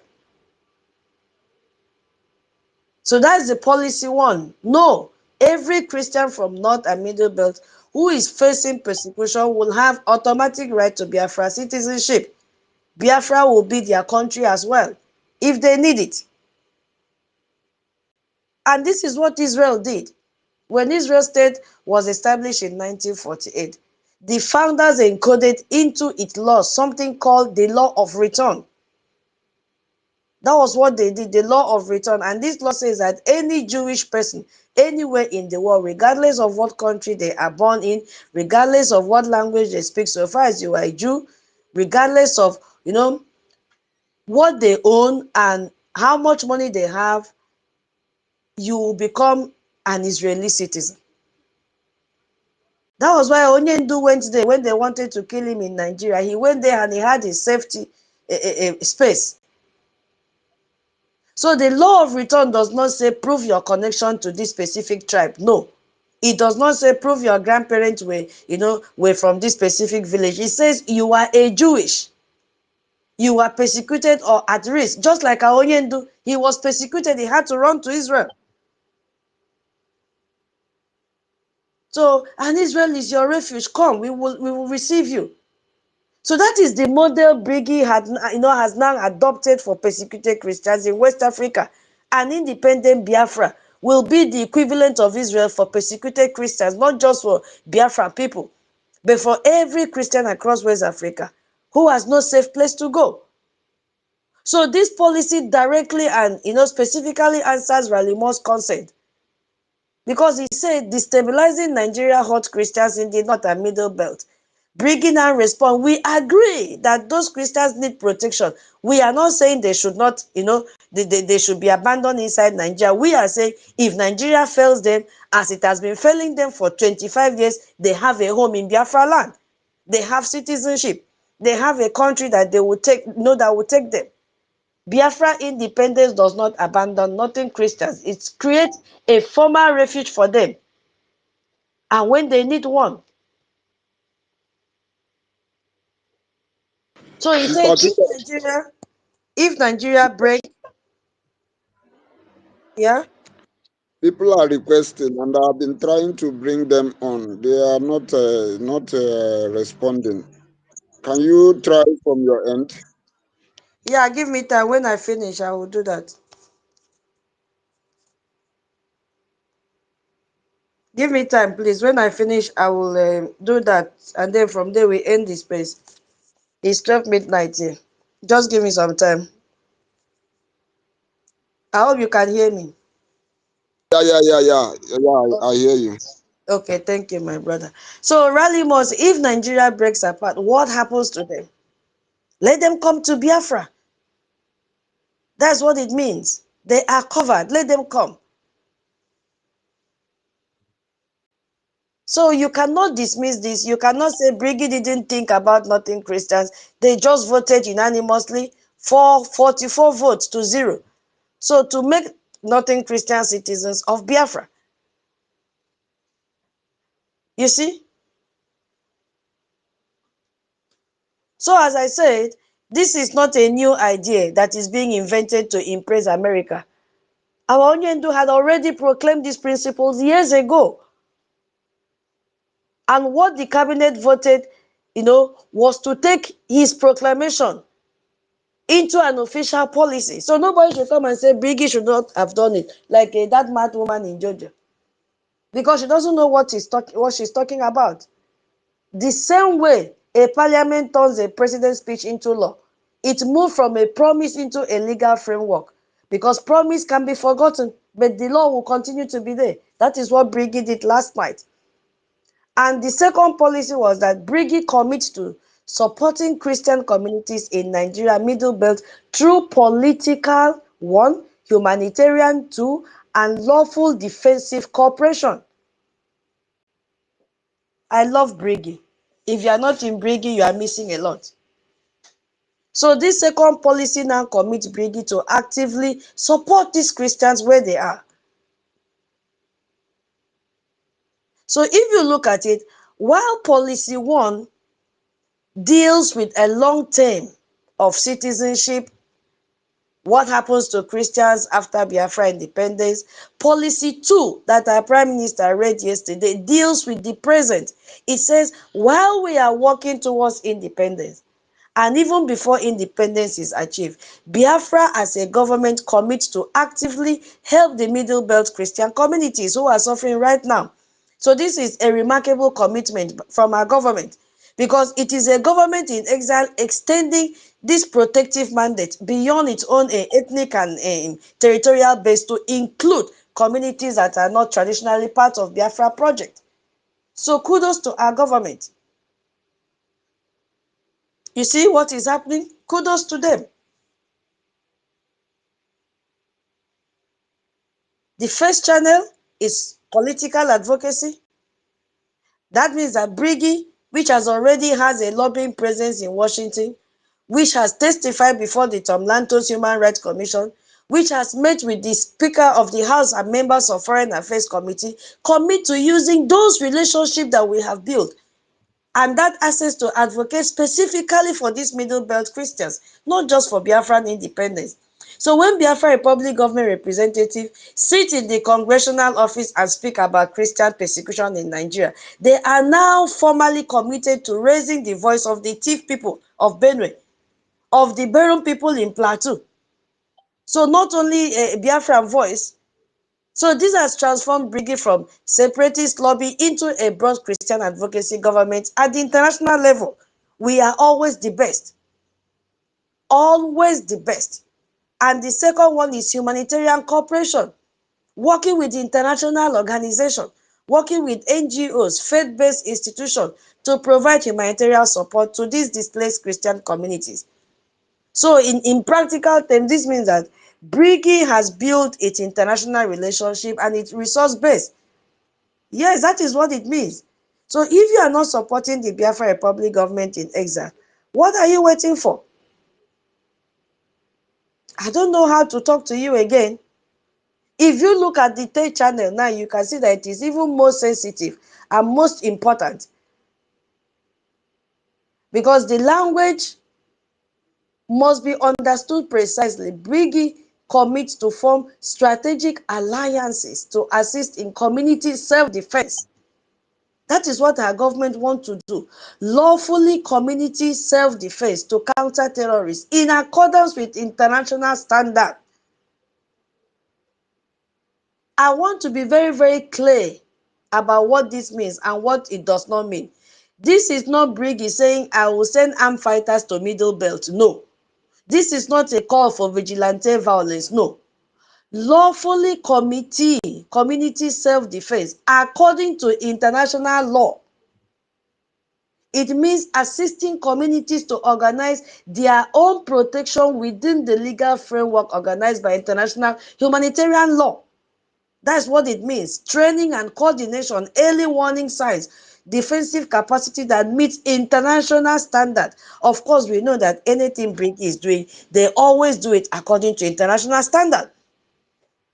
So that phrase in accordance with international standard is not it's not decoration. It is a legal boundary, and it is in that policy for exactly the reason you think, to make it clear to the international community that Briggy is not promoting armed insurgency, but supporting the recognized right of communities to defend themselves from terrorist attack.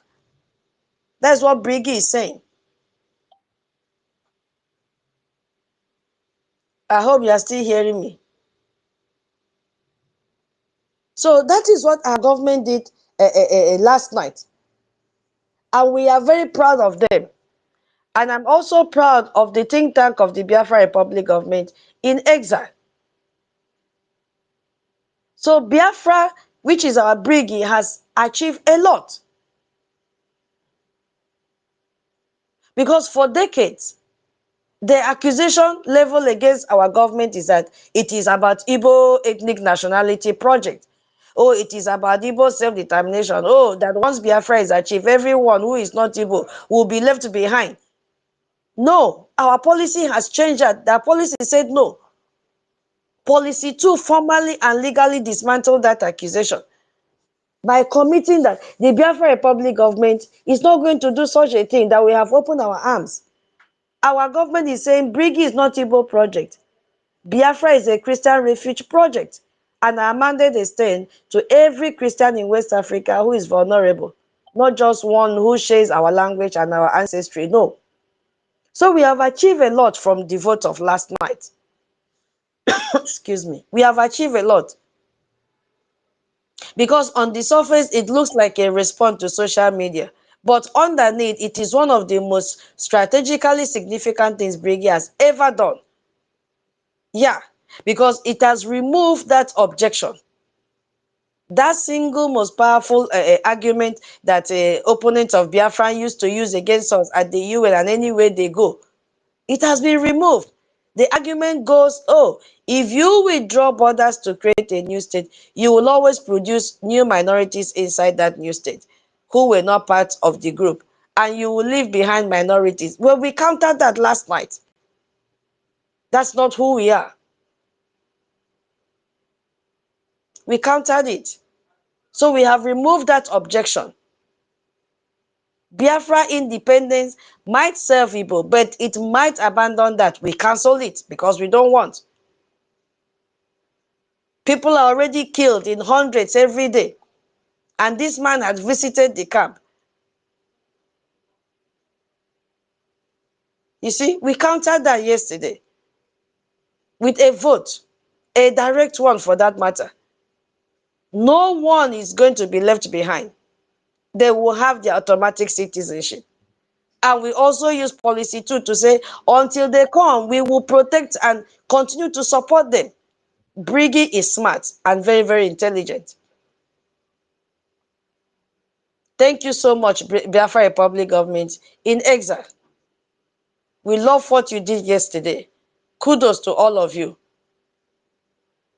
So the international recognition of new state under international law requires several things to define a territory, a permanent population, an effective government, and even the capacity to enter into relationship with other states. So the minority protection question has always been hidden. People don't always look at this one. It has always been hidden as the 5th requirement. And that is for the state to demonstrate that they can protect minorities within and around their borders. You see? So our government has now formally addressed that 5th requirement that has always been hidden, that we also care for the minority group. So when our government approach United Nations when it is time, or any other government, or approach US State of Department, or sit in meeting with Congress persons and make case for Biafra independence, it can now say, oh, we have a formal policy now. We have adopted unanimously by our 44 cabinet members that will grant automatic citizenship to persecuted Christians from the North and Middle Belt. And that commits us to protect those communities politically and defensively while we pursue our independence. Isn't that beautiful? Our government will be so proud to say we are not a movement that is indifferent to the fate of minority Christians. We are a government that has formally committed to, protect these Christians in the northern part of Nigeria. That's the statement our government will be saying now. Those of you that say you should wait for our former prime minister in the prison to come and give you instruction, would our prime minister now take this kind of document to him in prison? I don't know why you people are not reasoning. Excuse me. This is one of the reasons we had to elect a prime minister. Look at what is playing out now. Will Simon Ekpa come out from prison and lead this one? He cannot. We need a leader. And we are beginning to see it. Those of you that are still blind, I hope you can see it clearly. Why we needed a prime minister. So our Biafra Republic government in exile did not pass this policy in 2020. They did not pass it in 2015. They passed it now. In public, you all saw it. Documented response to a specific concern raised by a US congressman who led the investigation that produced most consequential report on Nigeria in American history. We've never seen it before. Who has the ears of the president and whose concern carry more weight in Washington, D.C. right now. The timing is not accidental. So by responding to Rally more specifically, Briggy ensures that this policy reaches exactly the audience that matters most. So Rally Moore will see the response, his staff will see it, the congressional record will also be included. International media covering the Nigeria story, it will see it at once. You see a few days from now, they'll begin to talk about it. So Briggy has now turned this man's concern into an opportunity to strengthen its international credibility. And we did that, you know, within how many hours, we finished. So my people, I think we are almost, ending it because it was so great what the Biafra Republic government in exile did yesterday, and we are so proud of them. So I will yield my mic here. I don't know if anybody has anything to say. Then we'll call it a day. Mweze. So please, Yeah. as you are giving your, please just be focused on what you have to say. Don't go this way, go that way. Just go straight to your submission. Welcome, you have the mic. Thank you so much. Yeah, thank you so much, Honorable Tutos, and then thank you for your time. We know it is not easy, yeah, and you have been trying for Biafrans, and I thank you for your courage and understanding and for ability to educate us the more. Yes, since we don't have enough time, I just want to say that I agree with you 100% in everything you explained to us. Yes, you understand the struggle. We are not building a country where law and order will not be respected or due process are not followed. Yeah, I understand more lamentation. I call it lamentation or complaint because our supreme leader, Mazen Nnamdi Kanu, promised that if the oil or gas is the problem of Africa or the world, that is ready to give it for free for those who need it. So what happened yesterday was what I was expected from the day Larry Moore complained or lament about the situation of the people in the Middle Belt. He knows, he saw of what is happening there, and he knew and understand that Biafrans, if their brain is revised to fight for their freedom, that they will be able to withstand Nigerian terrorists. But his concern was these vulnerable people in the Middle Belt. And he was waiting for that assurance from Biafran side, that commitment from Biafran side, that yes, if you support us and recognize us to be a country, we will look after these vulnerable people, we will protect them, we will be there for them. Yes, from my own understanding, that is how I understand that complaint from Larry Moore. And I'm very happy yesterday that happened. I was very, very, very happy. I say, yes, this is a government and I am proud of this government. And I'm proud to be a member of this government, a supporter of this government. And I will continue to give support to this government. If this government fall in a hole, I will fall with them. If they fall in heaven, I will fall with them because I have found a family who understand. When I was waiting for this, I said, okay, or I remember that, yes, our prime minister is that Ogechukwu, the Messiah, and job. So that is the time, and everything is time, and the prime minister is the time. And yesterday was the time to reassure Africa, not even the Middle Belt, that Biafra is ready to protect the whole of African continent, even the world at large, if they need our help and protection. Yes, we are capable and we are able. So Biafrans, come on board. UK is not our problem. We are our own problem now. And America is waiting with their two hands open to embrace us and welcome us and work with us. The problem is us. The problem is us. So no any other people is our problem, Biafra. So let us come on board and support our Prime Minister and see Biafra. Thank you very much for this opportunity. Since we don't have time, let me use my mic here. Thank you, Honorable Minister Titus. Thank you, Minister Nweze. Thank you for your submission.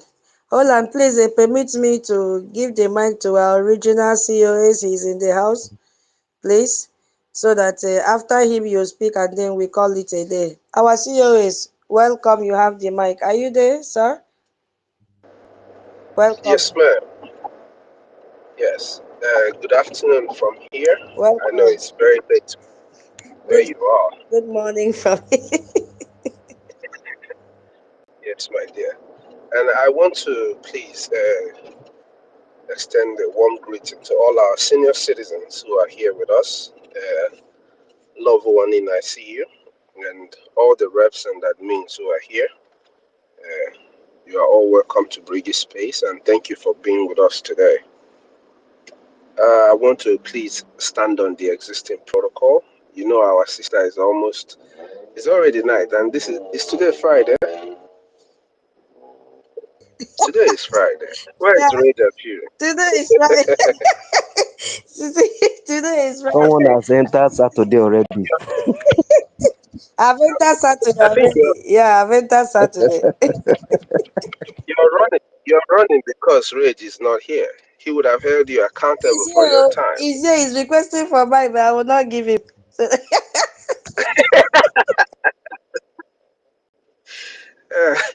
All right. Anyway, thank you so much for today's space. It was very educative, very eye-opening, and it is exactly what our people needed after yesterday's program with the government. What we are witnessing is government speaking to government. The United States Congress have spoken through the report by the committee that was in charge, that Rep. Riley Moore is in charge of. They've spoken, they've said what the problem, the fear that they see with Biafra exiting the shithole called Nigeria. And what would a government as Biafra do? You will respond. The response of the Biafra Republic government in exile is truly an example of what a hallmark is, a hallmark response from a country that really cares. Biafra does not just care for the Biafran people. Just like our initial cries about the dissolution of Nigeria, it wasn't just solely for the Biafran people, but for the security of lives of everyone, every indigenous person in the territory called Nigeria. As a matter of fact, people might not know this, but it is because of Briggy Media that most of the informations, the atrocities that Nigeria carries out on its citizens are being discussed. The Nigerian media says nothing when atrocities happen. I mean, up north, not to talk about when their terrorist soldiers are slaughtering our people. So everything that you see today is as a direct response to what Briggy and the Briggy media has been doing for a very long time. Extending all the way to our leader Mazi Nnamdi Kanu's broadcasts, to Mazi Simon Ekpa's explosive broadcast and teachings and expositions of the Nigerian terrorist state. So we appreciate Briggy for what they did today. Most importantly, our people should understand that what you see today took time. It is process. Everything about politics and fulfillment of anything that you bring before a responsible government, it takes process. And the United States government has been taking their time to make sure that Nigeria will not only be held accountable, but there will be a lasting solution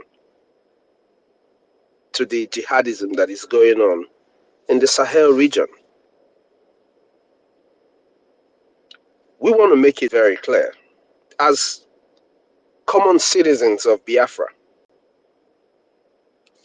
we know very well that the only thing that is going to end the terrorism or bring an end to the terrorism or a solution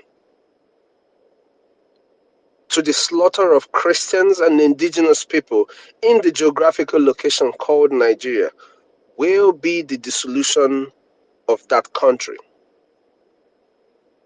Just for us to, just a reflection, we should all always remember that the entity called Nigeria expired in 2014, according to the amalgamation document, which stipulates that after 100 years, each of the regions that make up Nigeria can go their separate ways. Why did I take us back here? I took us back here because I want to remind Biafrans, I want Biafrans to understand that the only way we can be free is doing what we are supposed to do. It's not waiting for anybody. We are to help those who are helping us. And how do we do that? Financially supporting our government. A lot of us say, oh, we should be members of Brigi. I mean, I understand the statement. But as a Biafran, Brigi is your government. You either choose to align yourself with your government or you choose to work against your government. The vehicle, like our lobbyist told us in one of his broadcasts, the vehicle that would drive us into Biafra is Biafra Republic Government in Exile. And our de facto government in Homeland will be there to receive everything that the Republic Government in Exile has done in diaspora, cement it in Homeland. So as a Biafran, you are obligated to support your government.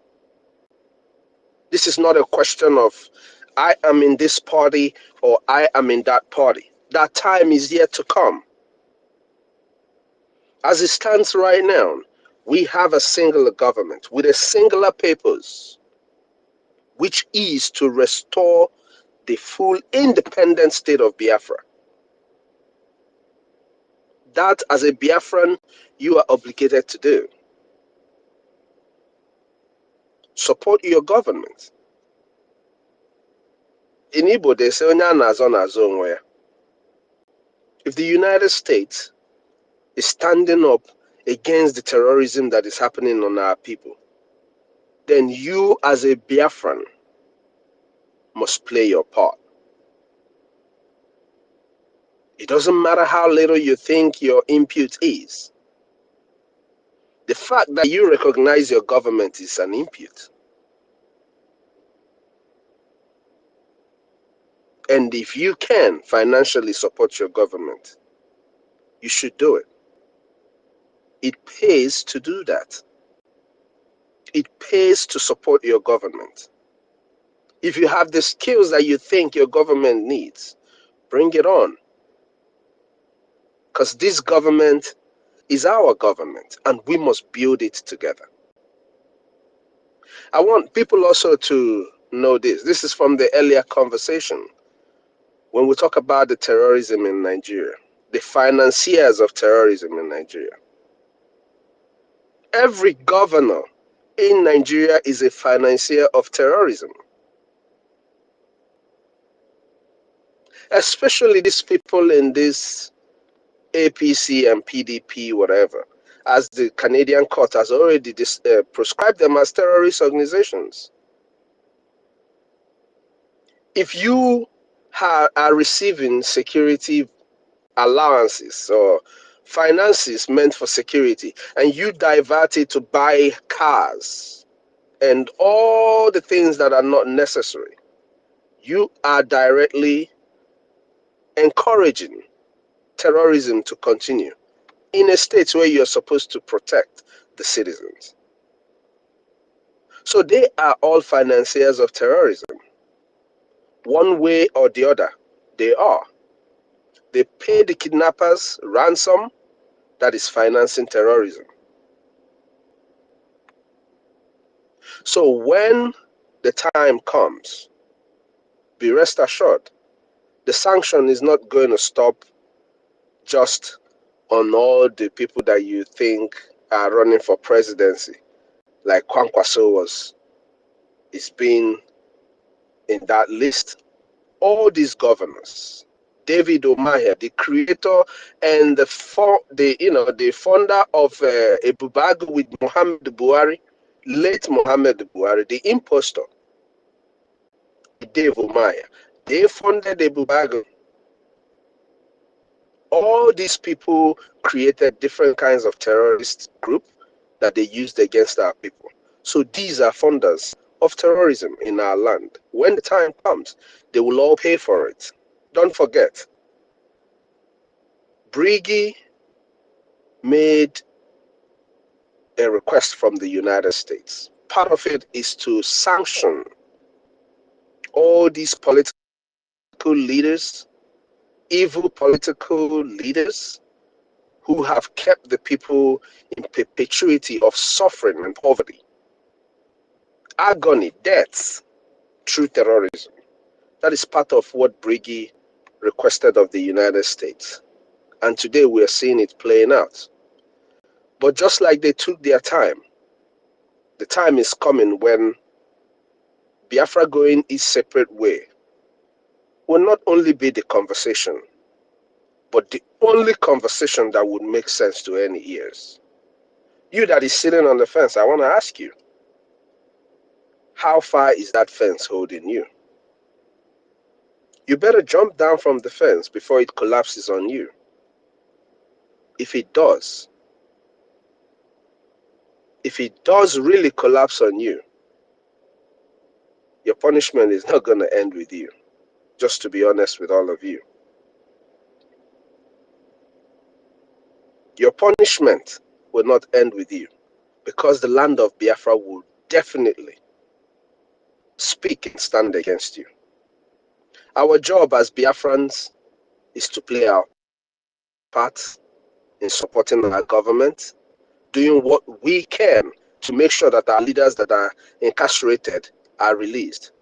The only way they will come out is from what we do. So if you truly want our leaders to be out, play your part. Be a good Biafran citizen and understand that your government is speaking with the United States government. It's not just about, hey, this is happening, or that should happen. No, this is government to government. And that's what you're seeing here. Thank you so much, Tutor, and everyone who is on the space. And may God give you the strength to continue doing what you do. Don't forget, tomorrow is our fundraising. Be a part of it. For today's space, I'm giving my 20 gem, and I'll send you the receipt, Tutor. Thank you, everyone. Daluno. Hello, our original COAs. Wow. Kai, God bless you for your donation. Thank you so much. Guinea Biafras, God bless you, our original. You always come to end this space, and we love your voice. We love the way you speak to Biafrans, and they've also heard. Thank you so much. Minister 1 million, are you there? You've been on the mic since. Minister 1 million. Rage and Fury, I gave you Michael. Where are you? Where is everyone? Okay, hold on, wrap up so that we end this space. Rage, where are you? Minister 1 million, where are you? Hold on, are you there? Yes, I'm here. Yeah, wrap up. Use 2 minutes and wrap up. Let me send Mike again to Rage. All right. Thank you very much. Why you are doing that? The bone of all this context is all about demand. One demand from a responsible government, which we are privileged to see in our generation and our time. We call them the number one country of a free world. The United States has really done a very great work, and we can't just appreciate them less.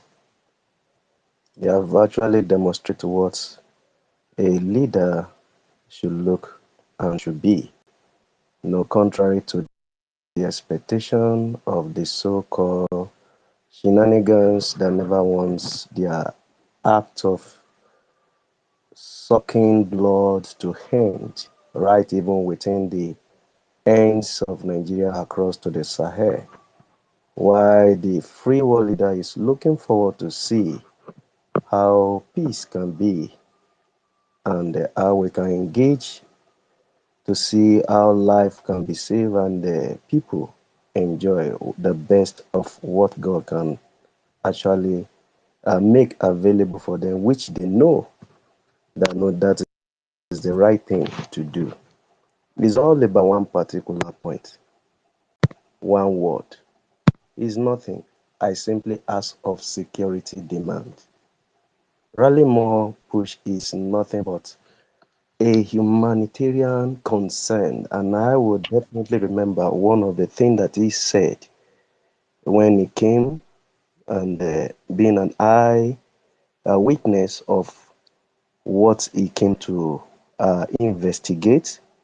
He said he has never seen a charade of evil being committed against humanity in such form ever since in its existence on the face of the earth.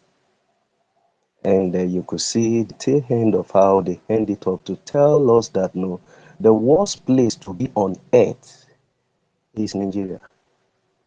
There is nothing anyone should be proud about. There is nothing anyone should celebrate. There is nothing anyone should brag about. That no, this is already a collapsed state, and the U.S. is only looking for one particular opportunity. The opportunity is nothing but no, a safe haven for where people can really get their way out, their way to get liberation, their way to get freedom, their way to live the way God has proposed and destined them to be. I hope I'm being heard. Yeah, you are being here, but try and wrap up so that we call it a day. Rich is Oh, not picking. okay, So, thank you very much. So why I try to do that, I still want to hold on that point that no, really more intention of submission has really showed how sincere he has definitely come to bring this blow out this report before the state house, and you could see the conclusion. And there is something I would have lost to just talk about when you talks about the Tooks box being opened. I remember it talks about that, and the condition that's been prevailed here is the pressure on this particular sovereign state that is collapsing already to see how no they can probably see how they can help this prodigal son. Nigeria being a prodigal son, and they are trying to salvage how they can help him out. And in other way out, if you cannot be helped, there is no other way to see how they can do that, but rather to involve a kinetic approach of military action. When he was talking about gun ablaze, the man really meant something. And to do that, everything have to just align with law. And this is the best way you can go about. And I'm so happy while they are thinking about that, they were looking for a way to have a safe haven, for them that are vulnerable and helpless, to see how they can get themselves safe. And our government has actually come to take a responsibility. BLGIE, we will say thank you. Actually, you have demonstrated the definition of what Biafra is all about. What is Biafra? Biafra is calm. come. So it's a place whereby you can come to have your freedom, and a place that can be a safe haven when you obey the law of the land. So I want to say thank you very much for showing up a responsible heart of a leadership, that we long for and we are looking forward to see.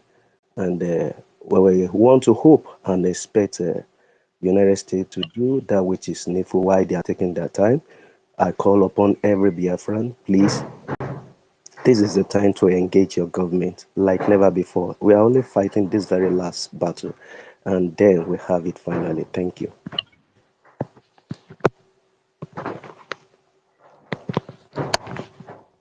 Okay, thank you so much, Holland. Yeah, we have to call it a day right now. Thank you so much. I'm already in Saturday. Thank you to all the speakers and all the donors and all the listeners. Thank you so much. Yeah, it was a great day.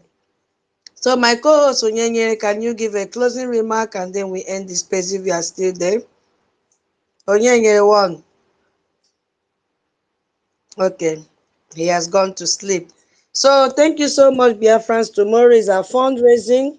Please let us gather for our fundraising tomorrow. It doesn't end in attending space, and then when it is time for fundraising, we will not find you doing our fundraising. Please